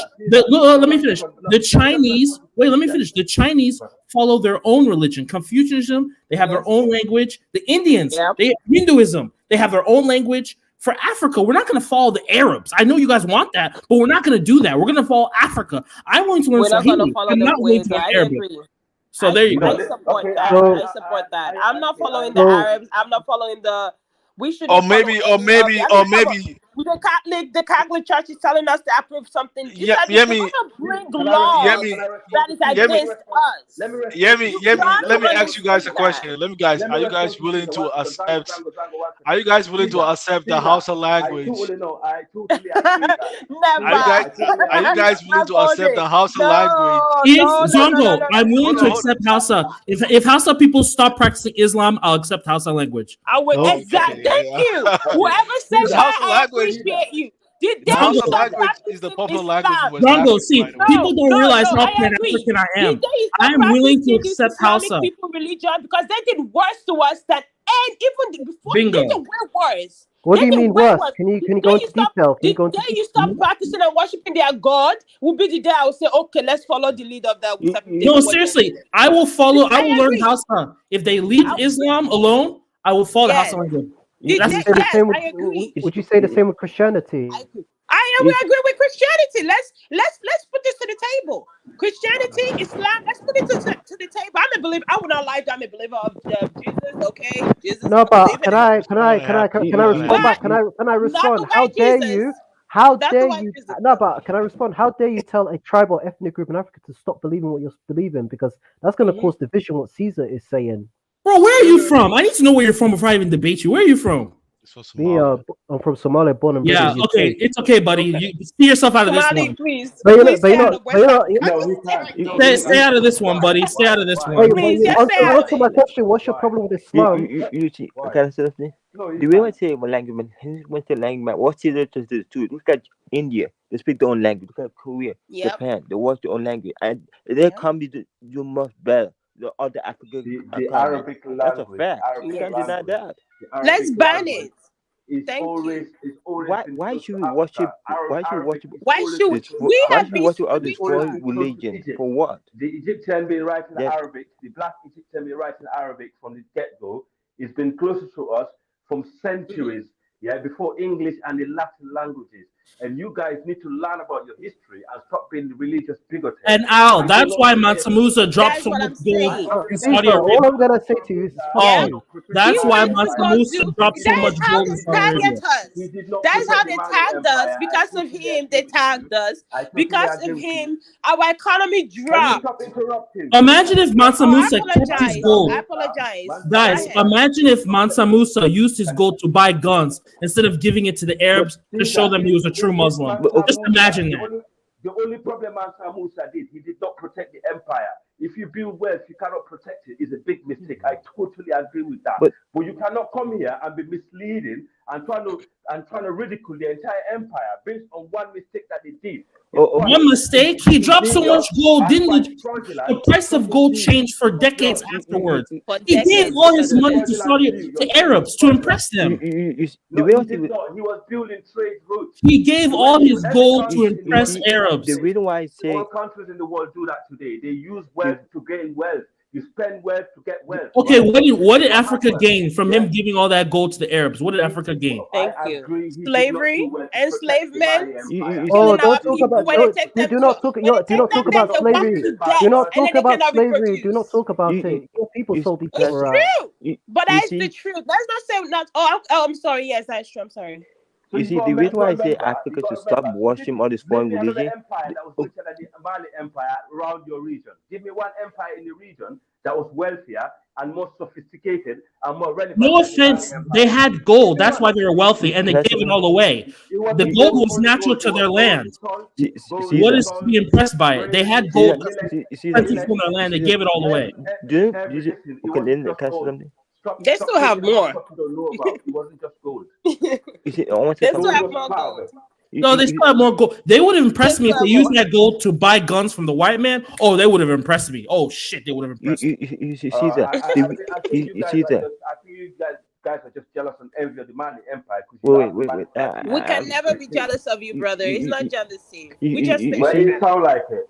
No, but he's Can I saying say that something? instead of giving the gold for free, why couldn't he use the You see, I gold want to say something. for You see, gunpowder? Zango, I totally agree. You see, can I say something? The reason why I say Stop interrupting me. His biggest mistake was he did not secure his empire. But He can I was say something? shortcoming for that. I totally agree with that. Want to To say something? say the Mali Empire was so bad, because he did not protect his empire after everything that he done, all the greatness that we are seeing from the Mali you see, can I say Empire something? is wrong. You see, And now you can carry on blabbing because no one's not understanding. you see, let me say something. The reason why I say Africa should stop watching this foreign religion, the British brought Christianity to Africa by slaving our people put into ship. That was the British people did. They went to Africa, brought their own religion, and slaved our people to ships. That's why I'm talking about this Bullshit. religion. Slavery has always existed in Africa. Yeah, know but they that. use religion. This guy, slavery never existed in Africa. Of course, it existed in Africa. You're telling me in East Africa, West Africa. Can I correct you? Okay, listen. No, I don't know what the fuck you've been reading. Slavery has always existed in Africa. Can I talk? Yeah, the Arabs came and took us as slaves. I know, but let me say one thing. Within Africans themselves, Africans were not killing each other, not enslaving each other, like the empires were doing. Let me talk. Don't tell me about this. No, just listen, man. Come on, just listen to another side of the story, man. For real, you could be on research, and if I'm lying, you can correct me, man. So what I want to say is Africa. Listen, carry on, but you're bullshit. Yeah, Africa. Let him say his point. Okay, go ahead. Thank you, man. Africa never used slaves between themselves. Yes, they first sold them to the Arabs. That's true. And then to the Ottoman Empire, and then later on to the Europeans. But within themselves, they were doing a sort of indentured servants, okay? Even that kind of the servant could even marry somebody from the royal family, okay, and that guy could be free. And then they were basically indentured servants for like 6 months or 1 year, and that's it. It's not like how chattel slavery in the US where you're a slave forever and ever and your child is born a slave. Nah, man, that didn't happen, man. And then I'm hearing these things of people saying that in Africa today, because we have these, we call them house helps, that we're still using slaves today. What the hell is that? We are paying our house helps money, and they eat our food, they sleep in their rooms. What is all this nonsense, you guys, man? Come on, man. Yeah, but it's all British Yeah, servants and slavery. yeah, but you're still exploiting them though. Like you're We paying want them minimum Exploiting wage. how? It depends on the family. Exploiting them how? Me, I grew up having house helps. We were very friendly with them, man. They were part of our family. If they have a better economic means, they wouldn't take that job. Yeah, we paid them good money. That's what I'm saying. It depends on the families. But anyways, just to respond to DR, You have made in history. America though. The rich use made in America, so I don't know why we're against that. And the sad part, Some people say against. they But just call to We tend to look respond at to DR, Africans, but we don't look at the ones of the Western world that they're doing. Literally, a family was just crying over a maid they had for more than how many years? The kids are 30 years old. and the sad part, the West yeah, require, DR. I hope you understood my you response, see, man. and the sad Africans never part, use slaves within the sad part themselves. of We use this, servants. Yeah, we didn't. the sad part, the West require our own culture devilish. Why? When you put your own culture to our land and tell our people, how can you do that and call our culture devilish? We shouldn't. As I said, we should not worship the West. You came to Africa, tell our people into ships. What? Ibo, I have a question for you. Are you Nigerian or Liberian? He's an evil guy. He's an evil guy. I struggle to even understand what he says, to be honest. But No. I mean, well, I understand what he says. Please let him talk. Yeah, Nigeria, but I'm not happy with it. They slip by people and put them to shame. That's why Africa should stop watching the West. They destroy Africa. They destroy Africa. But Shouldn't worship Ebo, them. but who put their people on the slaves? Like who enslaved their people? You do The realize Jews. no. Yes, the Jews and the Africans played a role in slavery, but the Africans sold out their own people. Like Ebo, did you know that your people were warring with each other and they were selling each other out? Do you know that? You probably do. Listen, DR. Let me answer for Ibo, please. Let me answer. DR. No, because There's what you're saying is it's very naive. It's very naive to Africans to think that there was no yeah. slavery. What side are you on, DR? Are you on the No, Arab let me side? answer. Caesars, calm I'm down. not. Calm down. Jail, you can handle it. Jail can handle it. Let me. DR, let me answer, okay? DR, okay, before I answer, just answer me just one question, please. Where are you from? Eritrea or Ethiopia? No, I was born and bred in UK, but from Somalia. But it's very naive to think of Africans were not enslaving each other, whether it's indentured slavery. It doesn't matter what type of slavery it was, but it's very naive and dishonest to say that Africans were not enslaving each other before foreigners came to the continent, because they Then that existed. means you didn't even hear what I was saying. I'm saying that it was indentured servants, and they were only working like that for 6 months or a year. And I know, but slavery is same slavery. indentured servants could marry into the royalty and get freedom, and that practice happened so much with the Akan people. I'm partially Akan. Where in America could a slave marry a white man person? Allowed to marry other slaves, and slaves were also allowed to marry other slaves. So you need to stop blabbing and making excuses over, exploitation. I didn't hear what you said. I said, and even in America, slaves were also, like some part in the Caribbean, slaves were marrying other slaves. So you cannot give that. You cannot lower the bar. What you're trying to do is trying to make excuses for slavery or for exploitation. I'm not You talking about understand? slavery. I'm talking about indentured servants that happened in Africa, and I'm saying they married into royalty, and then they were only working for 6 months to 1 year. It was not a permanent. It was not chattel slavery like in the Caribbean or in America. Yes, we have servants in Africa. Yeah, it's always been a thing, and people like the middle class tend to keep servants, but it doesn't make it right. Are you saying Anyways, that let me answer. Okay, have his servants at all? Is that what you're saying? what I'm trying to say, if you have for example, if you have a child that is a servant and that child is not going to school, you're robbing that child's future, right? That is that. So then we should focus on that particular family. That's kind of why we need to focus on how to build Africa or West Yeah, Africa. that's what I'm trying So to. that way we can have This is law where we in should be focusing place, on how law in to move forward law from here, not just dwelling on the past.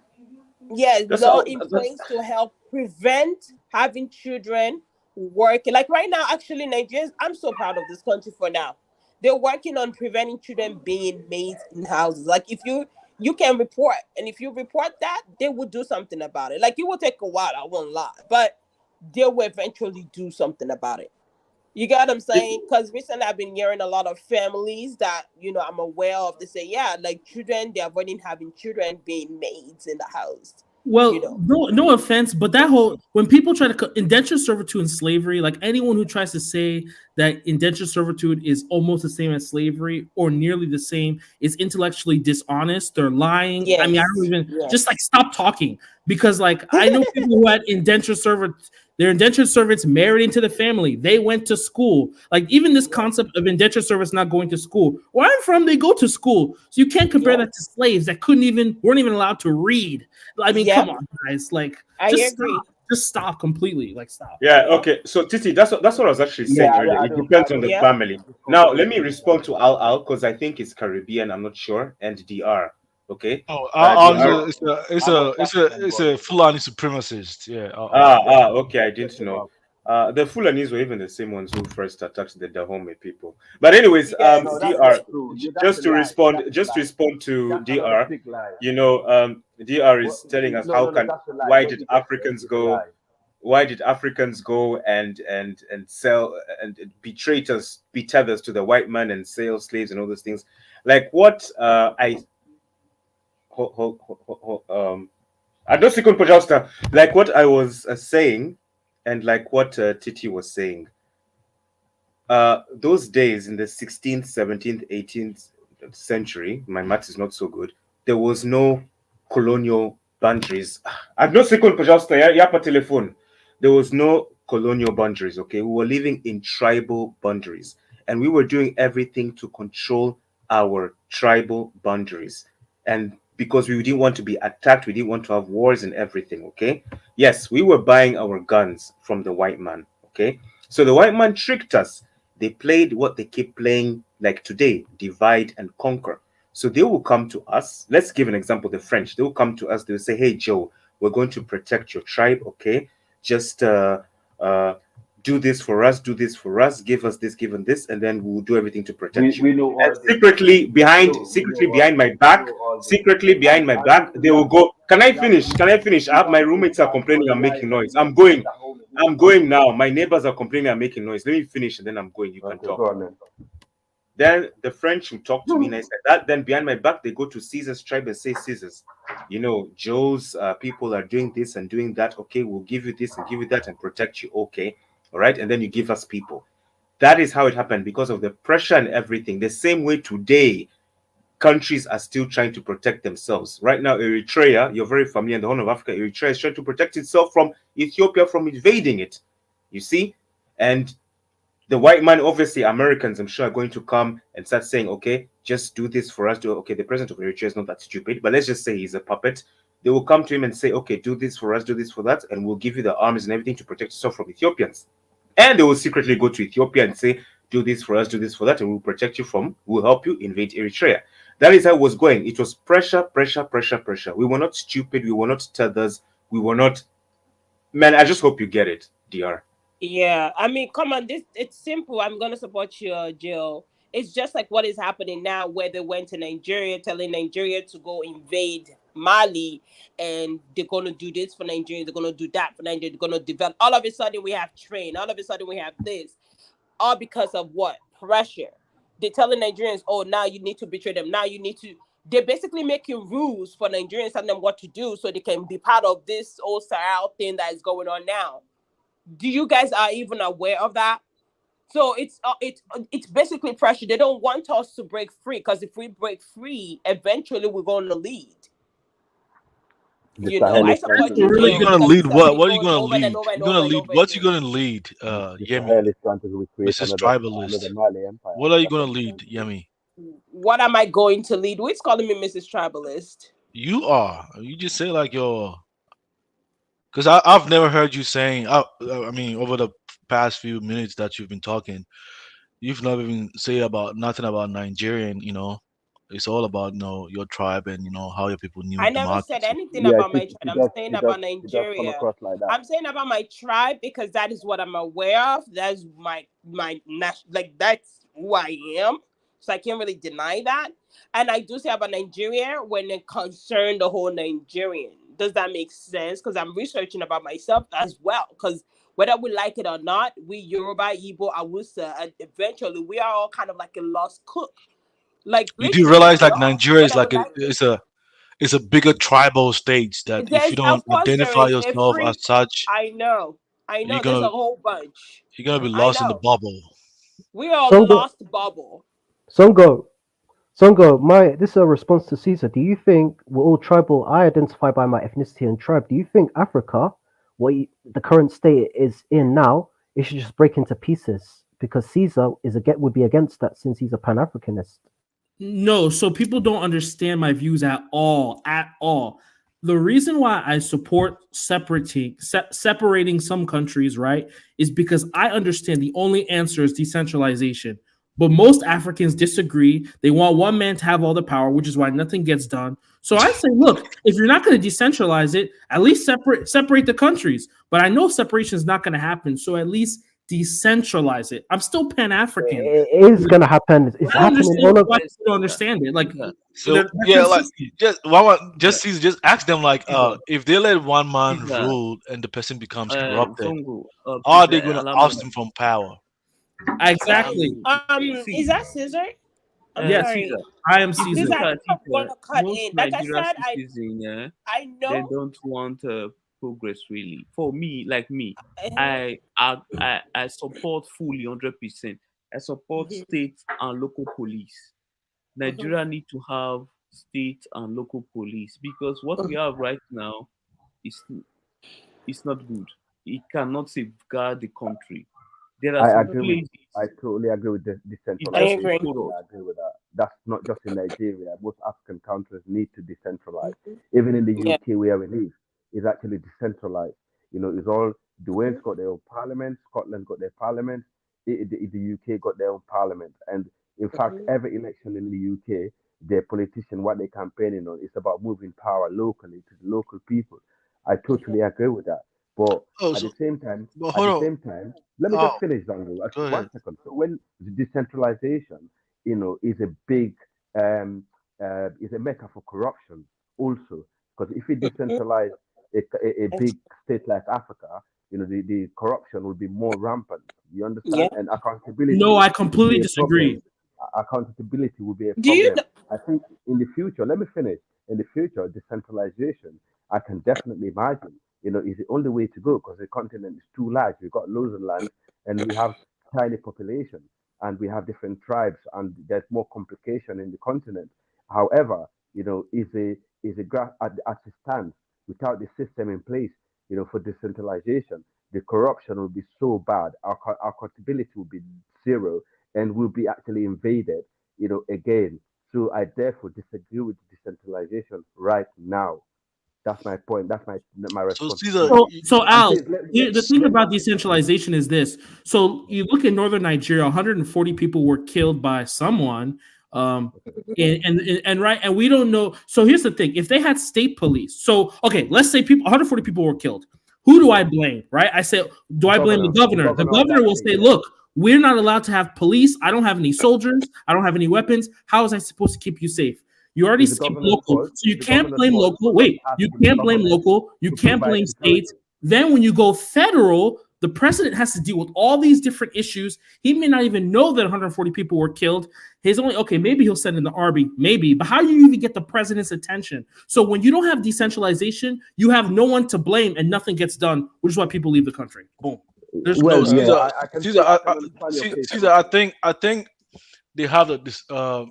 I mean, most countries in African society. I mean, I wouldn't say like all right, but some are decentralized. You know, it's just like they Some don't are have decentralized. Which they ones? don't I have. know Nigeria is I not. mean, Which ones are oh, Nigeria. decentralized? I mean, they have local You don't governments. Come on, understand it. No, You don't having they have. local understand it. government is different. You Hold don't on. understand. Decentralization means Caesar. a local government can Caesar. actually do something. You can talk Caesar. in Yemen. They Yeah, don't Yemen. have that. They don't have the Caesar, adequate calm down. resources Hold to, you on. know, Yemen. Hold Anyway, on. Come in. exactly, Zango. I Zango, that's wanted my to hear point. the men talk. Hold on. what, I'm sorry. Go ahead. So stop interrupting one another, please. Yeah, when one person is talking, please let him finish. Then he can come back. So Caesar, you get because we're talking about decentralization now, Yeah. and that's a So very interesting topic. Yeah, go on, Caesar. or the I don't even know where I was going with that. So the thing is, you don't have anyone to blame. Like people, this whole police thing, or like there's no road. Okay, I want to build this road. Who do I like? I think just this year you weren't allowed to transmit electricity. States were not allowed to transmit electricity. I don't know why they weren't allowed to build railroads. I don't know why. I don't know why there wasn't a thing. So who do you blame? Everything is to the federal, the executive branch. One man, But Bola to, Tinubu. hold He's on, the hold one on. man who makes all Let the him decisions. finish. Come on. Caesar, What's up, if you bro? want to build Yeah, let anything in Caesar, you Nigeria finish. as Caesar, a you finish. state, No, I let promise you, Caesar federal finish. government will Caesar approve finish. it for you. Federal government hardly deny any state of anything to build any construct any project like railway or anything. It is just that the leaders, the state leaders, are not doing anything at all. Well, we don't know that because some of the governors are saying that the federal won't let them. I say just let them do it because in the rest of the world, states don't even have to ask for permission.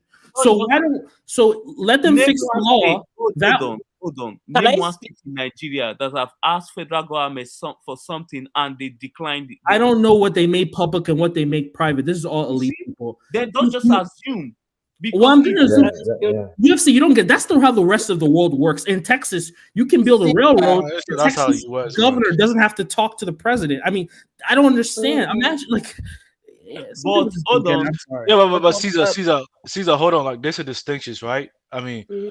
there are certain projects that that have been carried out by the federal government, like let's say like the interstates, like highways, right? I mean, it's not backed by the states, Right. right? It's a Right. federal project, right? But, Right. but obviously, like the state projects should be, should be carried out by the state government. The thing I is, do agree. we have like the data to back that? In fact, they are really doing that because I know, like in Kano State, they've been building some roads over there. Was it backed by the federal government or was it like by the state? Even in Lagos State, this um, um, developmental roads that have been built over there, was it done by the okay, governor let me of the? explain to you. If a It's state government governor money. wants It's to central construct government. a Yeah. federal road, he need to seek approval from the federal government to go ahead and do the road because the federal Right. government is going to pay back whatever they spend on building that road. It's Oh, like Right. you that. you mean for state related project, or you mean like? No. See, maybe your federal road in your state is bad. You decided to construct it, Mhm. but you need to seek approval first because it's a federal road. That approval Right. means Right. that the So federal what about government what about the pays state roads? What you. about the state roads? Huh? What about state roads? So that will No, be dealt state by road, the you don't state need government. approval. This state governor can do whatever he wants. Oh, okay. Yeah, it doesn't need Right. approval. So like, So Can I so like, speak? is the federal is the federal road? Is it what is considered in the U.S. like as in the states like roads like? Yeah, you still have that in the Yes, UK. We have yeah, the local interstate road. authorities in the UK. Oh, You okay, have the okay. local authorities who look Oh, after their local roads, and also you have the government that bring the policies and stuff like that. But however, as I said earlier, you know, decentralization is the best way forward for the entire continent. Where people have their yeah, local But the responsibilities. but country, But Nigeria is but the point, but but the decentralized. point, you guys are but the missing point. What one you guys important factor. Like wait? Okay, go on. What we the missing? states, Songo, the is China decentralized or centralized? I'm assuming it's centralized. China. Decentral. I don't So, know. To be so, honest, I so don't I would know. understand a country like Nigeria being decentralized, but a homogeneous country, why should it be decentralized? Why it's better being under centralized, like with That's what Texas? we've been saying. Nigeria is decentralized. Caesar is very much decentralized. To an Uh, extent, when I was not when 100%. Right. Okay. let me say for To an example, extent. so when you were talking about the issue of the road, like the road being bad and etc., I was talking to a very close up friend. and I said, oh, why is it that they're not fixing the road from, let's say, for example, like I said, I'm a Yoruba, so I'll use what I know.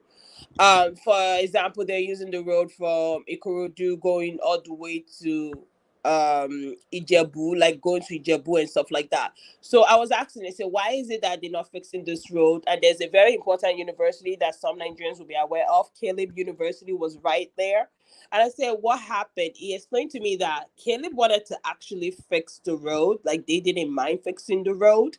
But the problem was the city council would not let them fix the road, because if they get the road fixed, they won't be able to extract money from the higher ups. And I said, so what they do is they patch up the roads, okay? Because I was looking at the roads, it looked funny. They patch up the roads, and when they patch up the roads, they leave it like that for a while. And then if there's a big major accident, they go back to the government, request for more money, patch it up again. So they don't get it fixed. So it is decentralized, okay? It is just that they're not willing to actually do the work. That is why I said I don't support democracy for this land or any type of decentralization. Just like before, we had access directly, like you were saying that you have to go to the local governor, you have to do this, do this. Connection, like it's all about for them is like, oh, connection, who you know, who you know. And I realized that that is a big problem in Nigeria, because it's not helping them. It's who I know. They value this title and this oh my god, tongue twist is late. They value this title and they value this higher hop level kind of mentality that they have. But if you have direct access to all your senator, your governors, or whoever, or for example, like I said, I'm not a supporter of democracy. If you have access directly to the king like we used to, like now if I go to Ijebu, I have directly access to the Ijebu king. Like I can go there and say, Oba Kabinsi, I want to see the king. Good afternoon, make an appointment. Okay, I can make an appointment for like 1 day. Okay, I can go there. And they can see me, I can talk to him. I have direct access to him. I'm not being G blocked like I am, like if I want to have direct access to the president. Does that make sense to you what I'm saying? That's why I said I don't support a democracy like some people do. I'm sorry, if anyone else has something else to say, go ahead. Can I add something? Mm-hmm. Yeah. Okay, so would you say that the West versus China, in terms of like infrastructure projects, would you say that the West or China is in the present day, better able to execute large scale infrastructure projects? Yep. China is way China, right? So I don't way think it higher. has anything to do with whether something is centralized or decentralized. Mm-hmm. I think there's specific things like we should be dictatorial when it comes to like 5-year plans, 10-year plans. Any president that comes on board, any leader that comes on board, whether like I said, whether that be the president or a governor, they should be following the plan that's laid out. Everybody should sit down, figure out the plan, figure out, allocations for the plan, whether that be like a railroad, that's, a cross country railroad or a national highway system, and they should stick to that. And at that point, we're going off of metrics like what are the metrics that you're supposed to hit? If you're not hitting that, you're out of there. We need to think more performance based. All No, this like flexed up, all flexed this, up. You would like to centralized versus decentralized, a good point. Yeah. it doesn't Flex, really matter if you're hitting your metrics. That's So all we that flex, need matters. oh, flex, flexed up, basically the flexed up, problem is like flexed up. Africans have I would say this about Nigerians that No, I come have on, can you let noticed other about my people speak? people. Yeah, after that, Oh, please. sorry Thank for cutting you off. Is you. Yeah. they have what we call a nonchalant attitude within the country. Because even it happens with my husband. I mean, you go from we leave the African nation, you're like, oh, I don't care, and then you come to Western world, you're a completely different person.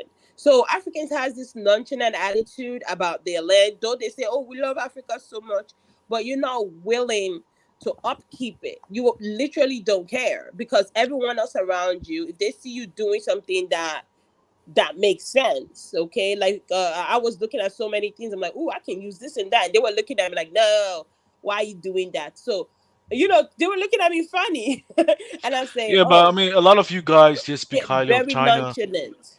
A lot of you guys speak highly of China, but I'm sorry, but I mean, America provides better um, treats even immigrant better than these countries that you guys are speaking about, right? Thank you. I mean, you can come to this country and literally be nobody, and then America can make you somebody, right?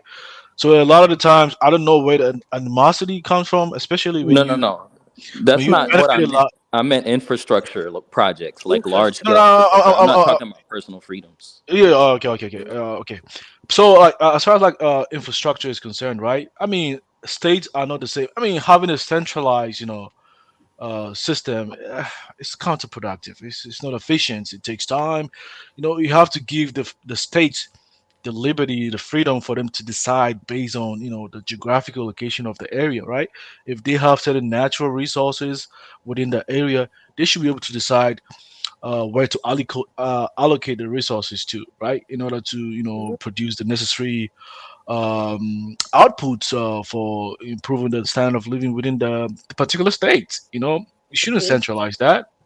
Why would Thank you you, want to do that? Zongo. And I want to say one more thing because people talk about China. I see that's why I don't take Africans seriously. See, you talk about China. First of all, China, they literally combined every single ethnicity to one ethnicity. They rewrote the entire language. They rewrote their entire everything. If we try that in Nigeria now, every tribe is gonna say, "Oh my God, I want to keep my culture. Oh my God, the Igbos are trying to dominate me. Oh, the Yorubas are trying to dominate me." So stop it. You're not China. You're more like the U.S. than China. So just stop it. No, The I agree. Muslims, the I agree. Muslims are gonna start crying if we say no more Muhammad. So why are you They pretending will. like you want to be like They China? will. We cannot be like China. We too weak No, to be but like I China. We're too wasn't much talking about. African. Now let me finish. Let me finish. So I don't No, want you're what talking I'm about saying to be infrastructure. Let me misconstrued, finish. right? Wait, Flexed Up. You're talking about infrastructure. Let me Go tell you ahead. something right now. Imagine you have a classroom where you say, "Look, everybody here, here's your test. You fill the exam out and turn it in. You get the grade that you deserve, right?" Or you said, "Hey, everybody, you guys get one test and you all work together on the test, right? You have to agree on each answer." Aren't you going to have lazy people in the second one? You're going to have a bunch of people who don't answer because they know the smart people are going to answer. This is why decentralization works. Every single state is responsible for doing the things in their state. If you want to do this whole centralization approach, you're going to keep getting what you've been getting. Boom. No, I agree with you. In terms of Can I say? decentralization, Can I I say agree with something? you on that aspect. But Can I say? Can I say what I'd something? like to add is there needs to be decentralization, but there needs to still be some sort of centralized plan. There needs to be some sort of Nigeria is aim when it decentralized. comes to Flex up. It can be like the what each US. party. The US is highly decentralized, but we're all American. Yo, Boom. Caesar, For do you know example, how the U.S. is? Do you know how the U.S.'s national highway system is a product of the national government? Wouldn't Yes, you say that's true? FDR. I'm aware it's Right, FDR. Yeah, I'm right. aware of it. Eisenhower, actually, Dwight D. Okay. Eisenhower. Eisenhower. But Okay, fair. What? like, um, I don't know that would have necessarily happened if it were for decentralization. Even though I do agree with decentralization, I was using infrastructure as my specific example, national No, infrastructure. flex up. America is already decentralized. So you can still have someone come in and say, look, we're going to build a bunch of roads. That's fine. But when Yes. it's so centralized that the President Bola Tinubu should not be worried about what's going on in Jos. There should be a police force that deals with it. So he should be worried about what's going on in China and Yeah, Russia. the police shit is stupid. Like International. I agree with that. Like you need to have state police, local police. Like that's just crazy. No, To look, be honest. you should decentralize everything. And then look, if you decide that something needs to be centralized, then you centralize. It's a different approach from centralizing everything and then only decentralizing it when things break. Guys, can I say? I wanna respond to Guys, Caesar. The reason can why I most say? Can I say Nigeria are something? hold on, most L- opposition See, let me are give you a typical example in the U.S. Right? So there was No, an guys, I have less to go. Can I just? hold I on, have to go. I Joe. have to go. Let me just say something so that Yeah, I'm going now. I'm leaving now, so I'm not staying, please. My I neighbors think are the panel complaining. is really disorganized Oh, today. I okay. thought Go we ahead. should start Just letting people make your speak point. Go ahead, when Joe. it's their turn, and I Yeah, think that's quite sorry. uncivilized. My neighbors are complaining. I don't know why these neighbors are making noise. Tomorrow is New Year's. I don't know why they want to sleep. So, sorry, I'm going to change the subject, but I just wanted to ask one question to DR. Uh, DR, do you think that the Black Hawk being brought down has brought some sort of pride to Somalia? Is it something you're proud that they achieved, that they managed to defeat the Americans? Or is this something that fucked up the nation and brought it completely down? I'm actually divided on that one. Okay, thanks for the answer. All right, guys, it was nice chatting with you, man. Have a good night and happy New Year's. So I Take care, man. want to say something. I want to say Happy New Year. something to give people just a proper perspective, right? In the case of the U.S., like I don't know, like if you guys heard of like the Clean Air Act, right? When there was pollution some years back, it killed a lot of people died from pollution. So like they had an act, right? It was into play, right? So the EPA, drafted the rules and regulations to control air pollutions in the country, right? So the EPA make the rules, and then uh, it ensures like the states across the U.S. adopt the rules, or the states have their own right to either adopt the rules or can make even the rules more stringent. So that is their own prerogative, like to decide if they want to adopt the same rule as EPA or makes theirs more stringent. In Washington State, for instance, they even decided to even be more stringent. So they have that flexibility. So the idea that the system, like some of the systems in the U.S. is bad, it's not really as it may seem to a lot of people.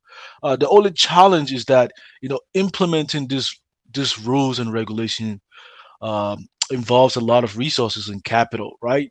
So that's the only downside. If your country is not generating enough outputs to make a lot of money for the country, then implementing this laws and rules is going to be challenging. Other than that, is something that is really effective. It kind of works. You guys shouldn't be against decentralization. It actually works. No. You are able to like to go out there to enforce if some things are. Decentralization is good for competition and innovation, but centralization is good for standardization. That's the distinction I'd like to make. It's more than just like black and white. But yes, I do agree with decentralization in terms of like driving that, innovation and driving that competition. So I do agree with that. Yeah, I want to respond to Caesar regarding what's it called? Texas not sharing its resources. Do you think that's problematic? So here's my answer. I don't think it's you have to incent. Look, not all fingers are equal. Look at your hands, but they're all useful, right? Texas has these oil reserves. By saying Texas, I mean Texas has to share some of the money with the federal government, but not with it's different, right? So if they discover they're going to work hard, discover they have oil, and actually, okay, we need oil refineries. Okay, let's subsidize education. They're actually incentivized to improve their states and capitalize off their resources. I think if they split it up, it wouldn't make sense because you're going to have other states that are no longer incentivized to look into their own whatever. I love how each state in the U.S. is competing with each other and they come up with innovative ideas. You don't see that in Africa. Exactly. Yeah. So let me ask the Nigerians over here, right? Because I was like privileged to work for a utility company, even in Springfield, Missouri, right? And like the utility company, I mean, it's just a community-based utility company. They provide electricity, water, and basic infrastructure within the city of Springfield alone, right?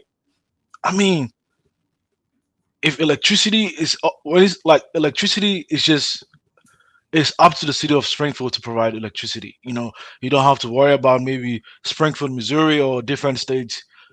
You have to look at the geographical locations of your city and decide, oh, this is how we're going to use just was to generate electricity. I mean, this is why like the idea of like decentralization is really a good. It's not a bad thing actually. Just look at it holistically, and you're gonna find that it's more productive and efficient than trying to centralize everything, and saying like, oh, the federal government have to provide the whole electricity to the whole country. Come on, it doesn't make sense to me. Can I ask the Nigerians a question on the panel? Yes, go ahead. Yeah. So I heard that recently there was a law passed when it comes to electricity generation. I guess maybe pushing it to the states. Maybe I'm wrong, but something of that nature. Have you Yes, heard any progress updates when it comes to yeah, that? it has been signed into law, so states can generate and distribute electricity as we speak now. By themselves, right? That's a good thing. It Yes, should by be welcome. themselves. Yeah, Yes, exactly. It should be yes. welcome. The law, it has been passed and signed. The president, the last administration signed the law before they left, so it's not a law now. Thank God. So that's confirmed. It's not a law of the land. So So that's why I they, said thank God. It makes yeah, sense. Yeah. Let every state focus on if my light doesn't work, I'll blame my governor. I don't have to go to see, Abuja and start crying. Caesar, let me tell you Yeah, yeah, something. yeah. Yeah, Apparently, did the last government apparently have passed enough laws and laws to decentralize Nigeria, but people are not focusing on the laws, but at they're all. just They focusing. did. You are right. They did. They Yeah. passed a lot of law to decentralize a lot of things, but people don't pay attention. It's just about it's bad, it's bad, it's bad, it's bad. People don't pay attention. That's Well, in the people's defense, the economy got worse, a lot worse. So that's you probably see why. the reason. You know the That's reason probably for that. hey, Hold that's the on, reason why the people aren't happy. Sorry. Caesar. Let me tell you Yeah. the reason for that. The reason was when Nigeria was economy was booming. Nigeria didn't build any infrastructure that will prolong the growth of the economy. We didn't Right. see when Goodluck was in power. We didn't build anything. Nothing. It's like we were So just paying salary and flexing. What did That's we what build when Buhari was in charge? What did we build? Tell me. no, I think Hey, Buhari was the most are you infrastructure really? Are you going to hey, ask me the? School Are me. you going What did he to ask build? me School hey, me. hey, Caesar, let me tell you one You are thing too. now Right? listening to As real far as like live the radio. see, as far as like the something? as far as like that, you guys like speaking about the oil of Texas, right? Even like in Washington State, right? Because like Canada has oil and natural gas, right? Washington